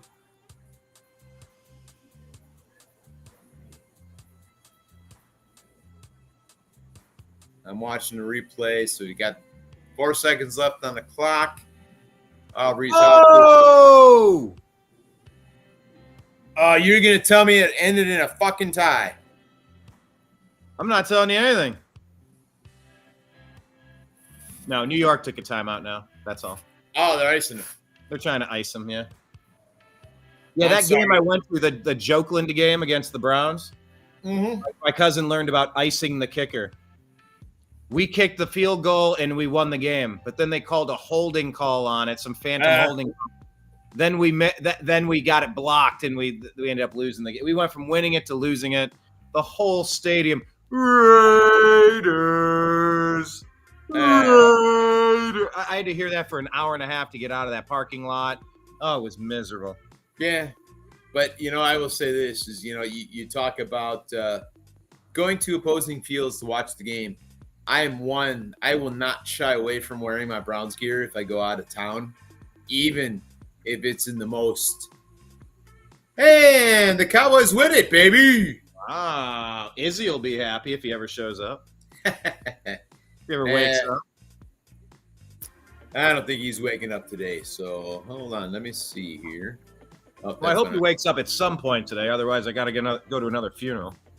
Don't want to do that. Let's not go there. Yeah, let's not. He's already joining the military, which concerns me. But Nah, don't let that concern you, bro.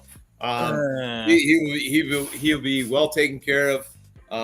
And like I told Z last week, my hat's off to him 110%.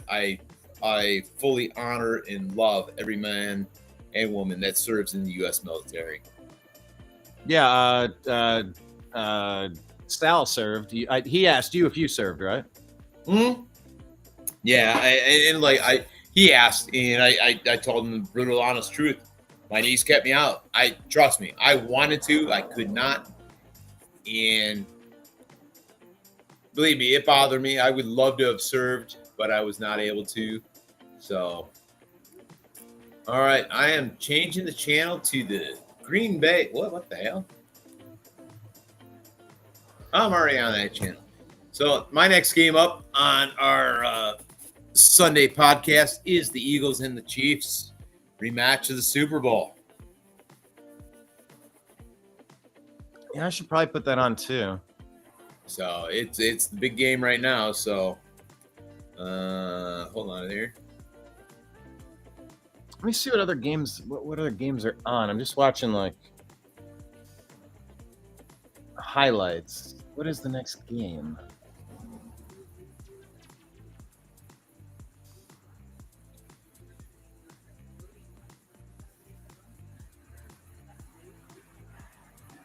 Eagles, Chiefs, yeah.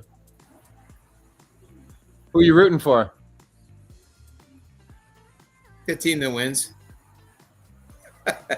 I know that's a broad stroke comment. I'm going Eagles. I'm so sick of the Chiefs. Same here, but if you go through narratives and stuff like that, say it's WWE style, who knows?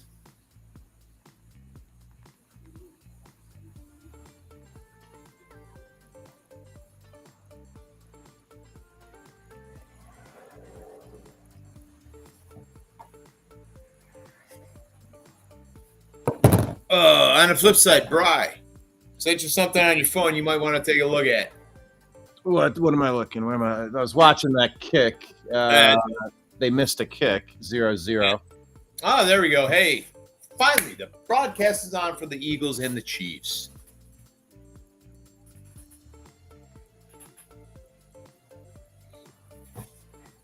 There we go. We'll put that up on the screen. Dude, I got so many football stats and shit running on my TV or my computer screen right now. I finally figured out how to do a couple of things here. What did you figure out how to do to navigate all the navigate certain little things here? The one thing I wish I could do is one of my favorite apps. By the way, Amon-Ra St. Brown, 3 touchdowns.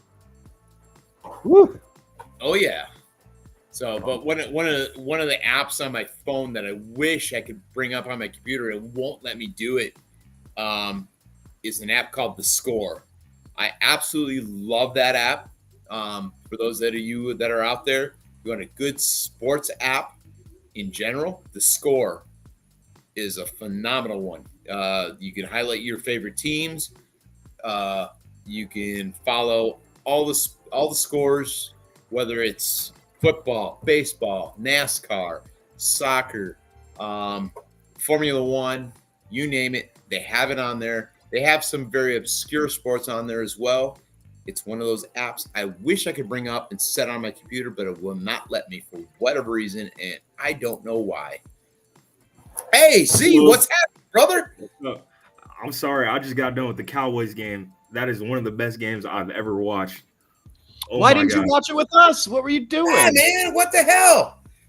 Z. Man, I have to have it up on the big screen. I can't have it on my Chromebook. I mean, my computer and the thing at the same time.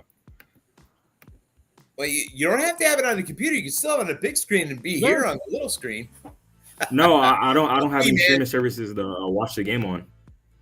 Oh, I got you. Hey, Wait, you don't have what to watch it on? he doesn't I have a don't have any streaming streaming service. I service didn't know what it was to streaming watch on. it here and there. Okay. All right. Okay. See, I can appreciate that. I respect you, man. Tell us about the game. You watched the whole thing. Tell It's us good to about the see you ups and downs of it. Oh my gosh, Brandon Aubrey is the greatest kicker to ever touch a football field. Good thing you convinced me to draft him. And And Eagles, I'm one of the touchdown, worst baby. fantasy. I'm one of the worst fantasy managers of all time. I got Malik Neighbors sitting on the bench with 40 points. Oh my god! we need to normalize. Like, I know we start our starting lineup, but can't we just play the player that scores the most points of the position, just like highest scored per position? God, I wish. You know what? I look at it this way. I've got on my one fantasy team. So I've got Kyler Murray going currently, but on my bench, I got Jared Goff who put up 43. Yep, 5 touchdowns. Oh my gosh! Dude, I mean, I was not anticipating that, and you know, but on the flip side, last week, Z, you and I we had a small conversation. I have Kyler Murray, and I got Marvin Harrison Jr. So I like going in with that double-edged sword because you know how that can pan out. But then Yeah. you have you got your bench scoring, and I'm looking down and I see Jared Goff. 334 yards, 5 passing touchdowns, and 6 yards rushing, putting up 43. Going, I just want to find a short tree, throw the rope over the lowest limb, and jump. But It's it is brutal. It's brutal when you have someone on your bench that's just outscoring Yeah, people that you play. I just want to say, look, if he's on the team, just let me play if I have a quarterback that goes off, like, just count his points. And if I have a running back that gets injured in the first quarter, go to the next guy. Like, just give me highest score. I want to play in a league that does that. I've been burned on that so many times. I've probably won a couple of times on that too, but it feels like I only lose. By the way, quick update. Kevin Stefanski said he will not consider a quarterback change from Joe Flacco to Dylan Gabriel. yeah. What happened in that game? I saw it was like a blowout. Oh, you did not miss a whole lot, game, so don't worry about it. but it was close for most of the game. It was probably close until about midway through the third quarter, and then Baltimore. I mean, I look at it this way. Back when the Browns first came back, they had a decent defense, but when you're on the field for so long, you start losing the game. And today was another perfect example. The offense couldn't do a whole lot. The defense was doing their job well into the third quarter, and then you just get to the point where they're getting tired, and Baltimore exploited that and jumped all over the Browns, and that's about the bottom line, man. That's my take on it. Brian, I'd love to hear your take on it. I mean, Flacco had a touchdown, but it was a ball that hit the Ravens defender in both hands. It should have been an interception. It bounced out of his hands into the end zone for Cedric Tillman's touchdown. Add that into Flacco's legitimate interception and his strip sack fumble that the Ravens took. I mean, that's 3 turnovers from Flacco. He doesn't look very mobile out there at all. We were out gaining in yardage the Ravens. We had more offense than the Ravens somehow. We're just not getting touchdowns, and we're not winning games. Last week's game was winnable. We could have been 1-0, and now we're at 1-1. We got to figure out who we are moving forward, but now we're 0-2. Flacco got a lot of hits and 3 turnovers, 2.5, because he got 2 literal and my 1 phantom. And then Dylan Gabriel comes in, and he promptly throws a touchdown pass to Dylan Sampson. Dylan to Dylan. Also, I got lucky. I hit one of my parlays, $5 to 150.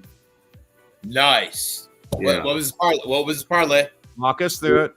It was Dak Prescott for 2 passing touchdowns, George Pickens for a receiving touchdown, Alvin Kamara 5 targets, Let me see. Targets, not completions. Yeah, just targets. Wow.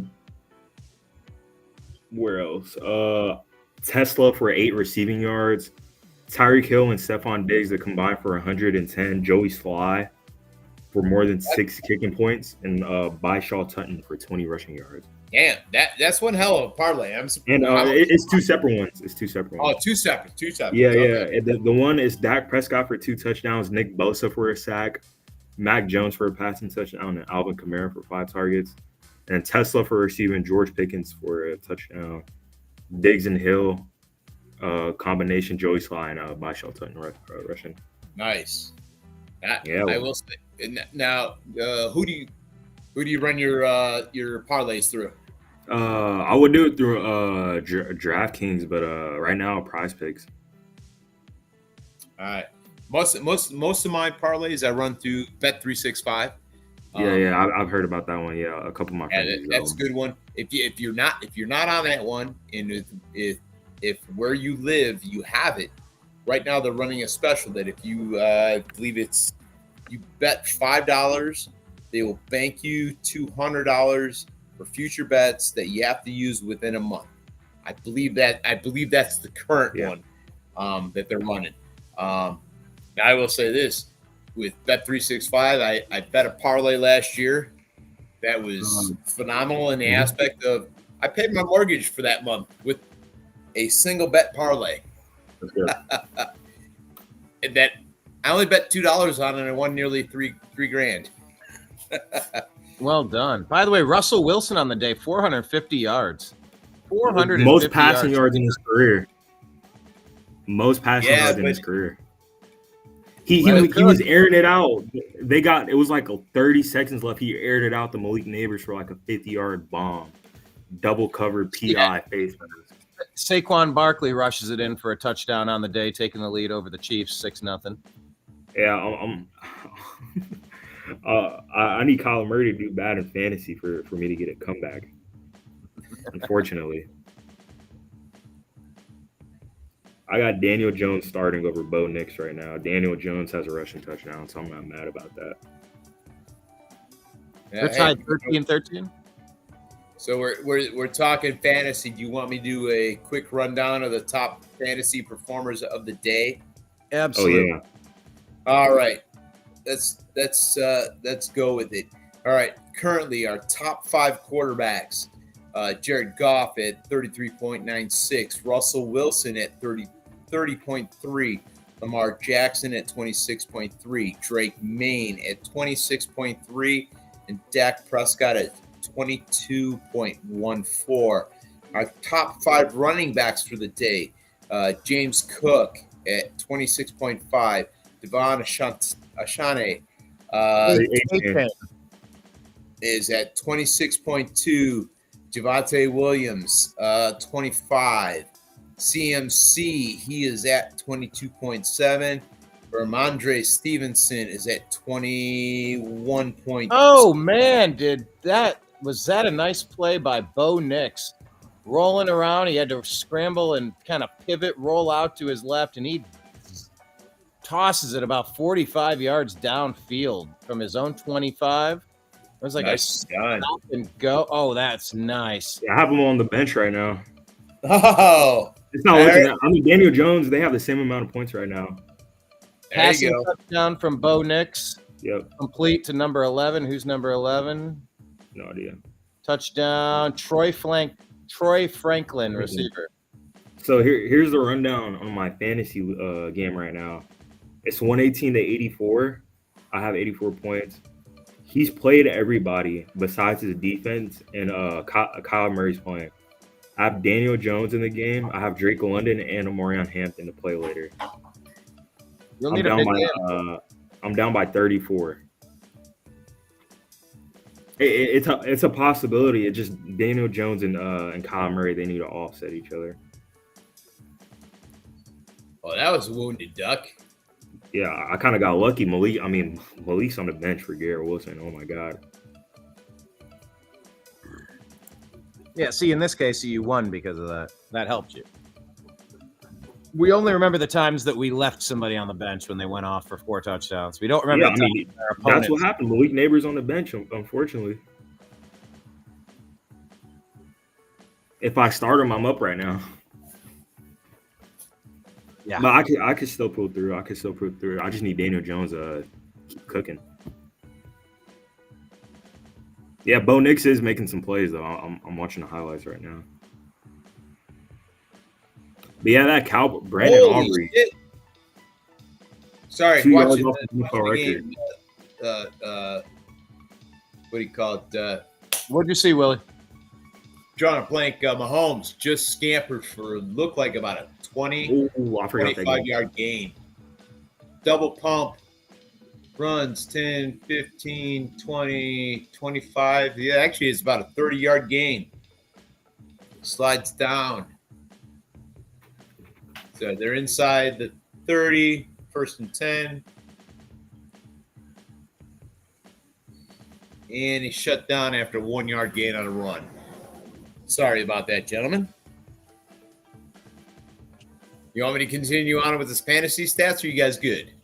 I totally jumped all over it. I cut you off. Yes, good job. Please continue. I meant to say. All right. So we go to the top 5 wide receivers. We got Amon-Ra St. Brown at 39.2, Malik Neighbors at 37.7, Jamar Chase at 36.5. That's your boy there, Brian. Rome Odysee at 31.8, and Wandale Robinson at 28.2. Yeah, Wandale had a great game. up 28. Wow. Yeah. I mean, I had him in fantasy for the past 2 years. He's good. He gets open a lot, but during the game we had a lot of broken coverage schemes where he was just open right through the middle. So, But he's yeah, also not that consistent receiver you want to go to in the clutch. yeah, exactly. Yep. So, all right, in our top 5 tight ends for the day so far, Tucker Kraft 24.4, Zach Ertz 18.4, Jake Ferguson 16.8, Juwan Johnson 15.9, and Brock Wright 11.8.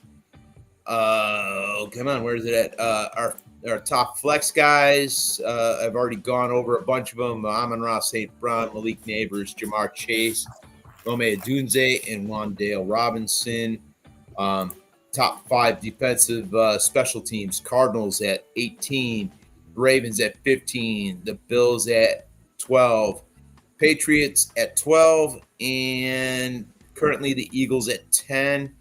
And lastly, our kickers for the day currently are Aubrey with 23, Joey Sly. Yep. Joey Sly at 17, Prater at 14, Graham Gano at 13, and lastly but not least, Chris Boswell at 12. I gotta check how I'm doing in my leagues here. Yeah, I'm pulling up mine right now. I'm down by 30. Daniel Jones. I'm down by 30 in my one league, but I got a lot of people going right now, and he's almost done. And in my other league, I'm that guy that's got a little bit of Vaseline and taking it in a shower at 44 points, 44 versus 70 right now. It ain't looking good for me in my ESPN league. Ooh, okay. I'm crushing in my matchup. What's the percentage likely to win? Where's that? 88% chance to win. Led by Kenneth Walker's 18, Jamar Chase is 36, and Amon-Ra at 39. You're not beating me, man. I got Jamar Chase and Amon-Ra today.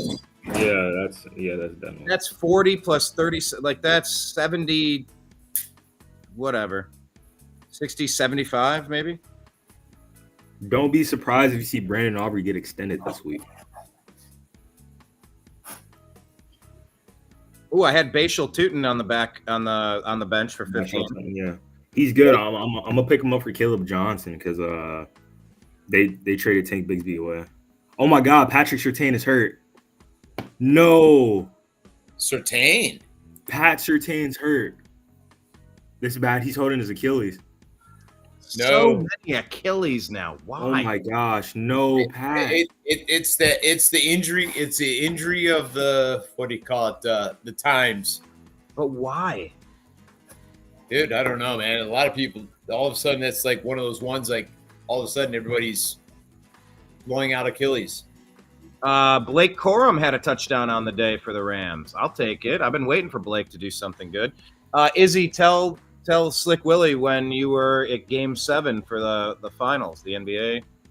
Oh yeah. We went to the Pacers versus OKC watch party in Indiana. It was one of the worst memories I'll ever have. It was unfortunate. Yeah, you're welcome. I was able to take Izzy to his worst memory ever. You're welcome. Yeah, but it was a fun experience at the end. It was a very fun experience. It was just unfortunate what happened, but it was great. I loved it.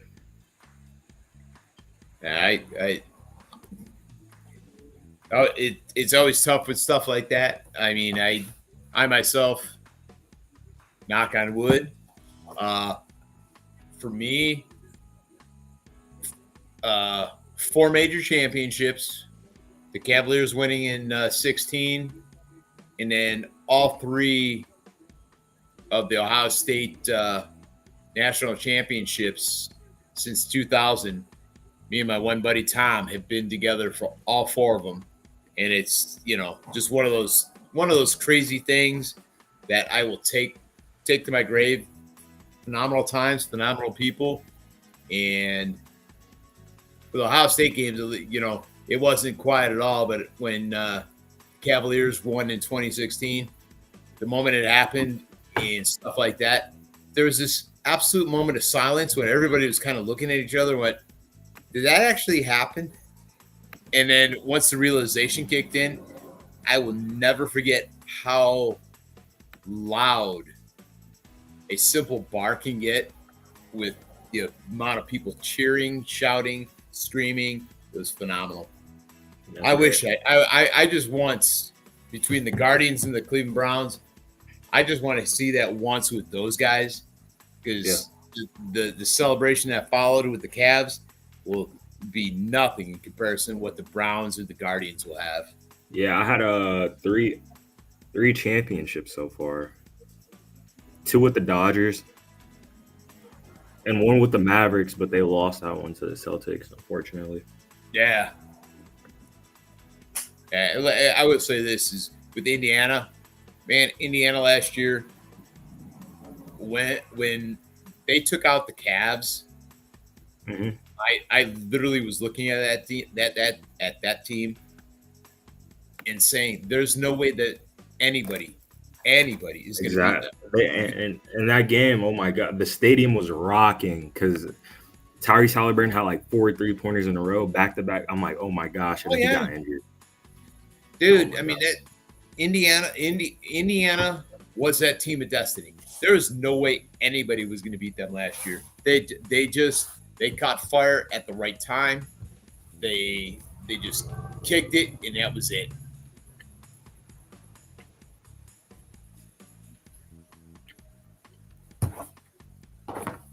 Hold on here. I'm scrolling to see if I got any other games going on. 4th and 1, Colts and Broncos. They go for it, hand off to Tyler Warren. He doesn't get it.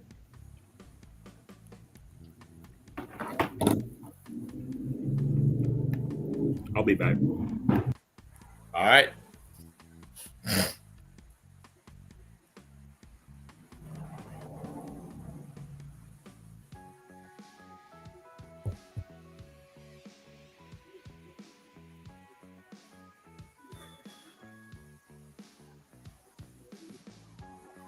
Currently, ladies and gentlemen, if you are following, we are watching the Philadelphia Eagles and the Kansas City Chiefs. And the Chiefs have a flag for holding. Or no, I'm sorry. The Eagles have a flag for holding. And they're going to be marched back. And the current score is the Eagles 7, the Chiefs 3. It's 3rd and 15 for Philly.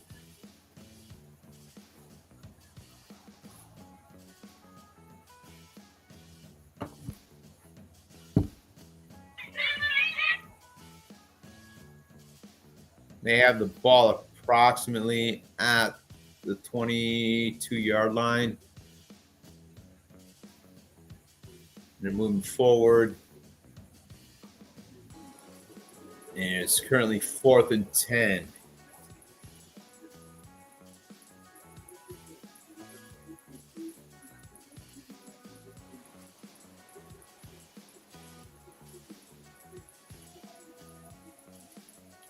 They're going to be punting it away to Kansas City.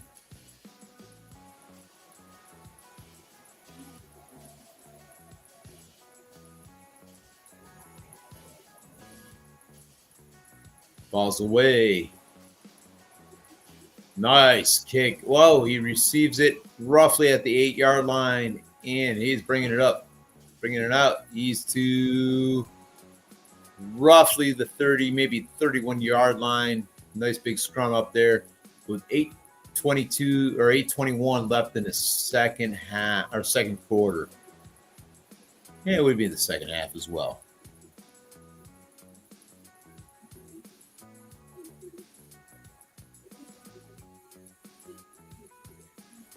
Give everybody a breakdown of the scores for the day so far.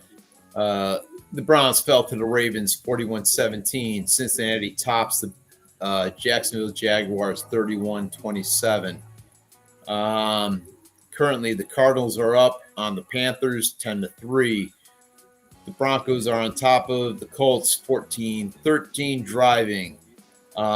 Philly and Kansas City, it's 7-3 with Kansas City having the ball roughly at the 30-yard line. The Rams beat the Titans 33-19. Seattle took it to the Pittsburgh Steelers 31-17. The Bills beat the Jets 30-10. The Lions, oh shit, they just lambasted the Bears 52-21. The Cowboys win in overtime 40-37 over the Giants.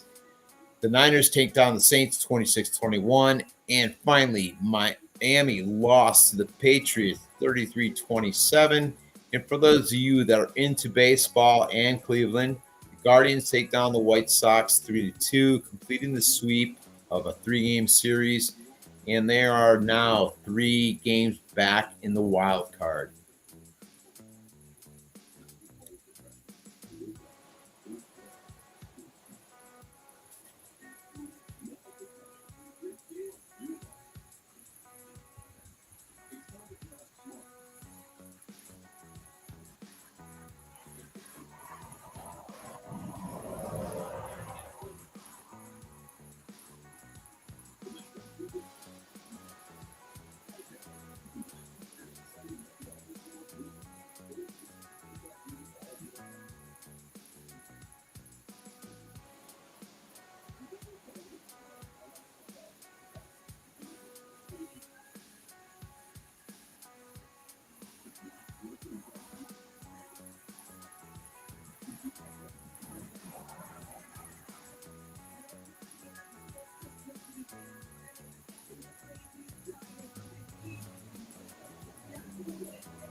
Who knew Russell Wilson had so much left in the tank? That's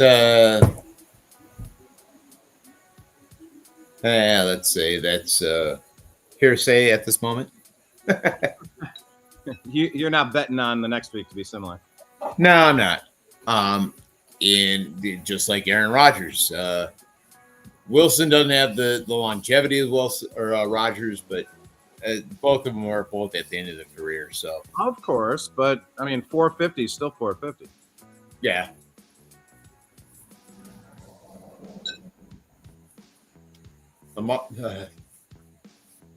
Hunt with a nice carry. Kareem. You got about 12 yards on that carry. Damn. Dude, I look back at the aspect of both Hunt and Chubb being in the same backfield. They never use that combo to the fullest potential ever. What would you have done differently? Dude, I had Belt in the backfield at least 50% of the time, where if I remember correctly, the stats of them being in the backfield at the same time was less than 20%. I mean, if you have two backs that caliber in the backfield and you have a quarterback that can hand off or throw to either one of them on the same play, can you imagine the confusion the defenses would have felt if both of them were used that much? I mean, literally. I mean, that was one of those moments that you can't. I mean, it was a wasted opportunity. I'm just saying. That's Stefanski. Yeah, I'm not arguing that one. I mean, don't get me wrong. I mean, I truly believe. I truly believe in longevity with a head coach. My standard for saying that, look at the Pittsburgh Steelers. In my lifetime, I can remember them having 3 coaches. Chuck Noll. Yeah, Chuck Noll. The Chin, and Tomlin. I heard Bill Cowher's looking at houses in Strongsville. I heard it was North Olmsted. Oh, okay. But I mean, dude, think about that. I mean, you have a team that has had 3 coaches over the course of. I look at it this way. I'm 55 years old, and my earliest football memories are from about 1980. So in 40 plus years, they've had 3 coaches. I mean, to me, that says a lot about everything. I mean, don't get me wrong, Kevin Stefanski may not be the greatest coach to ever coach the Browns ever, but even if they have losing seasons and they can stick with them, I'd rather have a coach that's even questionable maintain something opposed to constantly swapping out coaches, as the Browns are notorious for doing. Love to hear your opinion on that one. Well, I just asked Grok the combined seasons for combined years coached by Noel, Cowher, and Omar Epps. That's how I put it in, and Grok knew exactly what I was saying. Mike Tomlin, of course, looks just like Omar Epps. Yeah, I know. How many seasons total, if you're doing quick math, would you say? Chuck Noll, Bill Cowher, Mike Tomlin, how many combined seasons? I'll say 54 years. 57 seasons. 3 people. All right, that's older than me. I'm 55, so in 68, that's when Chuck Noll took over the Steelers. So an average of 19 years each, their tenure. Average of 19 years. And over since you're doing that, pull up their average record for those seasons.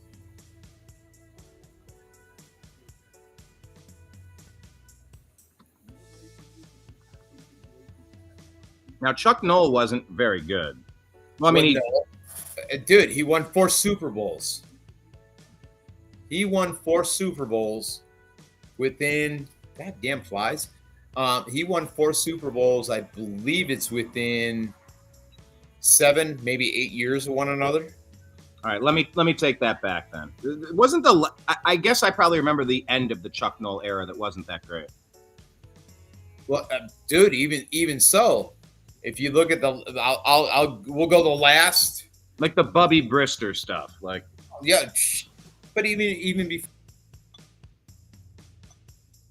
before that, man, dude, he won 4 Super Bowls under Chuck Noll without modern technology, him calling his own games.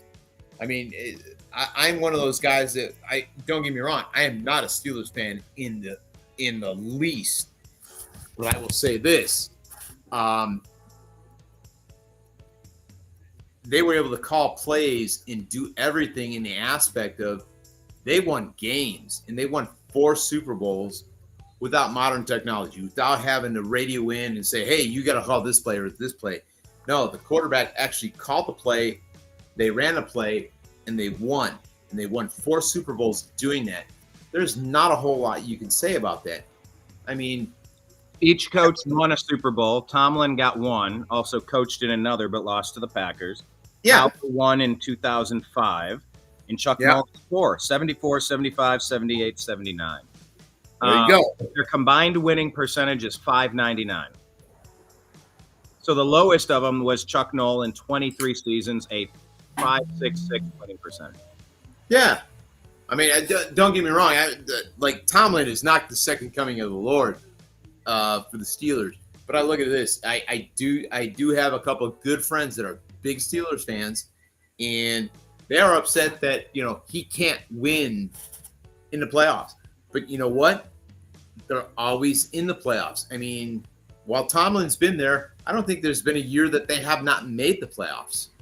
Cowher, yeah, he dealt with the fallout of Chuck Noll, but they made the playoffs and they were consistently in the playoffs. Hey, Patrick Mahomes, a touchdown. Apparently, the Chiefs are up on the Eagles 9-7 with the extra point yet to come. 13-yard touchdown run by Mahomes. Oh yeah. So what are you eating there, brother? Nothing. You can hear it. I know you get to hear it, but that ain't nothing. I got eggs and beef. Eggs and beef. Together at last. High protein, low carb. So what came first, the chicken or the egg? I know. But if there's one chicken, you can't get any eggs. No, if there's one rooster, you can't get any eggs. Well, okay, that's yes. Correct. Okay, right. Yep. All right. So the chicken will always lay eggs. Doesn't mean they're fertilized, though. Do you have chickens? No, I do not have chickens. I love chicken, though. Obviously, I ate wings earlier today. This is true. So sorry for my eating while on air, but I was hungry. Dude, no apologies needed. We're hanging out all day watching sports and, Hello. There's Izzy, sort of. Izzy's back. Man, the coach the Broncos just got bailed out. They had 4 or 5 pass interference calls in a row. Whoa, that sounds like a Chiefs game. Oh my gosh. And then, Bo Nix just threw a passing touchdown, but it was just bad for the Colts. I say three of them were a pass interference. 2 of them, it was just like what are you calling? One of the flags was like 10 seconds late. It was crazy. All right. Well, hey, since you brought that up, I will bring us up to date on the current scores for week 2 of the NFL football season. Yeah, Bo Nix 3 touchdowns, by the way. Yeah, go ahead. Wow. All right. So the Broncos 21-13 over the Colts. The Cardinals are actually on top of the Panthers 13-3. The Chiefs are up 10-7 over the Eagles. The Jaguars lose to the Bengals 31-27. The Cowboys 40, the Giants 37. That final came in overtime. The Lions took it to the Bears like a redheaded stepchild, 52-21. The Rams beat the Titans 33-19. The Patriots on top of the Dolphins 33-27. The Niners take down the Saints 26-21. The Bills over the Jets 30-10. Seahawks over the Steelers 31-17. And finally, the Ravens take down the Browns 41-17. On Thursday night action, we had the Packers beating the Commanders 27-18. And tomorrow night, we have the Bengals versus the Texans and the Chargers versus the Raiders. And later tonight, we have the Vikings taking on the Falcons. Yeah. The hell's that noise?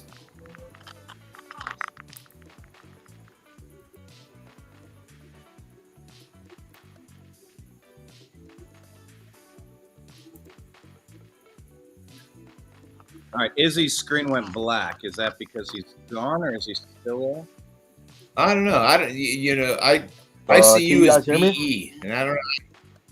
I can hear. I can hear you. Okay. I see Brian as BE, and Izzy as E. I don't know how you guys do that. 'Cause I'm on my phone now, so it might be a little weird. I'm getting a new one tomorrow, so. A new phone. Yeah. My new phone should be delivered tomorrow. I got the FedEx signed package with directions on where to put it tomorrow. Oh, your new phone's coming tomorrow too? Yeah. I will admit I am a Motorola junkie. I will do nothing but Motorola phones, and Verizon just released the Motorola Edge 2025 for me, and it's an online only, so it's coming tomorrow, and that's what I'm waiting for. By the way, fantasy football related, the Browns held Derrick Henry to 2.3 points today. Oh. The Browns defense is not the problem. It's tough to say when we give up 41, but when they're on the field the whole game, it's, of course, you know. Patrick Surtain's back on the field. That's good. Yep. Definitely good. And the Cowboys wasted no time. They just signed Jadeveon Clowney. What's that? Yep, 10 minutes ago, they just signed Jadeveon Clowney. No shit. You better not be clowning me about this. No, I'm not. I mean, he's been seen at our practice for the past 2 weeks, so. Yeah, that's about the most productive number of games you'll get out of him in a season, too. Like Willie, I mean, he did good last year and the year before. It just took him like 15 years to figure it out. Yeah. Hey, Slick Willie, Izzy's a horror movie connoisseur, right, Izzy? Yeah. Tell him about the show you used to do.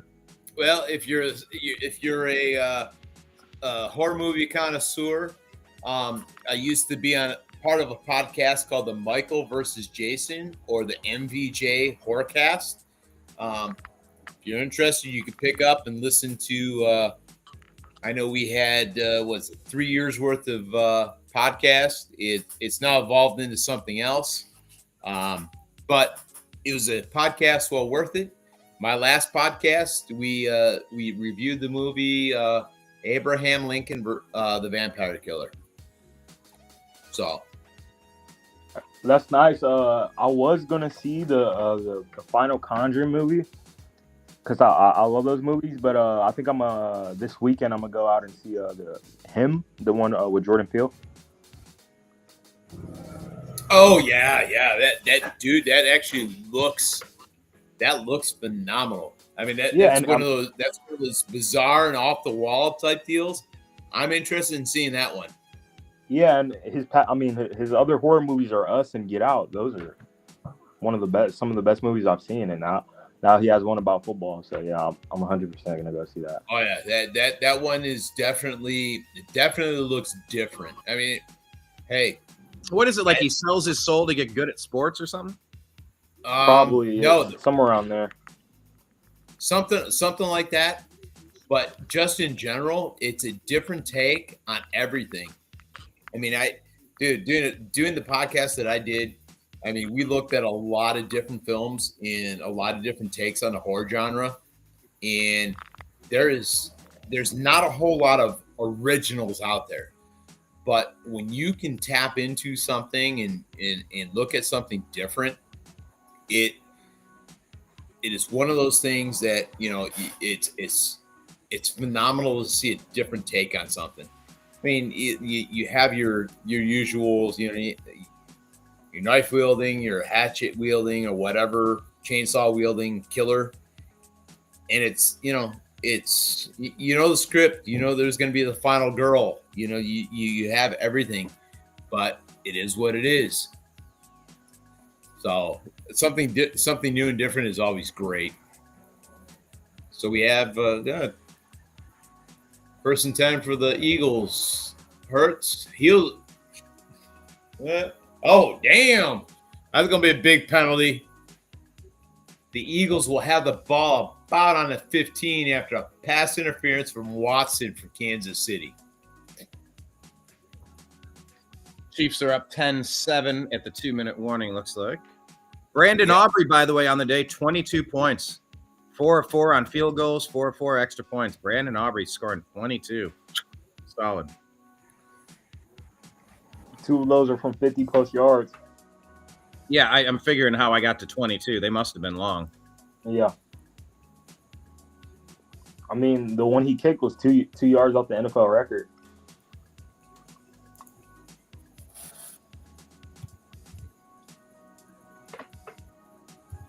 Third and 3 for the Colts. Single back, 3 out wide, trips. Trying to draw someone off sides. Hikes it, man in motion. Steps up, throws it wide open. Caleb Downs. I mean, not Caleb Downs, Josh Downs for 3 yards, and there's a flag on the play. It might be a holding. Yeah, defensive holding on Riley Moss. Fudge. On Tyler Warren, yep.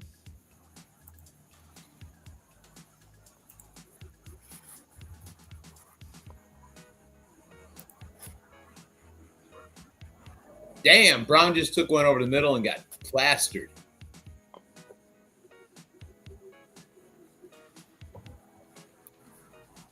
Single back again. I should say plastered. He just made a hell of a catch. Daniel Jones airing it out.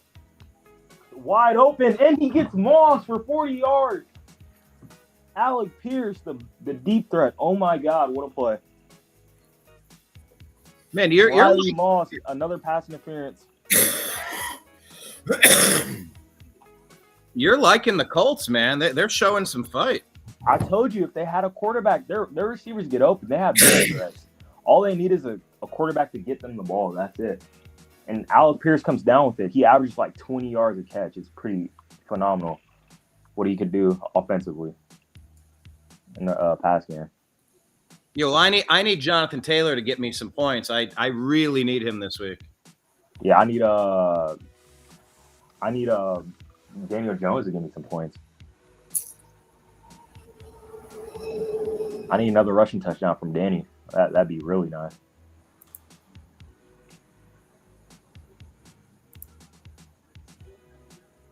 Now they're on the – where are they at? They're on the 21-yard line.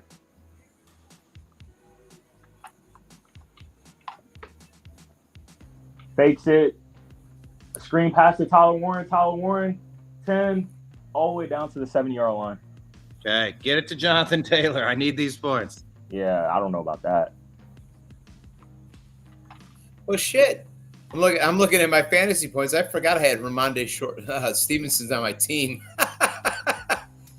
That's a happy reminder. Happy accident. Plus, I got St. Brown on my team. I forgot about that. I'm right now. I'm not looking too bad. I'm down 58-70 in my ESPN league, and the trick is he's got Justin Jefferson and Nico Collins going tomorrow night, along with Texas defense, and I've got Fairbairn, Drake London, and CJ Stroud going tomorrow night. But we still got a lot of today left because I got currently I got Taylor still going today. And he's putting up numbers. And I got the Eagles defense going right now. So it's all kinds of what ifs. Looks like something just happened. There we go. Taylor gets me a touchdown. Izzy, I'm spoiling it. Yeah, unfortunately. You talking Jonathan Taylor? Jonathan Taylor, spoiler alert. Could have waited 5 seconds for punch that. it in, baby. Punch it in. Oh, that Brandon Oh, Aubrey. it's a passing touchdown. Let's go. I don't mind that at all. Let's go. It was a pass. Oh, a receiving touchdown. Yeah. Yep. For Taylor? Yep. All right. All right. Let's go out the backfield, Daniel Jones. That's how you do it. You didn't ruin it all. We could still say 1st and 10 at the Indianapolis 35 on my fantasy stuff right now. Oh yeah, that's way behind. I just refreshed it. It's still, Or they just got the ball back. Fuck. What the hell? What the? Football cures all, gentlemen. Football makes us all happy, right? Yep. As you stated, football cures all. Football cures all. That says it all. We leave it there. We just let it sit there. So I will say this is we're letting it marinate. What do you think about that idea for the 4th? Oh hell, it's months away. I don't know. It's interesting. I mean, I'm more inclined to go somewhere when the season means something. Obviously, Florida's Florida. A trip to Florida is always a trip to Florida. There was a couple years ago, man. It was the Baker year when he was supposed to like win MVP, and instead he got injured, and then the fans in Cleveland bailed on him. The dumb fans did. I was there at opening day in Kansas City, and we almost beat them until special teams and some goofy Mahomes play ended up losing the game for us. Yep, Jerry Jones told reporters immediate pass rush help. Jadeveon Clowney coming in. Ian Rappaport. There we go. That year, I think I went to Cincinnati for a Browns game. I went to New England. I went to Foxborough. Flew out to Boston for a game. Yeah, I went to a few games that year. I wasn't planning on a single game this year because it feels so sad. That's a touchdown pass across the middle for the Cardinals against the Panthers. Kyler Murray, touchdown pass. Reception, Michael Wilson. Izzy, what did you need with Kyler to do bad or good?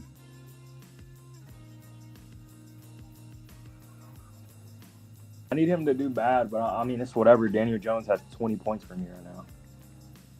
Oh, okay, there you go. 235 passing yards and a rushing and passing touchdown in the first half.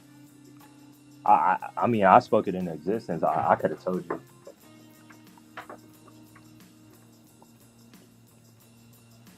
Bo Nix drops back, hits the check down, and it's a 4-yard gain. Clock's rolling, 1 minute left.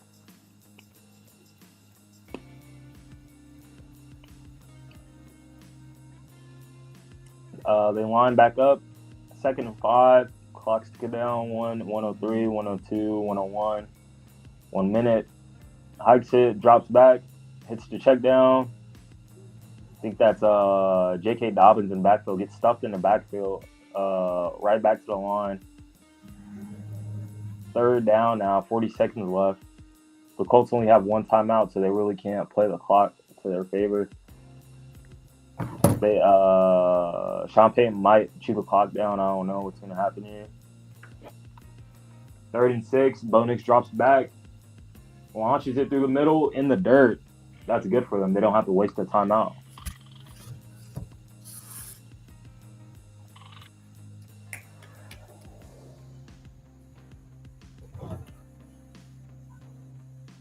Yeah, they're showing highlights on the on the Colts touchdown to Taylor here. Where was he lined up? Okay, he was in the back. Kind of a swing pass to the right. Oh, wide open. Jonathan Taylor, wide open.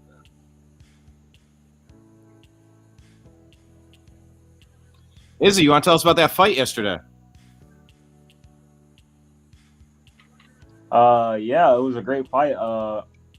Crawford was the better fighter, and I don't think Canelo won a single round.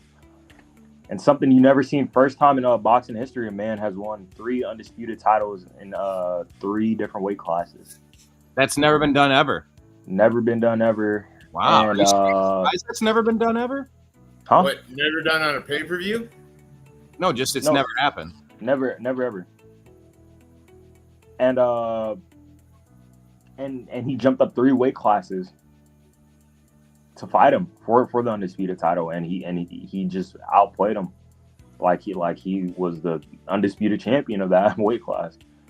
It was one of the best fights I've ever watched. It was honestly great to see.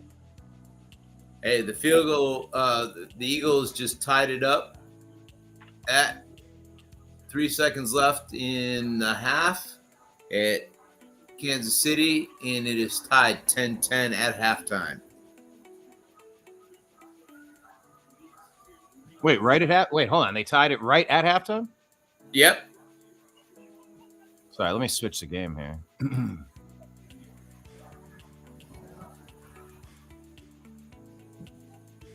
All right. A lot of these games are at halftime now. Yep. You mean to do a score rundown? Yep, the coach just went to halftime. Yeah, they're all at halftime. Not a single game is playing. Yeah, it's a good time to. All right, I will. Hold on, there we go. Updating. All right, in the early games, we have the Bengals over the Jaguars, 31-27. The Ravens over the Browns, 41-17. The Rams, over the Titans, 33-19. The Seahawks over the Steelers, 31-17. The Bills over the Jets, 30-10. The Lions beating up on the Bears, 52-21. In overtime, the Dallas Cowboys take down the New York Giants, 40-37. The Niners take down the Saints, 26-21. The Patriots over the Dolphins, 33-27. In the late games, at halftime, we have the Arizona Cardinals over the Carolina Panthers, 20-3. The Broncos over the Colts, 21-20. And tied the Eagles versus the Chiefs at 10-10. The late games consist of the Falcons and the Vikings. And tomorrow night, we have the Buccaneers taking on the Texans and the Chargers taking on the Raiders. Double Monday night game day. Love it. Those are kind of fun. Oh, yeah.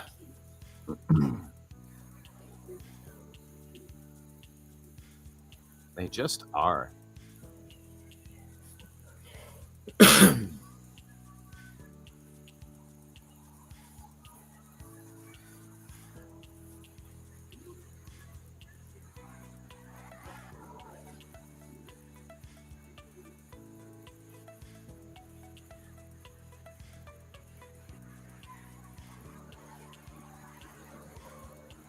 What about college football? What do we want to say about the weekend? You guys watch the college games?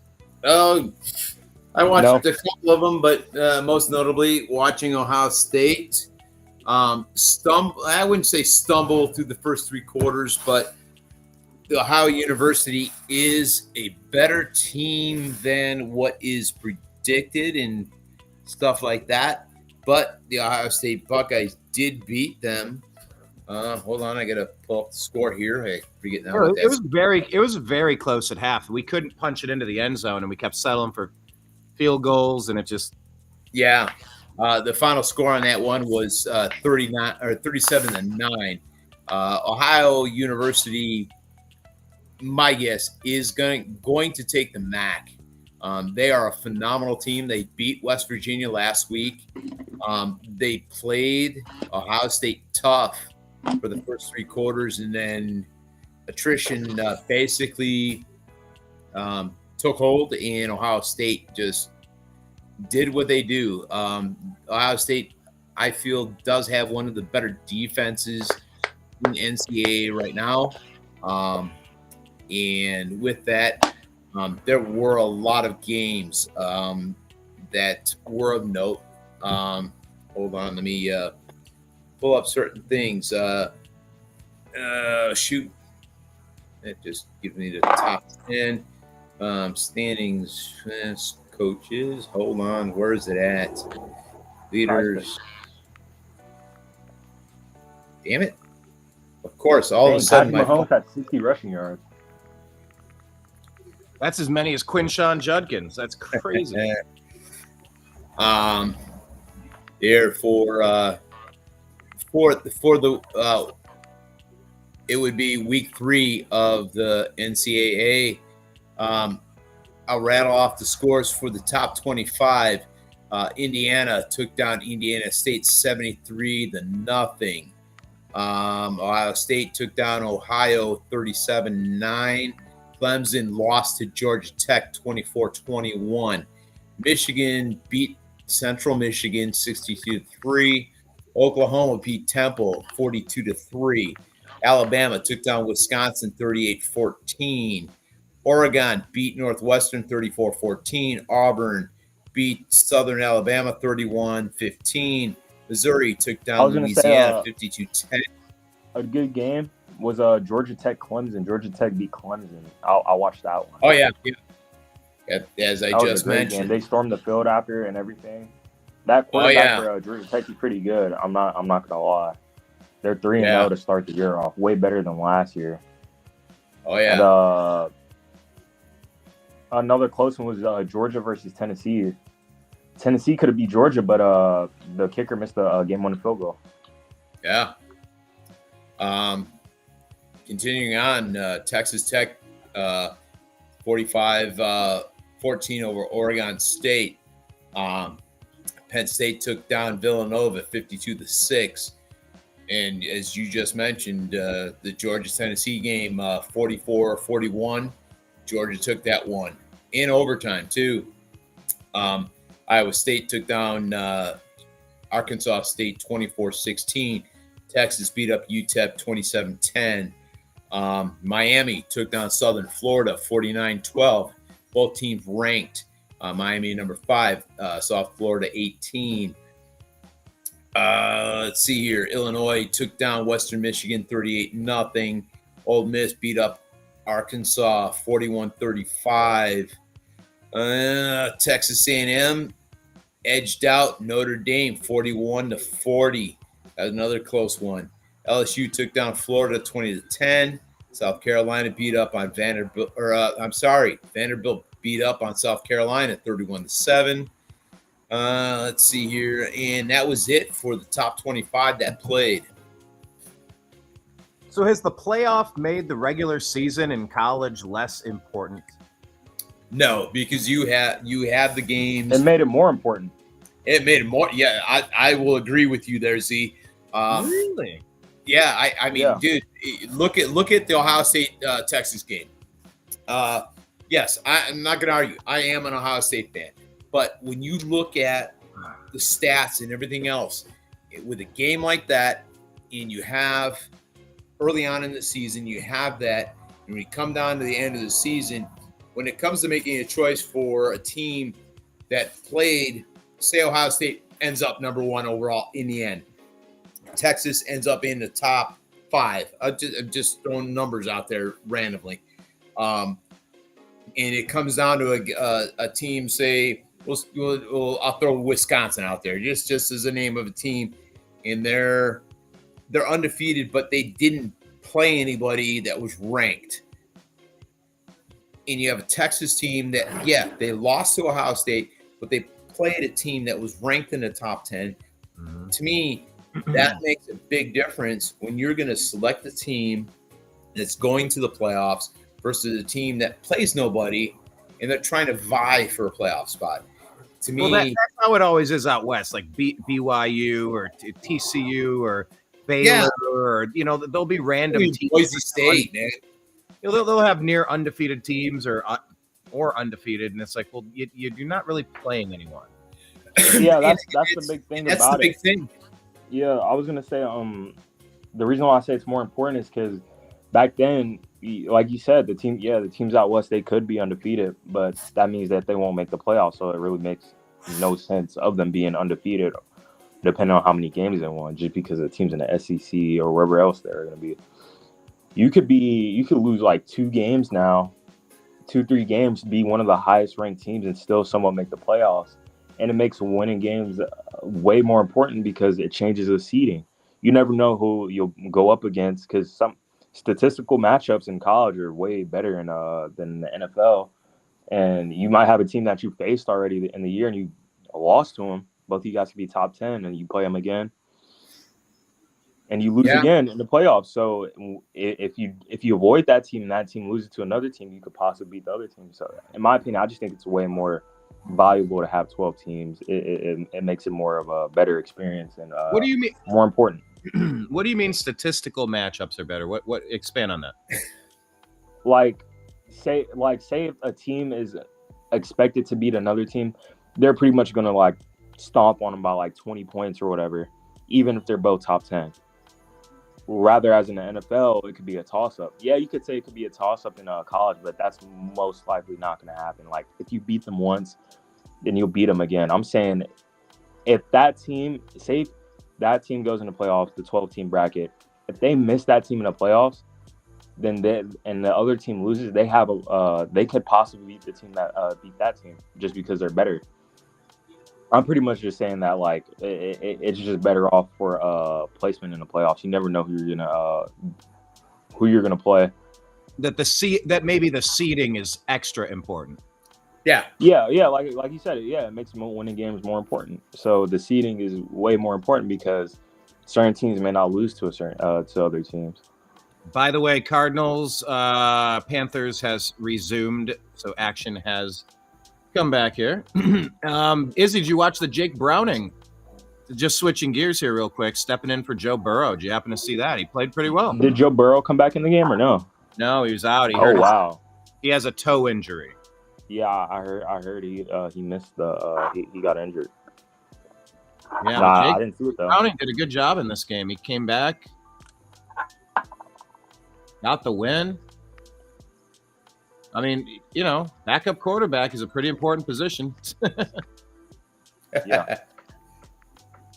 The Browns always use backup quarterbacks. We got to one today, even. And they did a really weird push, like a jump up and a push forward. There's going to be a couple of big matchups for the Buckeyes. Obviously, Penn State on the horizon. Are they still ranked number 2? Who's that? Penn State. Yeah. I mean, if we have to beat number 1 Texas and number 2 Penn State, I mean, it's just reminding me of how we had to run the gauntlet last year in the playoffs. Had to play so many good teams to get that done. Yeah, I mean, for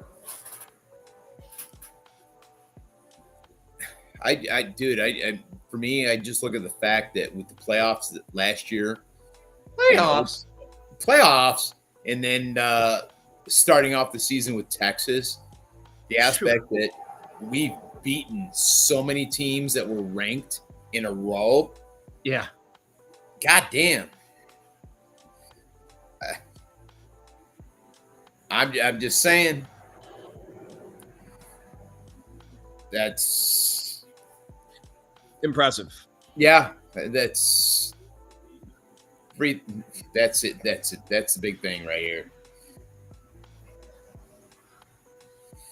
So, anyway, Bowling Green got the win, so they're 2-1 now.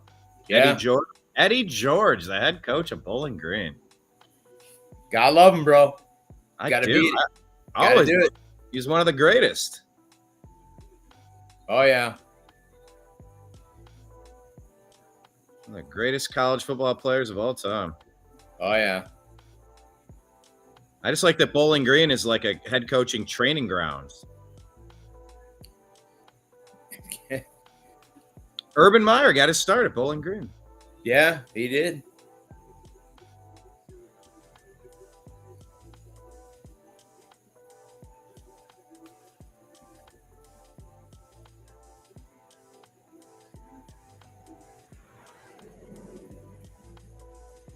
All right, what is the game that is going on now? What do we got? All right, Cardinals in the red zone.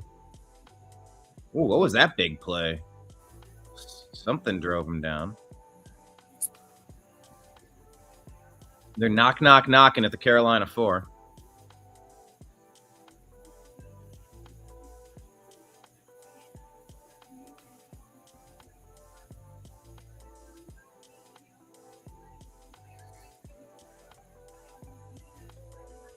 Who do you expect to be there in the Final Four at the end of this season after watching a few games in college? I'll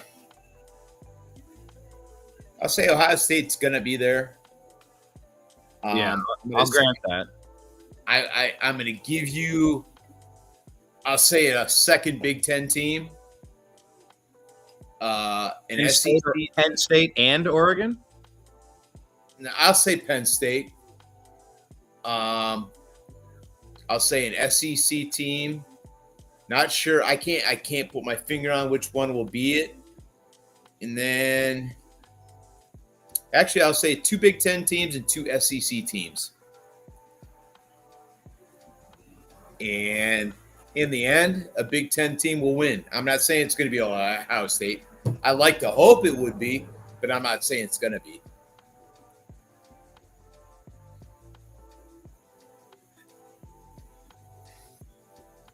Is anyone separating themselves for Heisman right now? 3 games in. No. It's just so much season left. Yeah, I mean, but I will say this is one of the. I mean, you look at Smith with Ohio State with his numbers already. I'm not saying he's going to win the Heisman. It's far from it. I mean, you can't bet on that.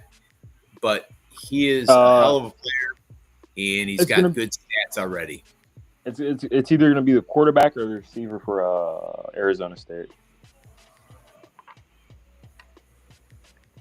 That's going to win Heisman. Which receiver is that? I forgot his name, but he's ranked number 1 in college right now. He had an awesome game last week. I think he had 100-something yards last week. Man, I can't think of his name. And then their quarterback, Sam Levitt, he's top 5 for Heisman in the rankings. He should be. Now, Zaven Collins recovers a 3-yard fumble recovery by Josh Sweat. That's how the Cardinals get their Oh, no, I'm sorry. I'm reading the wrong one. That was earlier in the game. Just now, that was James Conner, a 2-yard rush. Sorry. All right. So let's go. So, Z, I have to ask you this. And Brian, I'll ask you this. Yep. So if a receiver is considered for the Heisman Trophy, does he have to have a quarterback that is Heisman Trophy considerable or worthy?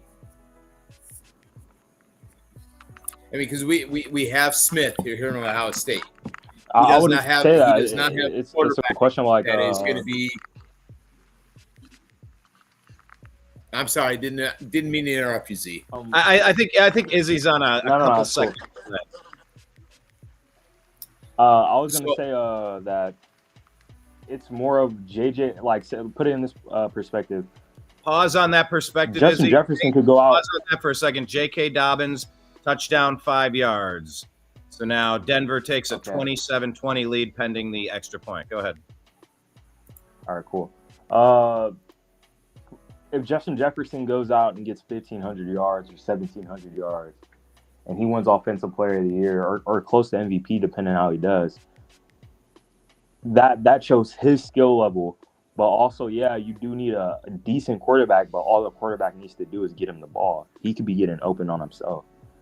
It's not like the quarterback's hitting multiple targets, 1, 2, 3, 4 different guys, as Jeremiah Smith is always open and he's always going to get the ball. So I just put it that way. All right, I got you. It just was a question I was kicking out to you guys because I mean there have been several receivers that they put up monster numbers.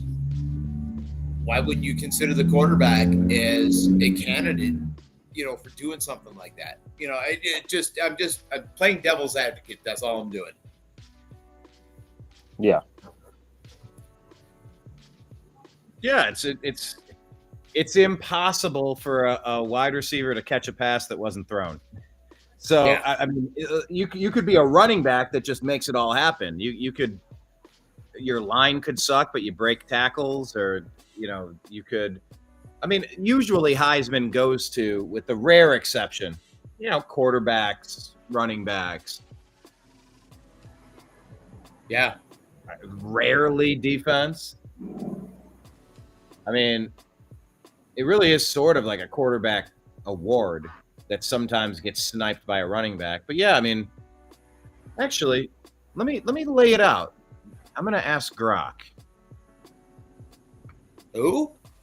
Grok, artificial intelligence. Name the positions of the last 50 Heisman winners by category.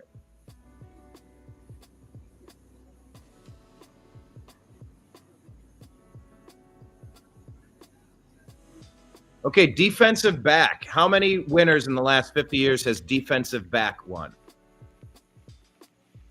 Heisman wise? Heisman wise. I'll say 3. Izzy. I think we lost Lizzie. I heard him beep back in. Let me grab him. Slick Hello. is. There he is. Yep.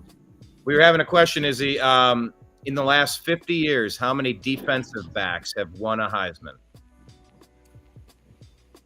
1. Well, it's a bit of a trick question. You said 3, right? Yes, I did. Really? You said 1. Well, no. I'd say 2. Travis Hunter and Charles Woodson. That's all I could think of. Yeah, you're right. But Charles Woodson won it twice. Okay. So technically, 3 times the Heisman went to a defensive back. Wait. No, Woodson did not win it twice. There's only been one 2-time winner of the Heisman, and that's been Archie. Sorry. 97, 98, both went to Charles Woodson. No, Yeah, that's the same season. That's the same season because there's only been one 2-time winner, and that's Archie Griffith of the Ohio State Buckeyes.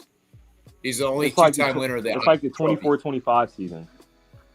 It's the same season.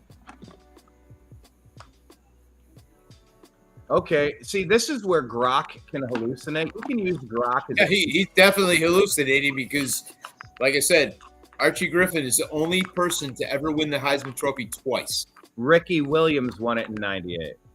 Yeah. Woodson got it in 97. You remember that joke from Norm Macdonald? Or do neither of you remember the joke by Norm Macdonald about Charles Woodson? No. I'm going to play it for you. Here we go.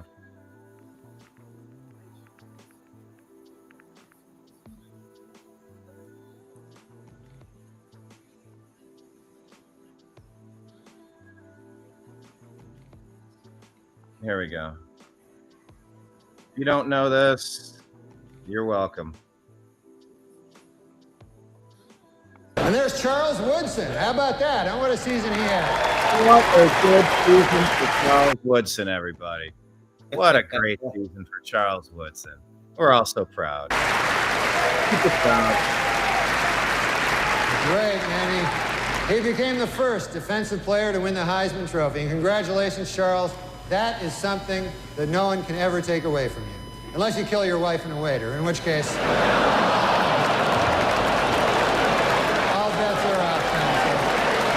Hey, hold on. I will say this.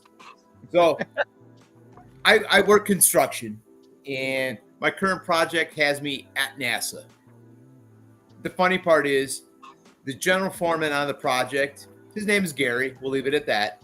Sounds just like Norm Macdonald. Yeah. And I will say this. I've been working there for 2.5 months, almost 3 months. This guy came in 2.5 months ago. And I was listening to him talk, and I couldn't put a finger on it. Then he said something to my foreman last week. And Norm Macdonald rolled into my brain. He's like, dude, that's Norm. And I said it to my foreman, and he's like, you're right. He has that same nasally, voice to him and stuff like that. Sounds just like Norm Macdonald. So anyway, but on the flip side is Norm's wrong. Charles Woodson did not win it twice. Yeah, Grok gets confused sometimes. I never fully trust Grok. I use Grok as a tool to guide me along while I research. Oh, by the way, oh, damn. Eagles take a 3-point lead over the Kansas City Chiefs, winning. They're up 13-10 on a long-ass field goal by Elliott. Oh, there you go. Looked like about a 50-yarder, but I got to wait here. Hello, Grand Scheme. Yes, we're getting spammed for people to try to do whatever their thing is. Jeffrey Champion says, am I the only one that thinks we should draft offensive lineman and receiver with the first 2 picks in the draft next year? Well, it depends on quarterback. I mean, you didn't get a way to stockpile so that you could ignore quarterback. We got to find out what we have in Dylan Gabriel and Shedeur Sanders. We got to lock that position in. Otherwise, you got to keep drafting quarterback till you find somebody that can win the job, keep the job, and maintain the job, I'd say. What do you say, Willie? Jeff, I will say I would love to draft a left tackle that's highly ranked because we do need the blindside protection. As a receiver, I mean, we actually have a receiving crew that is, I mean, it's not great, don't get me wrong, but it's not bad. But I'd actually say I want to draft another middle inside linebacker next to Swesh, because I can't say his last name. Yeah, thank you. But if we could put another middle linebacker in there, I'd be happy as a clam. Daniel Jones is maneuvering the pocket. He looks like a starting quarterback. I mean, I don't know how to put it, but no, you looks great. You're impressed with Daniel Jones. Yeah, I mean, he's making plays. I mean, look what an O-line can do for a quarterback. Look what a new situation can do for a quarterback. Look at Baker Mayfield. Look at Sam Look at Darnold. Baker Mayfield. Look at Sam. Yep, exactly. That's why you don't want to give up on players too quick. Yeah. Could we see that with Anthony Richardson? I doubt it. Because he doesn't really have it between the ears, right? Yeah, and yep, there we go. Oh my gosh, Michael Pittman. It's a 2-yard pass right in front of you. He just drops the ball. I don't understand how you do that as an NFL wide receiver. It's a literal check down. No look pass from Daniel Jones too. But oh my gosh. What's the down and distance for you? Like 3rd and 3 or something like that. Okay. I'm on 2nd and 1. What 3rd and 4. Yard line are you at? The 20. Oh, okay, yeah. It keeps going. All right, cool. That's all that matters. Daniel Jones drops back, slings it up, 1-on-1, comes down with it. Adonai Mitchell. Oh no, that's Caleb Downs or Josh Downs. I think his name is some Downs.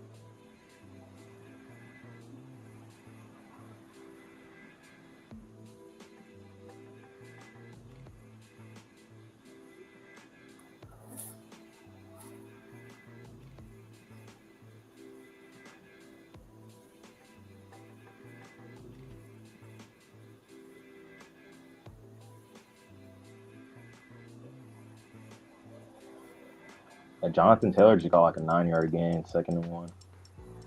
Yep. I won't tell you about the next play, but it's not awesome.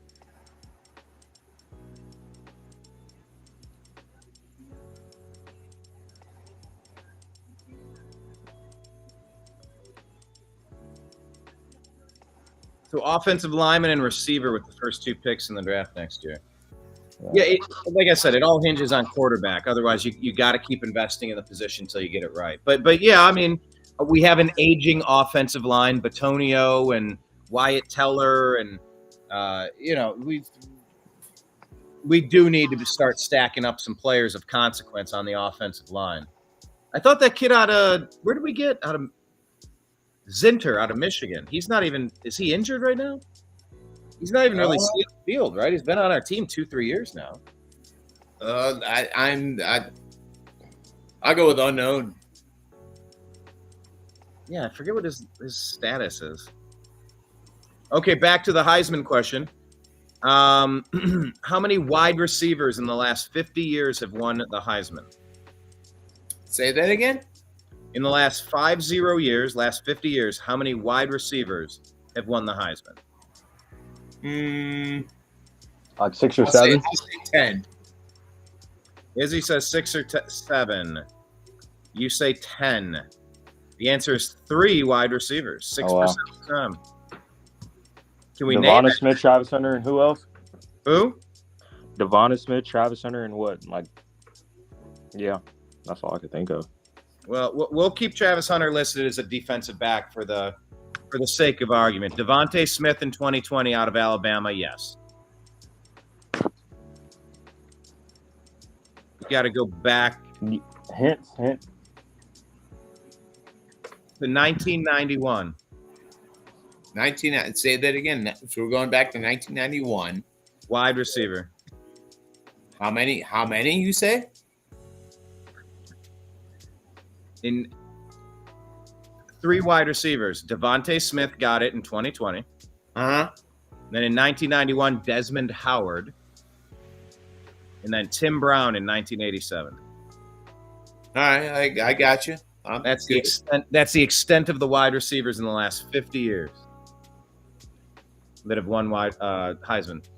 Okay, how many running backs have won Heisman in the last 50 years? Running backs. Past 50 years. 5 or 5 or 7. Hold on. 6, 7. I'll say 6, 7. He said 5 or 7. We'll go with 6. You're going with 6? No, Izzy said 5 or 7. I said let's split the difference. Call it 6. 50 years. I'll say 36.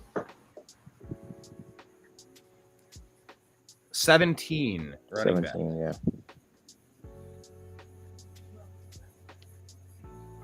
Oh my gosh, they were all running backs from 1975 to 83. Can you name any of those running backs from 75 to 83, Willie? 75 to 83? Yeah. Well, you named one already. 75 to 83. You remembered Archie Griffin. Yeah, Archie Griffin. 75. Oh shit! I gotta do some Campbell. Earl Campbell, 1977, out of Texas. Yes.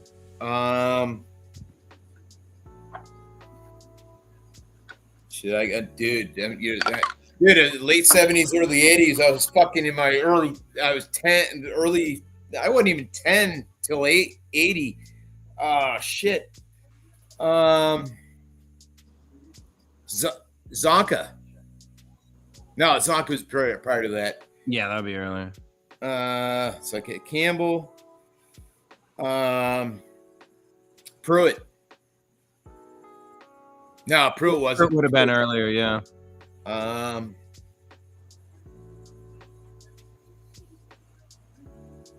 Campbell, I got as one. Shit. Dude, that's the only one I got because, dude, my football knowledge starts in the mid-'80s because of my age. No, that's fair. Izzy, you don't have any ability to go all the way back to that, do you? No. I don't think so. What, Walter Payton? Nah, Peyton was before that. Nah. He was? Well, Peyton played in the 80s. Yeah, he played he's playing in the 70s too, but I don't think he was a Heisman Trophy winner. All right, let's go from 75 up. Archie Griffin, Tony Dorsett, Earl Campbell, Billy Sims, Charles White, George Rogers, Marcus Allen, Herschel Walker, Mike Rozier, all running backs. Then you have Bo Jackson, not related to the Buckeye. Where'd we go? Barry Sanders in 88. Rashaan Salam in 94. Hold on. You passed the 84 mark where you went from 75 to 84, 85. So you need to ask about the 80s running backs. You already mentioned several of them, so it's kind of a moot point at this point. Well, I buzzed up through 83. All That's right. in 75 to 83, and then I just jumped to Bo Jackson 85, Barry Sanders 88, and then Rashawn Salam in 94, Eddie George 95, and Ron Dane of Wisconsin in 99. Oh yeah, I remember Ronnie Dane. Reggie Bush had his vacated in 2005. Yeah. Mark Ingram. I was just gonna say, yep. Mark. Yeah, you were saying it. You were saying it. Oh yeah. And then a lot of quarterbacks. Derrick Henry. Did he Derrick win one? Henry in 2015. Yep. Yes, good job. Is there more? Nope, that's the extent of it. All the rest were quarterbacks. All right. Hunter Renfrow touchdown. For who's he on now? The Panthers. They picked him back up after they released him. Panthers? Yep. Why'd they release him? Because they wanted to give the young guys a start and no things, but their slot receiver their rookie slot got injured, so they picked him back up. Oh, nobody else wanted Hunter Renfrow? I think it was a waiver thing, maybe. I have no idea. Oh, okay. All right, quarterbacks. Can we name the quarterbacks that have won the Heisman, starting with the most recent? Who won the most recent quarterback Heisman? Joe Burrow. Nope. No, most recent was Burrow was 2019. Sanders won the Heisman last year. No. Who? Sanders. No. Didn't Sanders win the Heisman? Barry Sanders? No. Shador. No. He did not. Why am I blanking out? His teammate won the Heisman. Travis Hunter, defensive back. Ah. Is it Bryce Young or CJ Stroud? Okay, well, Bryce Young won the Heisman for Alabama in 2021. Okay, Bryce Young, Joe Burrow. Joe Is there Burrow, another one after that? Yes, two more after that. Why am I blanking out? You got it. Look around the league. Oh, Caleb Williams. Okay. Caleb Williams, USC in 2022. And then there's one more. Yep. In 2023. Quarterback.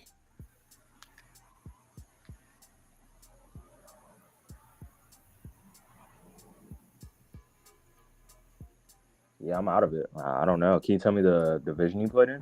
I think you know the division he plays in.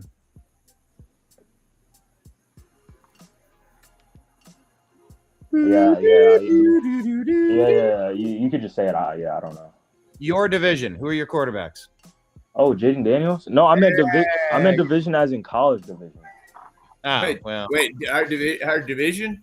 So we got Flacco, Gabriel, and Sanders here in Cleveland.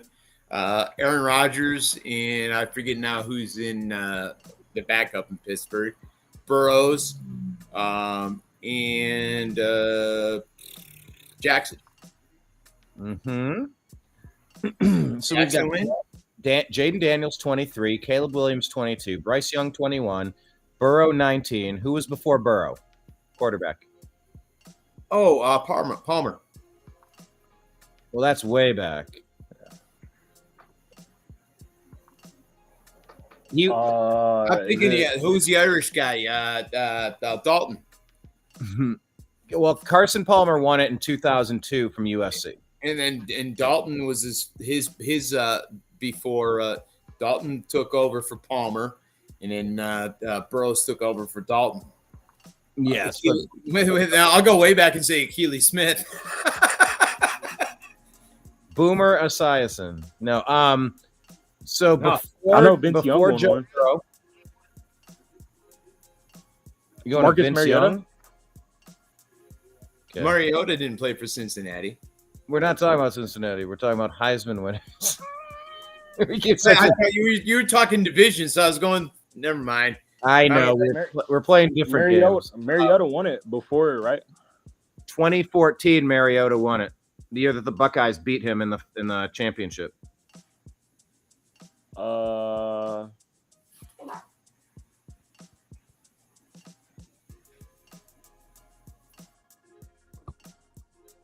Did that Well, you Hawaii guys got quarterback this. win it? These are guys that are still playing quarterback. Oh, Lamar. Oh my gosh. Lamar Jackson won Yeah. a Heisman for Louisville in 2016. I said Jackson. Yeah. I'm sorry, Miss Jackson. I am for real. We're watching another Heisman player right now on one of the current games. Kyler Murray. Kyler Murray, 2018, Oklahoma. Yep. There was another player from 2017, quarterback, that won it. You'll Mayfield. Baker Mayfield. Yeah. Baker. And then Lamar Jackson, 2016, Mariota, 14. Hey, here's a guy still in the league, 2013, Florida State QB. Oh, Jameis. Winston. Famous Jameis. Yep. Famous Jameis. I think you remember 2012 quarterback who won the Heisman.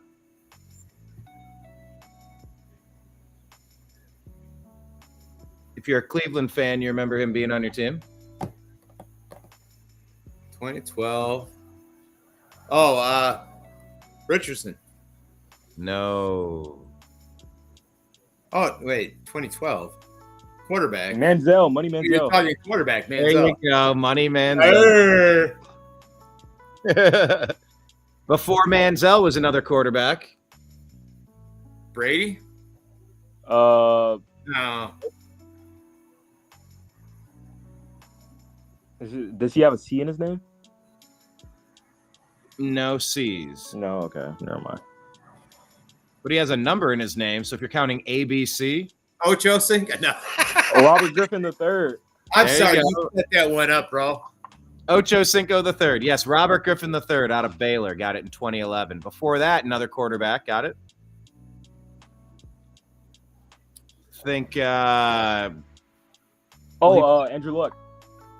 no. No. No, Luck didn't win. Do you need hints on this? Yeah, give me a hint.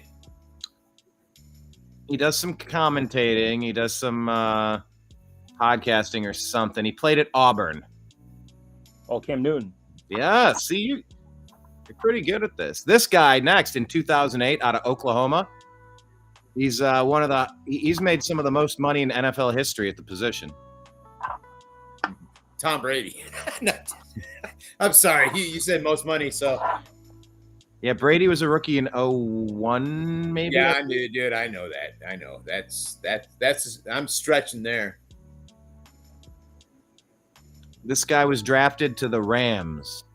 Mac. Oh no. Goff. Nope. No. No, Bradford. Yes, there you go, Sam Bradford out of Oklahoma. I couldn't tell you that. You've got a legendary quarterback who won it in 2007. Legendary. Like, he's just bigger than life character. Bigger than life human. Peyton Manning. Not Peyton Manning. The letter of his first name and last name are the same. John Jones. Yes, John. We all know John. I said John Jones. Yeah. Much better. Makes a lot more sense. Dude, I ain't got nothing on that one. What was he in the SEC? Just give me a team. He's from the SEC. Oh, Georgia? Not Georgia. Bama? Not Bama. Who else could it possibly be? I could tell you his coach or his school. Give me the coach. Or a team that he played for in the coach and team he played for and coach. Well, NFL or college? NFL. NFL team. He played for the Broncos. Oh, wow. Tim Tebow. Yeah. Timmy T out of Florida, 2007. It's easy to forget about him. I know. He was to me his NFL career came down to one game Squealers.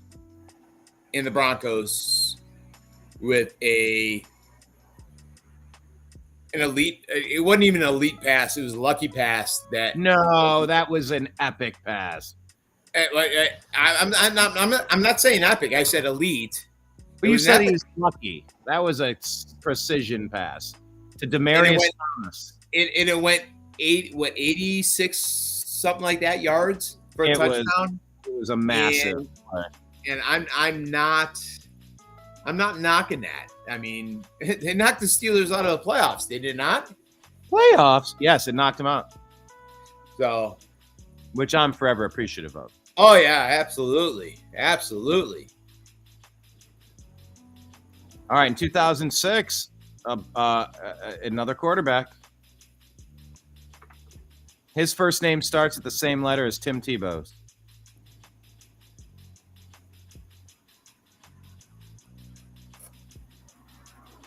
Oh God, I can't. I know it, and I can't.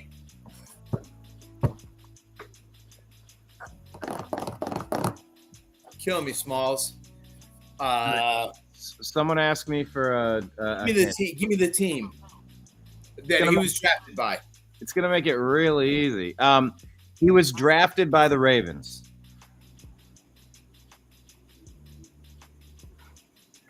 Oh, Troy Smith. Yes. Yeah, I don't know who that is. You need to go back and watch some Troy Smith highlights from the Ohio State University when we won the quarterback that won the national championship back in the day. Oh, it was epic. It was an epic run by Ohio State that year. Before that was Reggie Bush. Okay, quarterback in 2004. Reggie Bush. Before Reggie Bush in 2000. Vince Young. No, Vince Young. No. Ricky Williams. No, not Ricky Williams. Quarterback. Green. No, you said quarterback. I thought it was running back that year. In green. Well, 04 is quarterback. He's a commentator. You see him out doing commercials and stuff. You want initials or the school? Initials. Drafted him. Initials and team that drafted him. All right. First off, ML. Mike. Well, I'm trying to say like Bravo, Echo, Charlie. ML. M is in Mike. L is in Larry. ML. Major League. ML. Drafted by. I think it was the Cardinals. Matt Leinart. Yes, USC. We put it registered at the same time for both of us. It did. Although Izzy's on a delay, so we'll assume maybe he said it a little. Yeah, I'll give him that. I don't remember 03 very much. Oklahoma quarterback. 03 before Leinart. Leinart would never played for Oklahoma. He played for USC. No, before Matt Leinart won it in 04. This quarterback from Oklahoma won it in 2003.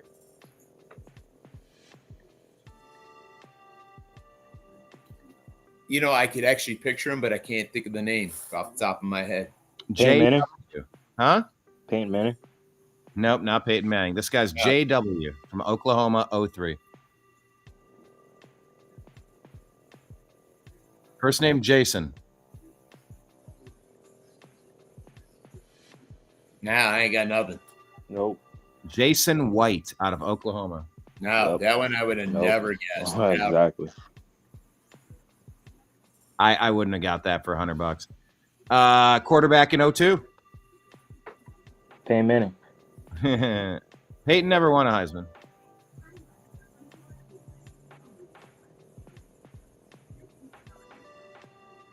'02, that would have been. He's a guy that played in a majority of his career in the AFC North.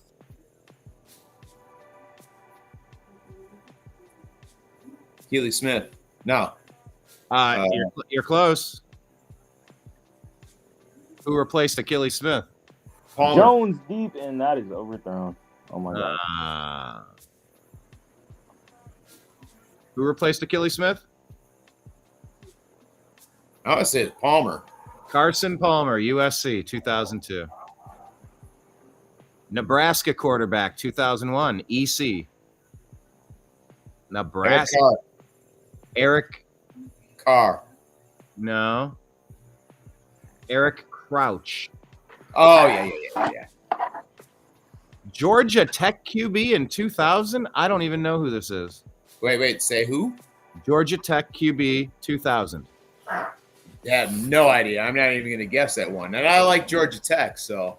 Joe Hamilton. All right. I would never guess that one. Florida quarterback, 1996. 96? DW. Oh,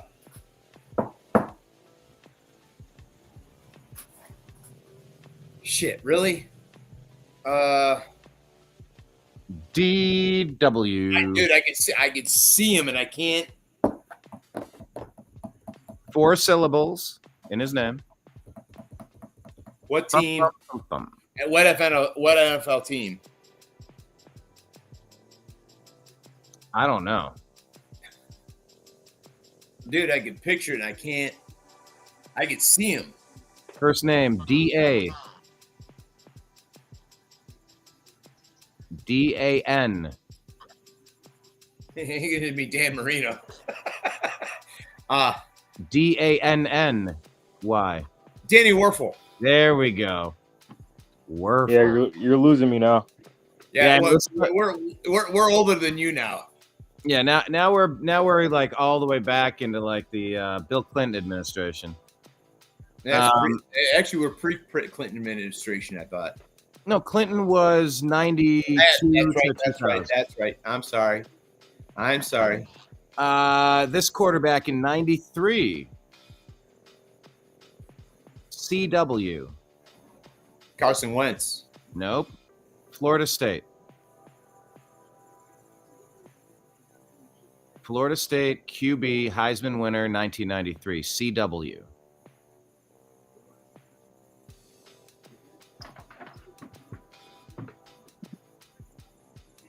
Charlie Ward. Westberg. Charlie Ward. Oh. Miami quarterback 92. Miami quarterback 92. Yep. In between Charlie Ward and Desmond Howard, this Miami quarterback. GT. What's that? GT. GT.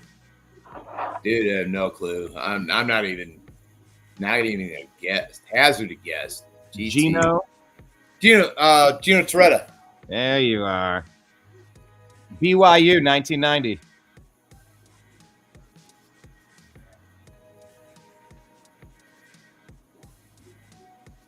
TD. Good initial. Mormon. TD. Mormon. TD. Detmer. Yeah, there you go. Before that, 89 Houston QB. Think of 89 score. You ever collect those cards? Warren Moon. No, I was not a football card collector. Not Warren. Warren Moon was much older. Oh no, Warren Moon maybe came into the league in I think it was '86. He played a lot of years in Canada first. He was a rookie in 80. I have his rookie. I think it's 85. Okay. Like I said 86, 85. But the fact that he played in the Canadian League prior to getting the NFL, anyway, so what are the initials on that quarterback? AW. Houston quarterback, 89. And Andre Ware. There you go. Miami quarterback, 86. Shit, who's Kozar's successor? There you go. You got it. God, I can't think of his name. What are his initials? You can think of it. He played He played with Bill Belichick. You got this. Oh shit! He played in Tampa Bay for a while. Testicles. Testicles. He's my favorite Roman philosopher, my favorite Greek philosopher. Yeah, Vinny Testaverde, a great quarter. Vinny Testaverde may not ever make the Hall of Fame, but he was a very good quarterback. He had longevity, and he got the job done when he needed to get the job done. Exactly. He was a little bit like Flacco. He threw a really good ball. He was turnover prone, played a long time. Yeah. There's some similarities between not that mobile. Yeah.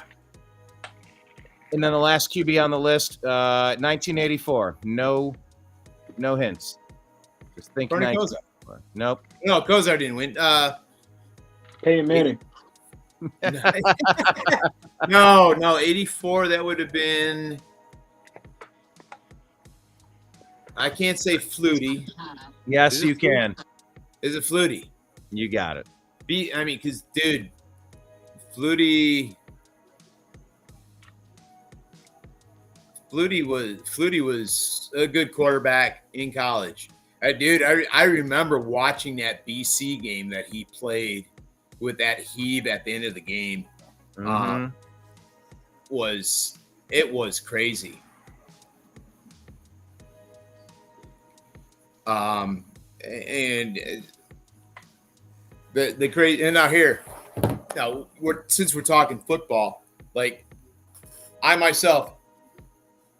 Catholic. Being Catholic, you're supposed to root for the Notre Dame Fighting Irish. No, I do not. I root for Boston College, the Eagles. They are my team, and all my friends look at me like I have got a third eye growing out of the center of my forehead. But I cannot root for Notre Dame ever. Will I ever?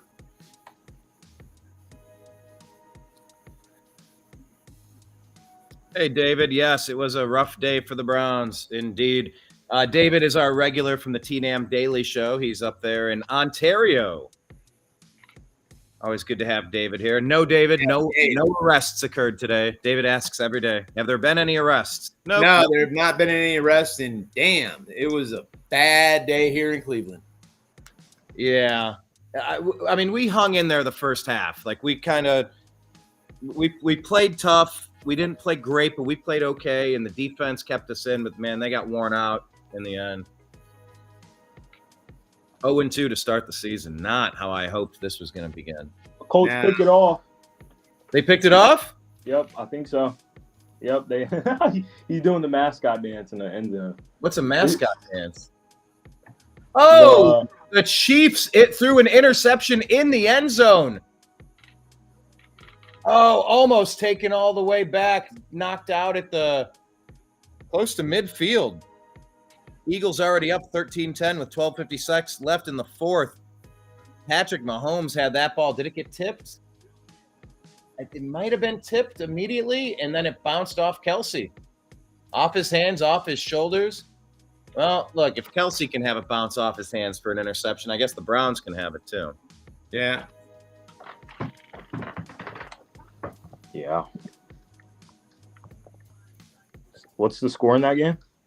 It was 13-10, and they were going in to make it 17-10, but now it's 13-10. Eagles ball. Andrew Makuba, end zone interception. Yeah, I hope Justin Fields okay. I know he had a concussion today. Do we have an injury list of any significant injuries across the league? That would be something to kind of cover.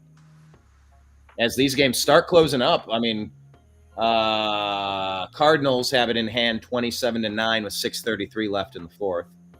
11:25 left in the fourth. Colts ball trailing by 5 at home against the Broncos, 23-28. Yeah. And then, of course, Chiefs have 12 and a half minutes left as well.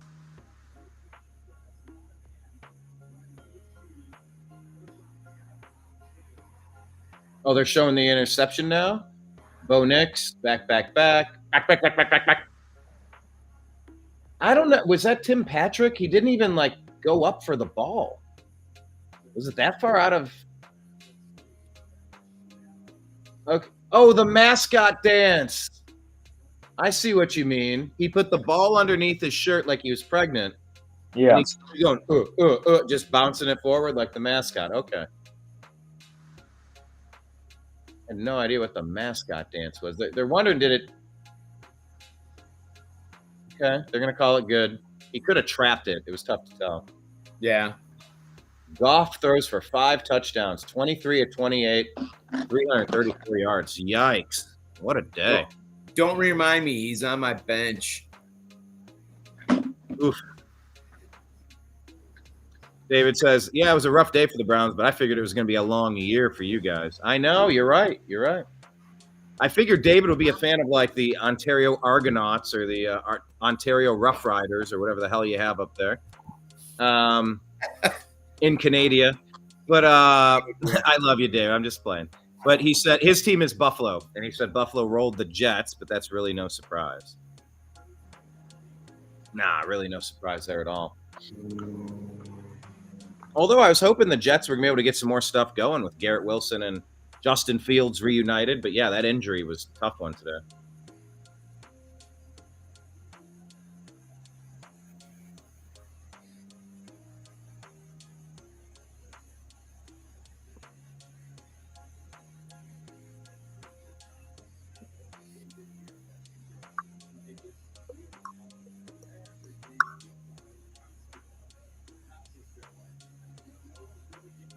Slick Willie, you want to walk us through some of the fantasy monsters? All right. Fantasy scores. Hold on. You have a screen you want to use, or you just want to go off another screen? Here, sure. I will. Hold on. I will refresh. I'm going to pull up. I will pull up everybody's and then jump over to all offensive players. Hold on here. All right. Share this tab. There you go. It just updated. And for our, let's see here. Jonathan Taylor just broke away for like 60 yards. Oh, I needed those points. Barely could have got the touchdown. He went out of bounds. Give he it got back. Caught up. Give it right back to him. Feed the beast. I mean, they fed him all drive. There you go. All right. I refreshed our tab that should be up on our screen. All right. But let's see. Hold on. Damn it. Wrong one again. Hold on. Oh, where did it go? All of a sudden what the hell? I'm on my fantasy teams. Hold on. I got to find it. There we go. All right. Our top 5 quarterbacks for the day. Jared Goff rolls out. He's running it, and he gets about like a yard or two. Daniel Jones. What yard line are we at? Like the 9, something like that. All right, Willie, go ahead and break in with the play as it comes in. Izzy. All right, so our top 5 quarterbacks in fantasy today are Jared Goff at number 1 with 33.96, Russell Wilson at 30.3, Lamar Jackson at 26.3, Drake Maye at 26.3 as well, and Daniel Jones currently, who's at number 5, who is still playing against the Broncos, let's go, at 22.56. Our running backs for the day, our top 5 are Jonathan Taylor, who is currently still playing and on my fantasy team, and I'm loving it, at 27.6. James Cook for the Buffalo Bills at 26.5.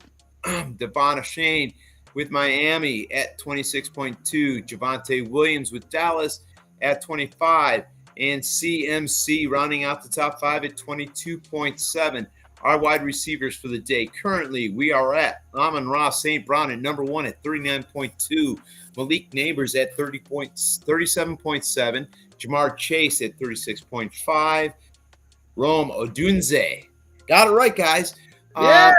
There we go at 31.8. And Wan'Dale Robinson at 28.2. Oh, my God. Daniel Jones, what are we doing? Uh-oh. Something's wrong there.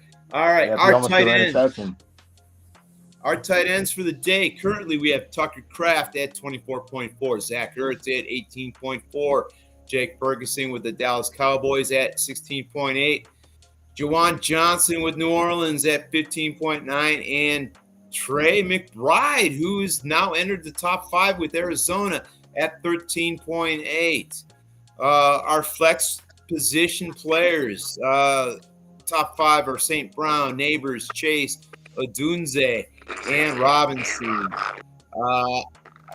And then our top 5 defensive teams right now, Baltimore sits at number 1 at 15. The Cardinals, who are currently still playing, at 14. The Bills are at 3 with 12.0. Patriots at 12 as well. And the Seahawks at 10. Lastly but not least are our kickers. Brandon Aubrey leads the pack at 23. Joey Sly for Tennessee is in numbers 2 position at 17.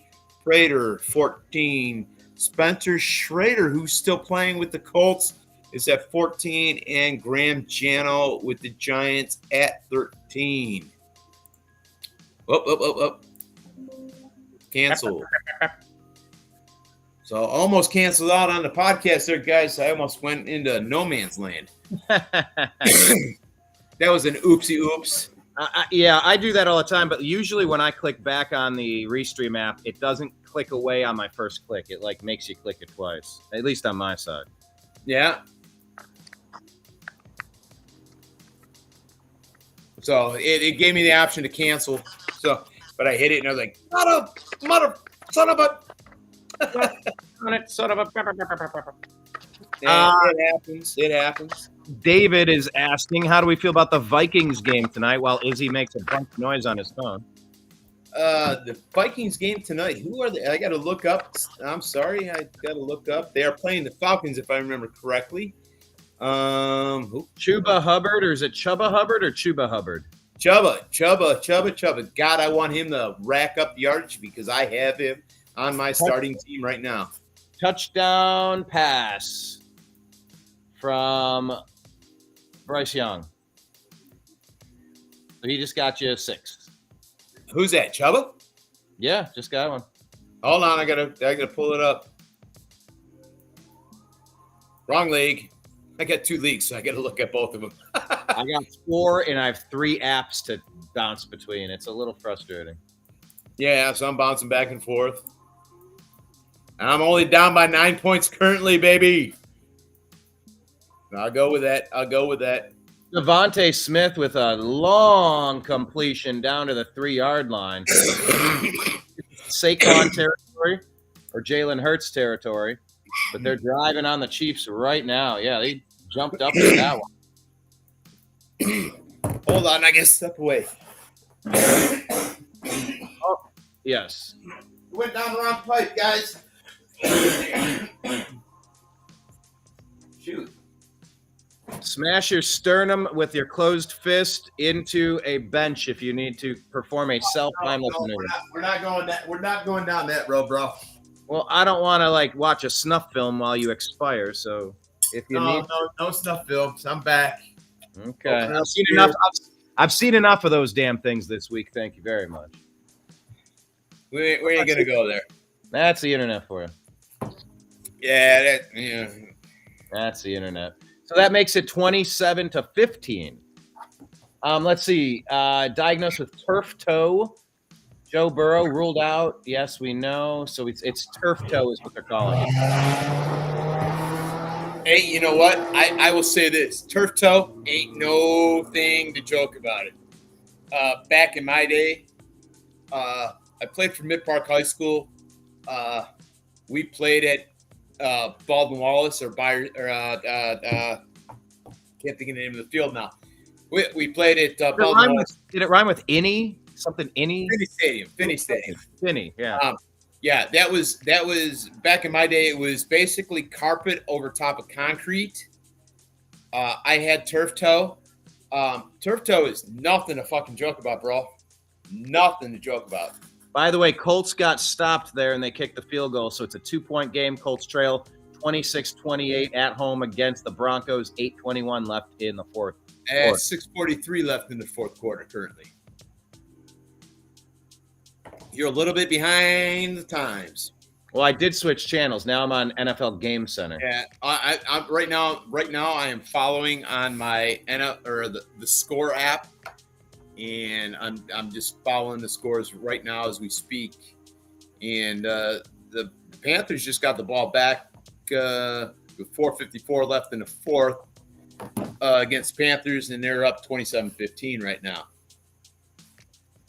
And like I said, the Score. I highly recommend downloading that one onto your phone with that app. It is a phenomenal app. Yeah, my phone is completely full. It's been on my list for things to do. I need to do a data dump and get all my videos off. I am like jam packed. Hey, you know what? They have this thing. It's called the cloud. I don't use that. Use it, my friend. Use it. It helps. I'm not being facetious or anything like that, but I will say this: is the cloud does have its bonuses. It also has its negatives and stuff like that. But I mean, if you've got a lot of video, back it up to the cloud, free up your phone, and go from there. I've got so many photos, so many video on my phone. I do that, and I kind of recycle and delete as need be, but it does work. It is a good thing to use. Touche. So I will say this, Brian. Are you a golfer? Yes, I am occasionally. You need to come home. We need to get some holes in. Played 18 yesterday. It was a good day. The front nine was great. The back nine, I was getting tired because I usually don't play 18 because just of my schedule and stuff like that. Yeah, I kind of like 9 because I'm like, I'm good. My last front nine, I felt like a real golfer. I knew what I was doing. The shots I was aiming at were happening the way I intended. I'm like, what is this? And then my IPA kicked in. So I had a couple IPAs with me, and then I left half a cigar on a hole, and then I went into the thing, and then I was like, well. So my back was vastly different. No, I get you. Yesterday. I can add you to the list of 100 people that want me to come back home. Yeah, I mean, I myself, I did, like I said, 18. We were, how should we say? Jalen Hurts, everybody. Yeah, we saw. Yeah, so Eagles are up 20-10 currently. So yesterday were you Copper Top? No. We went out and played Indian Hollow out in Grafton. Indian Hollow. The tee boxes and fairways. Average would be saying a lot of good things. They're just below average. Dude, all 18 greens were probably the best greens were probably the best greens I've ever played my entire career. Their greens, they kept immaculate. If they would equal that to everything else, that course would be phenomenal to play. The layout is spectacular, but the fairways, too much crabgrass, too much long growth. The tee boxes, concrete. But it was a fun play. I'm not going to say I will not say don't play there.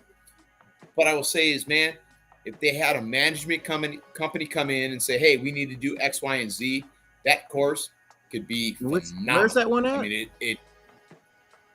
Indian Hollow, it's right off of Indian Hollow Road in Grafton. Their main entrance, you'd swear to God you're pulling into somebody's driveway. Small clubhouse. Like I said, the course is nothing to rave about, but I will not say don't play there.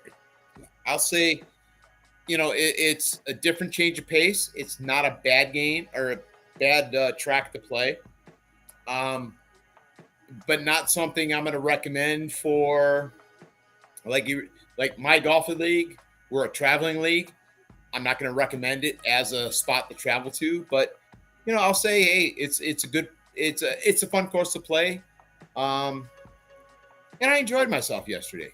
My problem is after years of softball, years of football, my hands are beat the shit, and by the 15th, 16th, 17th, and 18th hole, holding onto my club was getting a little bit tumultuous, and I was just playing the best I could, and I was a little bit tired at the end of 18. I'm not gonna lie.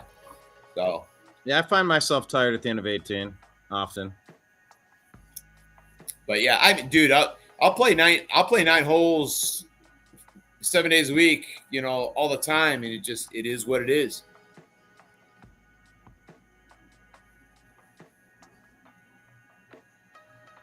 Yeah, I'm supposed to go this week. Where are you gonna play? Where are you gonna play? Because I played a couple of courses down in Louisville. I didn't know. Actually, I'm not sure. I just Googled, find me the cheapest, closest course. I'll play that. Cheapest, closest. I'm in. Cheapest, close. Well, hey, we're in the fall season, so a lot of courses are, scaling down their prices. I mean, yesterday, Indian Hollow with cart, $41 for 18. That's phenomenal pricing wise. I mean, because considering that we played several games for our league at, I think the last one that we played, it was big numbers with cart, was $36 for 9.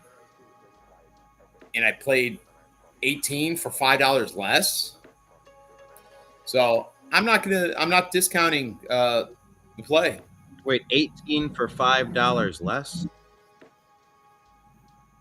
So I played 9 holes at a course. I'm not going to mention the course. I can. We played Sweetbriar out in Avon Lake for 36, and that included the cart for 9 holes on a Wednesday night. On a weekend, yesterday, we played Indian Hollow 18 with cart for $42 or $41. Okay, yeah. So I'll give you that. We're watching the conclusion of this game. Man, they're ripping off a big run there on the Broncos. Dobbins. Nice to see J.K. Dobbins healthy. Yeah, I mean, dude, last year I picked him up in fantasy. He was phenomenal. He was playing Lucas Oil was rocking right now. He was a great third back option. Izzy, who's rocking right now? Lucas Oil, the Broncos kicker, just missed a field goal. That would have put him up by 7 points. Wow. And they take over, what, 3:15 left in the fourth? Yeah, 3:15, all 3 timeouts, 26-28. All they got to do is get in field goal range. Oh, with a 2-point game. Oh, man. That is huge.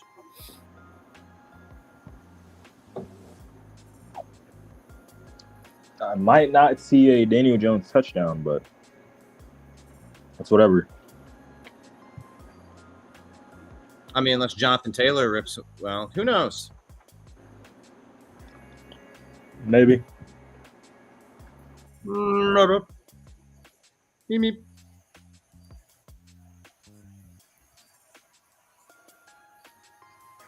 I mean, it's not out of the realm of possibility that the Panthers could get back in it, but it would take something. They have the ball back, needing 2 scores. Yeah, the tush push gets them in, 20-10. Jalen Hurts. That helps me. Yeah, here. I mean, look at it. Look at my fantasy scores right now. Oh, damn! Dude, I just took a huge jump. Damn. I was down 70 to 55. All of a sudden, I am now up 97-69. Chuba Hubbard, baby.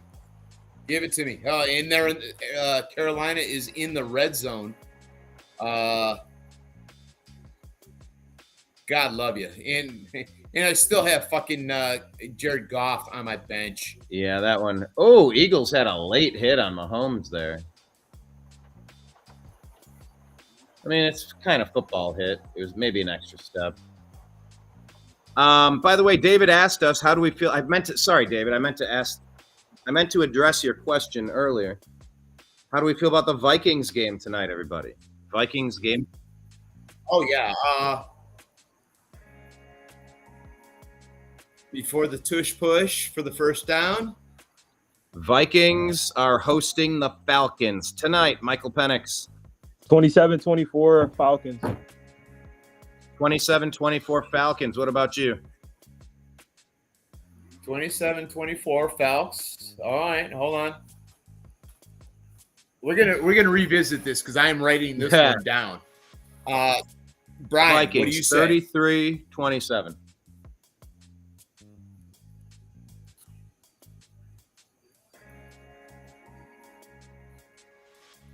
All right.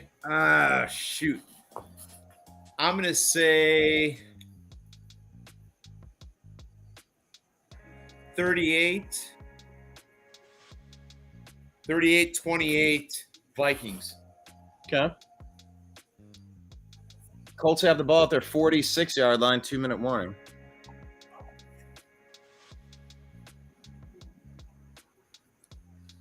So we you know what? I completely forgot. And we were talking about the Sunday night game last week, and I forget now what we called, and I forget now what the final score was last week. I can't say I remember it off the top of my head either.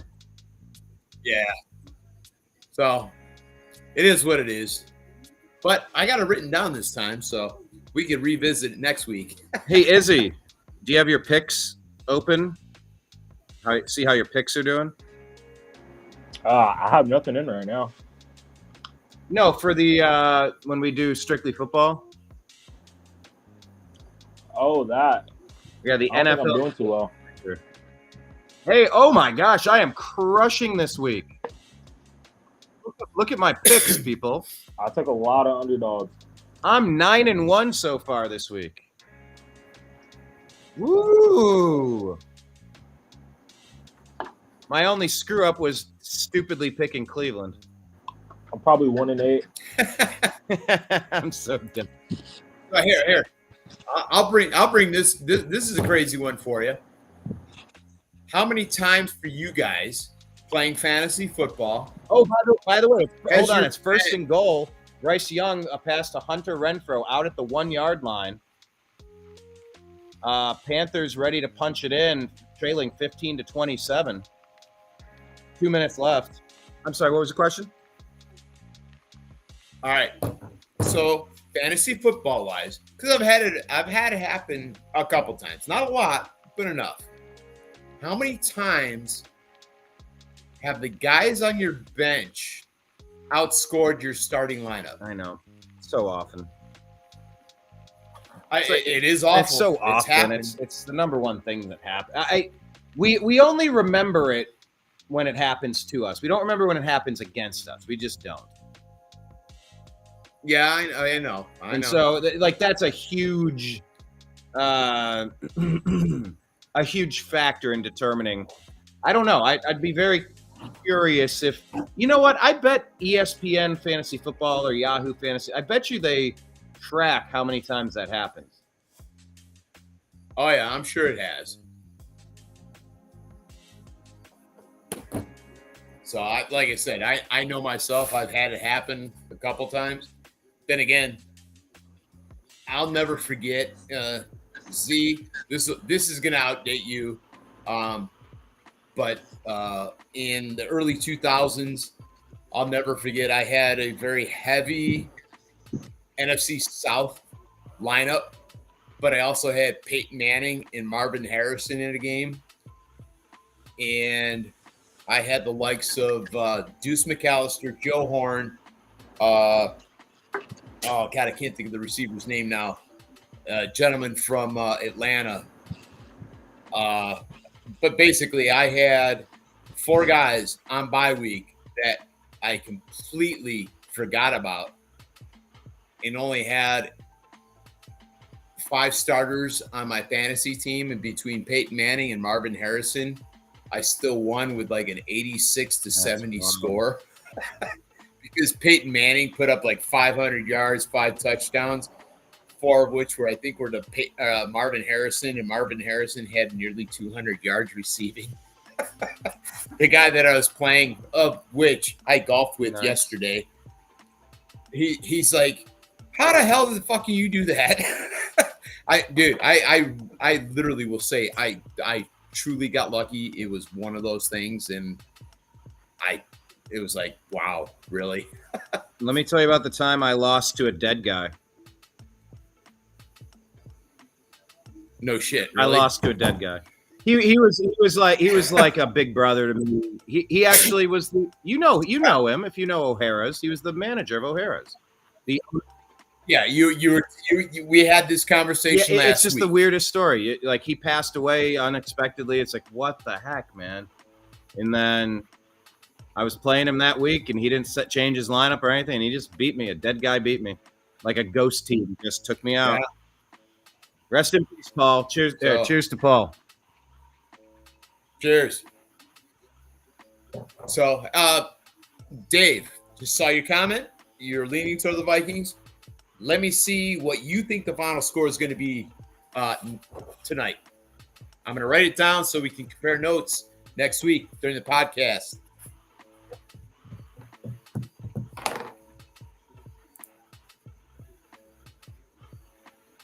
Yeah, we're keeping score.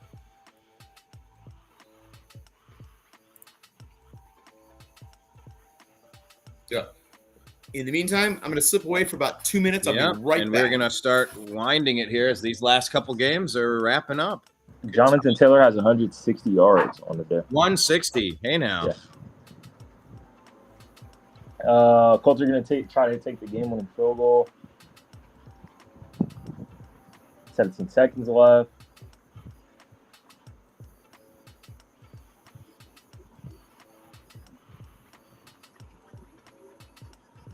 Game-winning field goal. What yard line? The 40? Yeah, somewhere around there. Ooh, that's unfortunately, I may have lost in fantasy 2 weeks in a row to start the year. Same start as last year. Are you only but I still made the playoffs.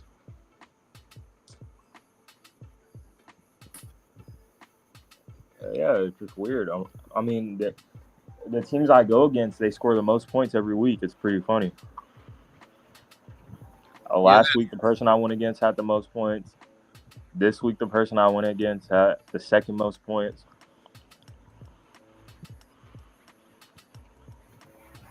That's the worst when that stuff happens. Yeah.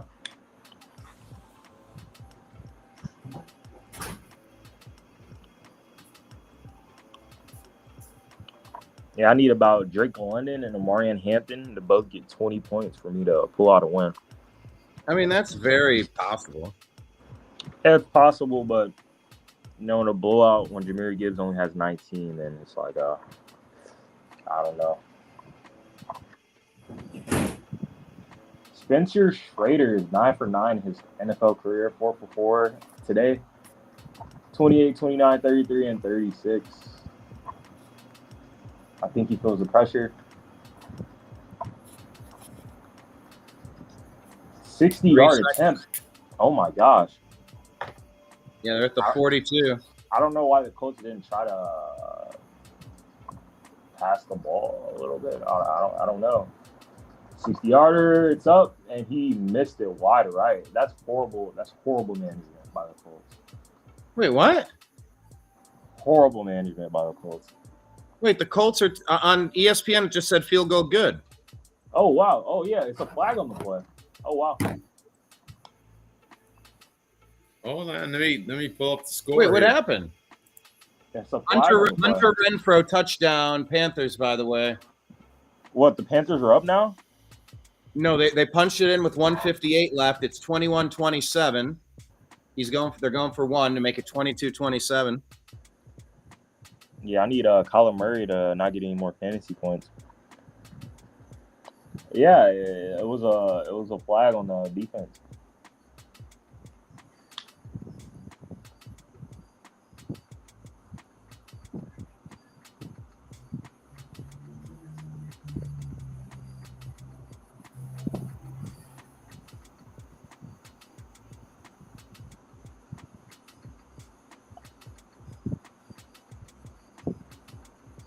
Yeah, they won the game.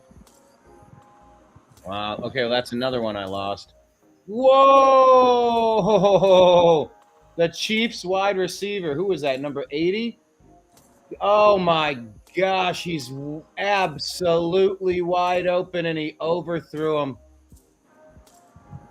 Oh my goodness! I'm 8-3 on the week.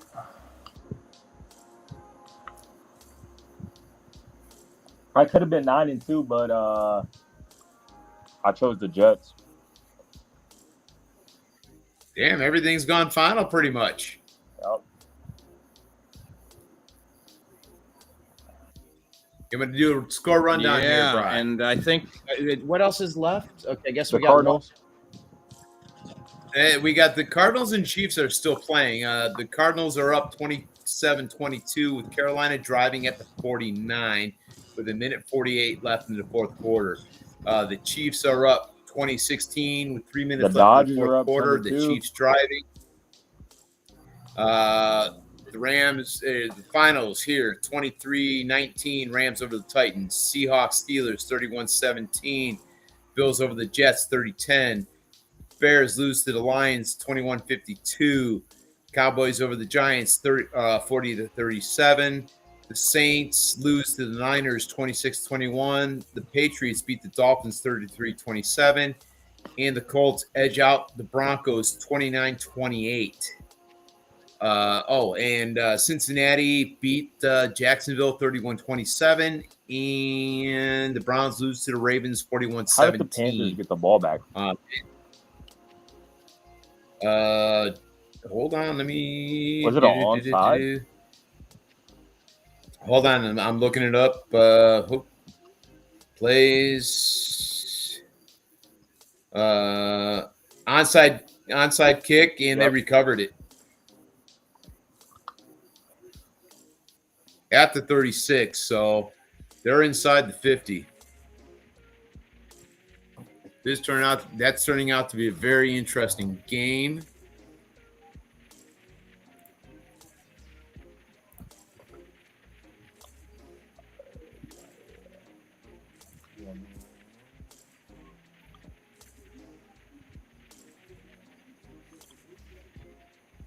So what was the deal with this flag? I'm watching it, but what did they call it? What was the flag in the?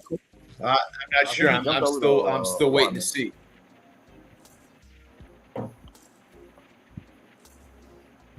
Okay, they're circling. I don't know exactly what.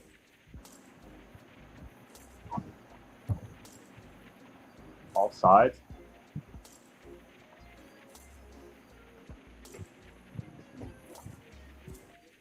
So it's 2017, Kansas City. So they're kicking off in the 35. So they're electing to do an onside kick at this point.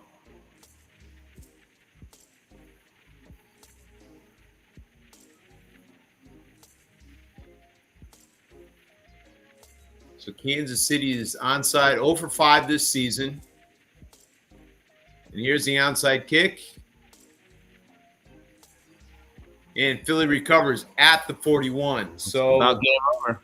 3 minutes. So 2:59 left in the fourth. Philly has the ball on, what did I say, the 41. And Kansas City has no timeouts remaining. So this is going to be an interesting game rolling into the final 3 minutes of the game.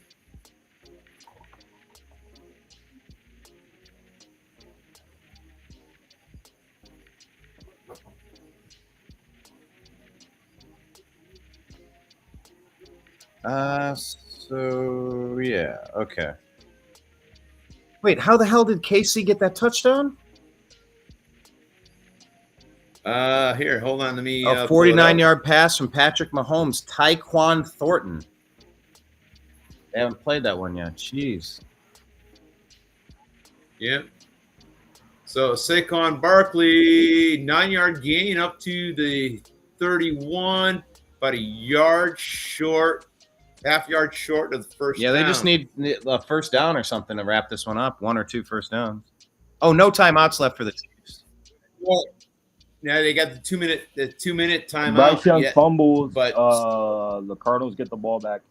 and they're gonna win the game. So that game's over now. Yeah. Oh, flag on the play. What's the flag? Oh my gosh.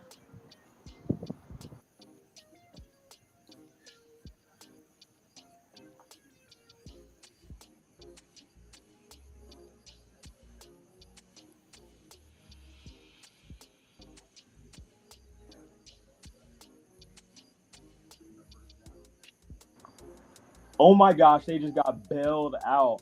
The Cardinals just got a defensive holding call. Super late. Well, I mean, you got to follow the script, right? Oh my gosh. Yeah.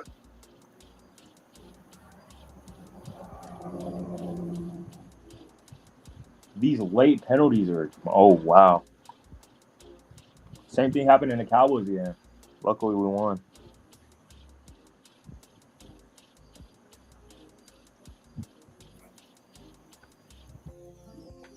Yeah, Javonte Williams, the number 4 running back in fantasy points today for your Cowboys. Are you surprised? Yeah, unfortunately, I played against him in fantasy.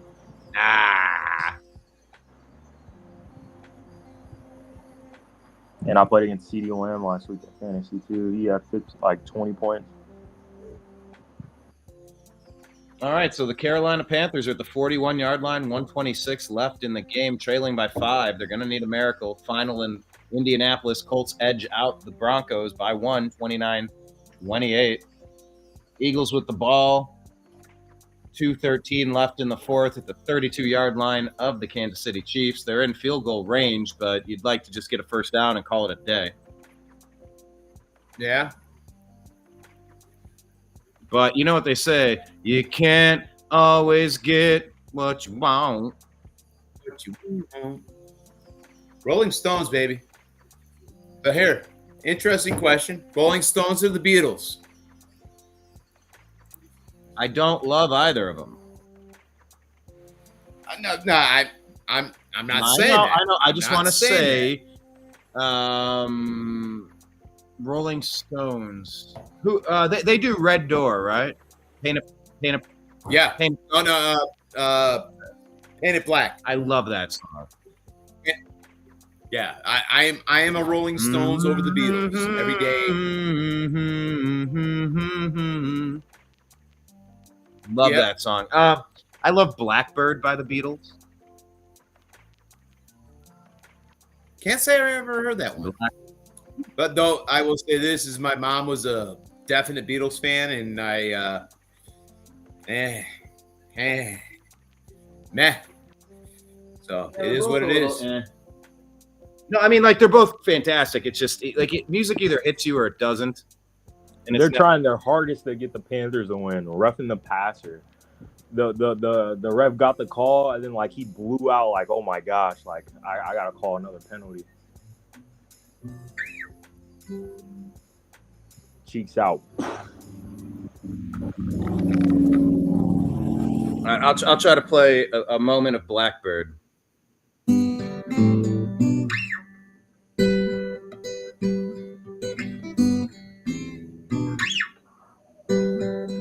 Jeez, I'm sloppy on this. Sorry.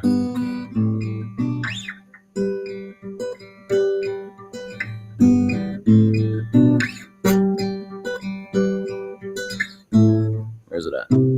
There it is.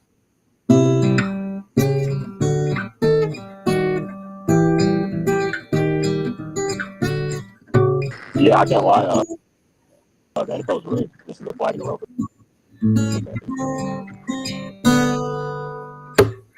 It goes something like that. It's super sloppy. My hands are slippery, but Blackbird. Blackbird singing in the dead of night. Sorry, Izzy, what'd you say?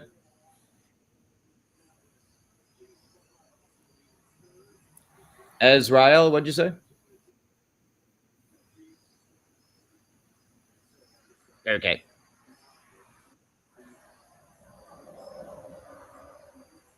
It is what it is. Friggin' Chiefs, man. So 2 minutes left. 3rd and 1 for the Eagles. Do we have tush push coming? Oh yeah, we got tush push coming. Better. And he got it. The whole fucking offensive line fucking.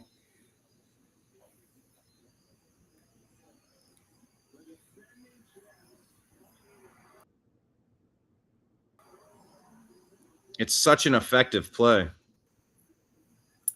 Yeah, when I'm not going to deny that. Well, the league is trying to ban it because they can't stop it. They're a bunch of babies. Anything that's good for the league or good play wise, they try to ban, which I don't get. I mean, dude, in high school, 3 yards in a cloud of dust. Yeah. Just saying. David saying, not bad. Were you talking about my guitar playing? I can do better. But thank you. We'll hold that to another day. Yeah, I finally turned your music off, though. Oh, yeah, finally. I know. No biggie.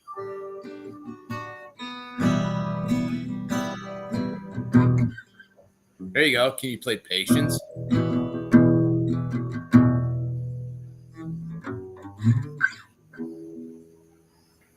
Patience? Patience. Yeah, that one. That's the song. I was learning something in the orange.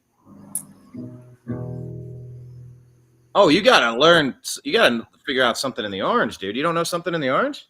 No, never heard of it. Nuh-uh. Who plays it? Here, let me get it. Zach Bryan? Yeah, it's country. That's why. No, dude, it's a song you need to listen to right now. Like, stop what you're doing and pull it up on your screen. Hold on here. YouTube. You can't play it on the show, but you need to watch it. I'm not. What's it called? Something in the orange. Something in.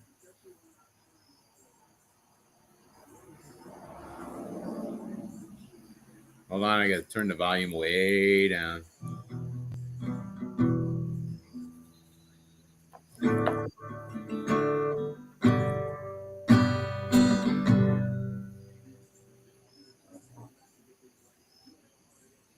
No, all right, this is something I gotta listen to later. Yeah, and pull the lyrics up. Oh, that's the one I've got. Yeah, you need to listen to this one today. Save. I'll put in that one there.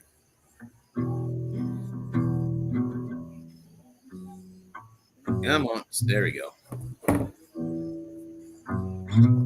Yeah, 0-2 for first time since 2014. Kansas City's 0-2, first time since 2014. I called that this was the year they were going to fall off. Do they make the playoffs? They could. I hope they don't. I don't like them.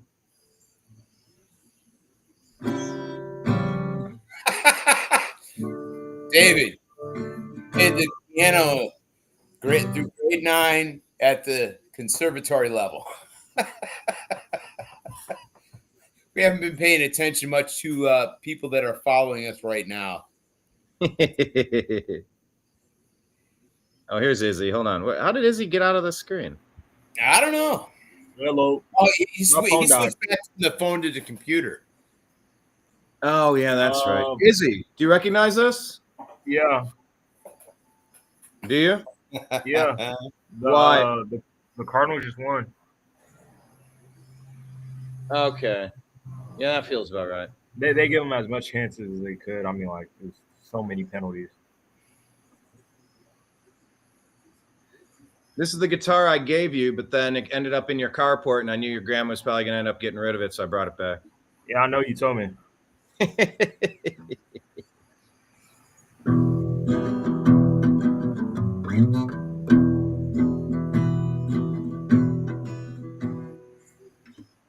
I'm going to play this song. I'm going to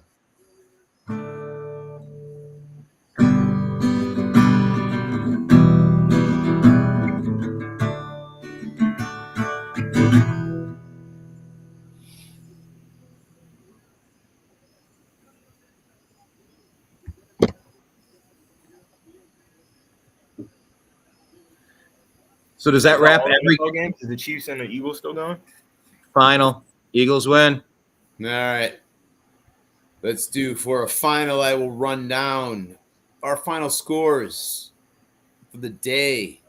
And I'll set it to background music. I'll just play the chords to Something in the Orange. Okay. All right. Here we go. Our finals for the day. Baltimore Ravens take down the Cleveland Browns 41-17. Cincinnati Bengals take out the Jacksonville Jaguars 31-27. The Rams beat the Titans 33-19. Seahawks take out the Steelers 31-17. The Bills beat the Jets 30-10. The Detroit Lions beat up on the Chicago Bears 52-21. Dallas takes down New York, the Giants in overtime 40-37. The Saints lose to the Niners 26-21. The Patriots take down the Miami Dolphins 33-27. The Cardinals beat the Panthers 27-22. The Colts edge out the Broncos 29-28. And the Eagles beat the Kansas City Chiefs 20-17. And that is our current wrap-up with the Falcons yet to play the Vikings tonight at 8:20. And tomorrow night, the Texans and the Buccaneers go head-to-head, and the Raiders and the Chargers go head-to-head. David saying, good. I hate KC. I hate KC too. All right. Would you like a fantasy football update for the players? Yes, sir. All right. Our top players for the day. Our top 5 quarterbacks for the day. Or quarterback. Yeah, quarterbacks. Wait a minute. Hold on. They're definitely not quarterbacks there. QBs. What the hell? I keep on clicking quarterbacks and it's giving me wide receivers. So we'll go with wide receivers. Our number 1 receiver for the day is Amon-Ra St. Brown at 39.2. Malik Neighbors coming in second at 37.7. Jamar Chase at 36.5. What the hell? Hold on. I got to refresh this because it's all screwed up. Scoring leaders. All right. Quarterbacks. Hey, there we go. All right. Number 1 quarterback for the day, Jared Goff for Detroit at 33.96. Russell Wilson at number 2 at 30.3. Lamar Jackson, number 3 at 26.3. Drake May, number 4 at 26.3. And Daniel Jones at 22.84. Our top 5 running backs for the day, if it updates. Yes, it did update. Jonathan Taylor, number 1 at 29.5.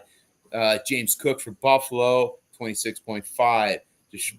Devon Arcane, 26.2. Javonte Williams for Dallas at 25. And CMC at 22.7.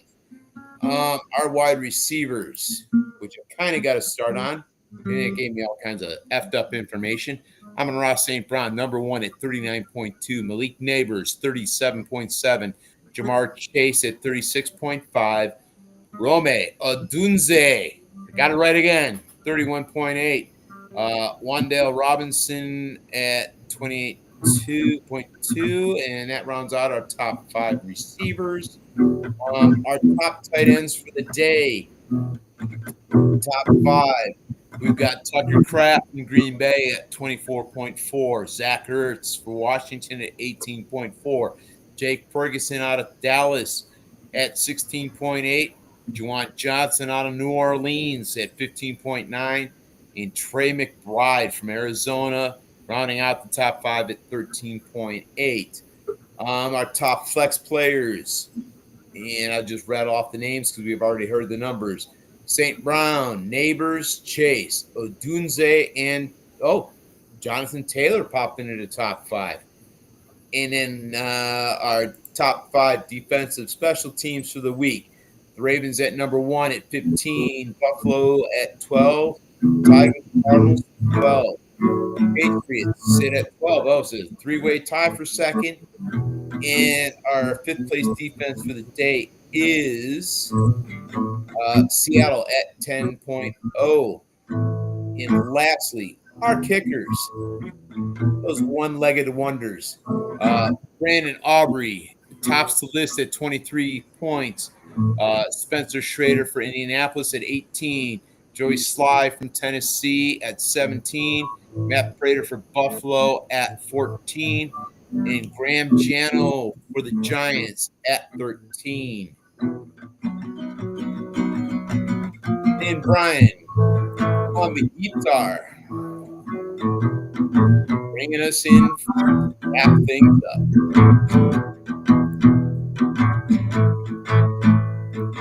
Just a little blues. Love my blues. Love my blues.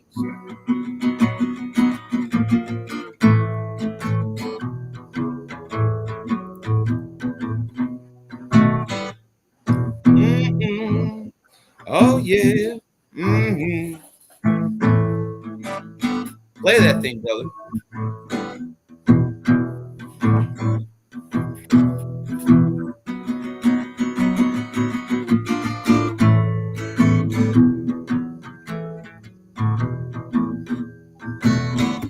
There we go. We want to start playing some more music these days. I want to start singing more, playing more, recording more, writing more, all of it.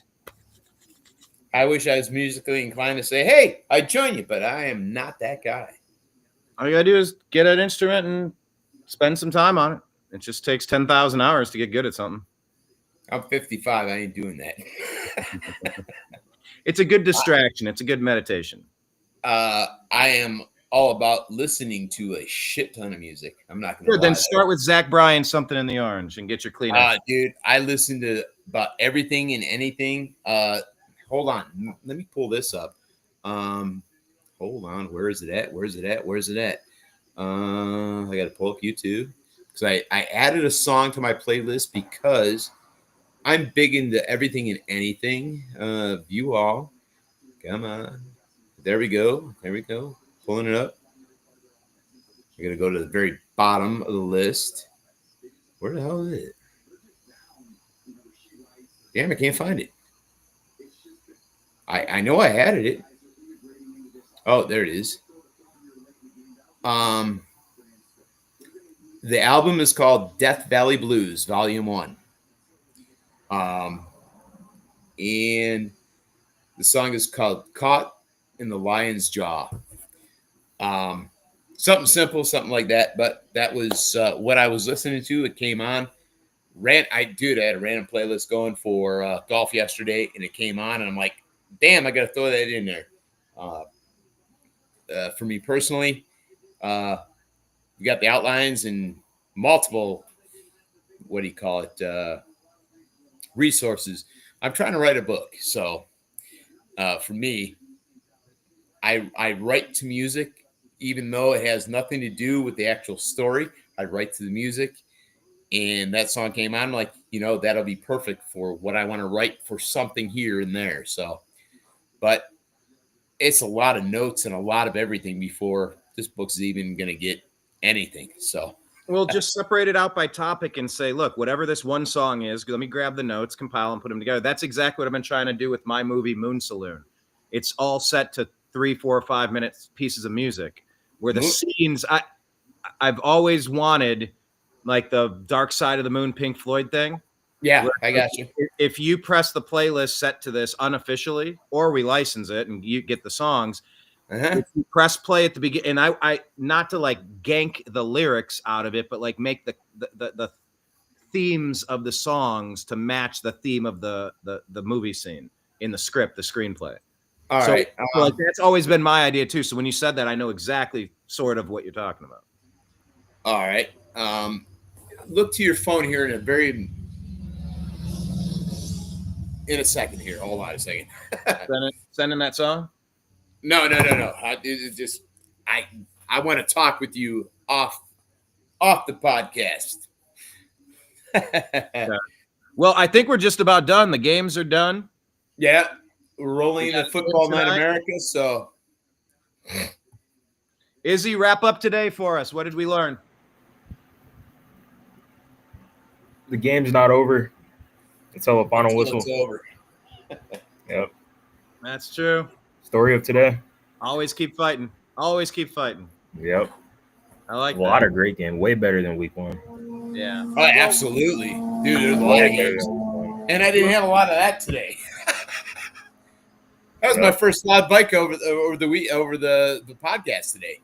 There have been a few. I haven't paid attention, so.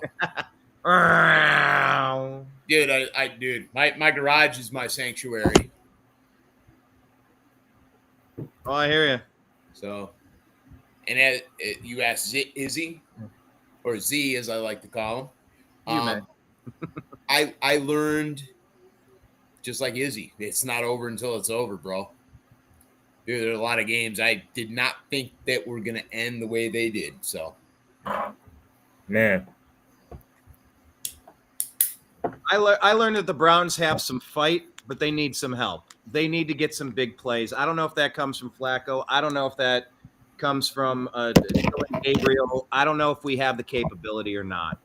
But we have some fight. But you can't leave the defense on the field 80% of the game and expect them to be containing. You just can't. Here, I'll give a small annotation to what you said. We have a dog in the fight. It's a Chihuahua versus a pit bull. The dogs.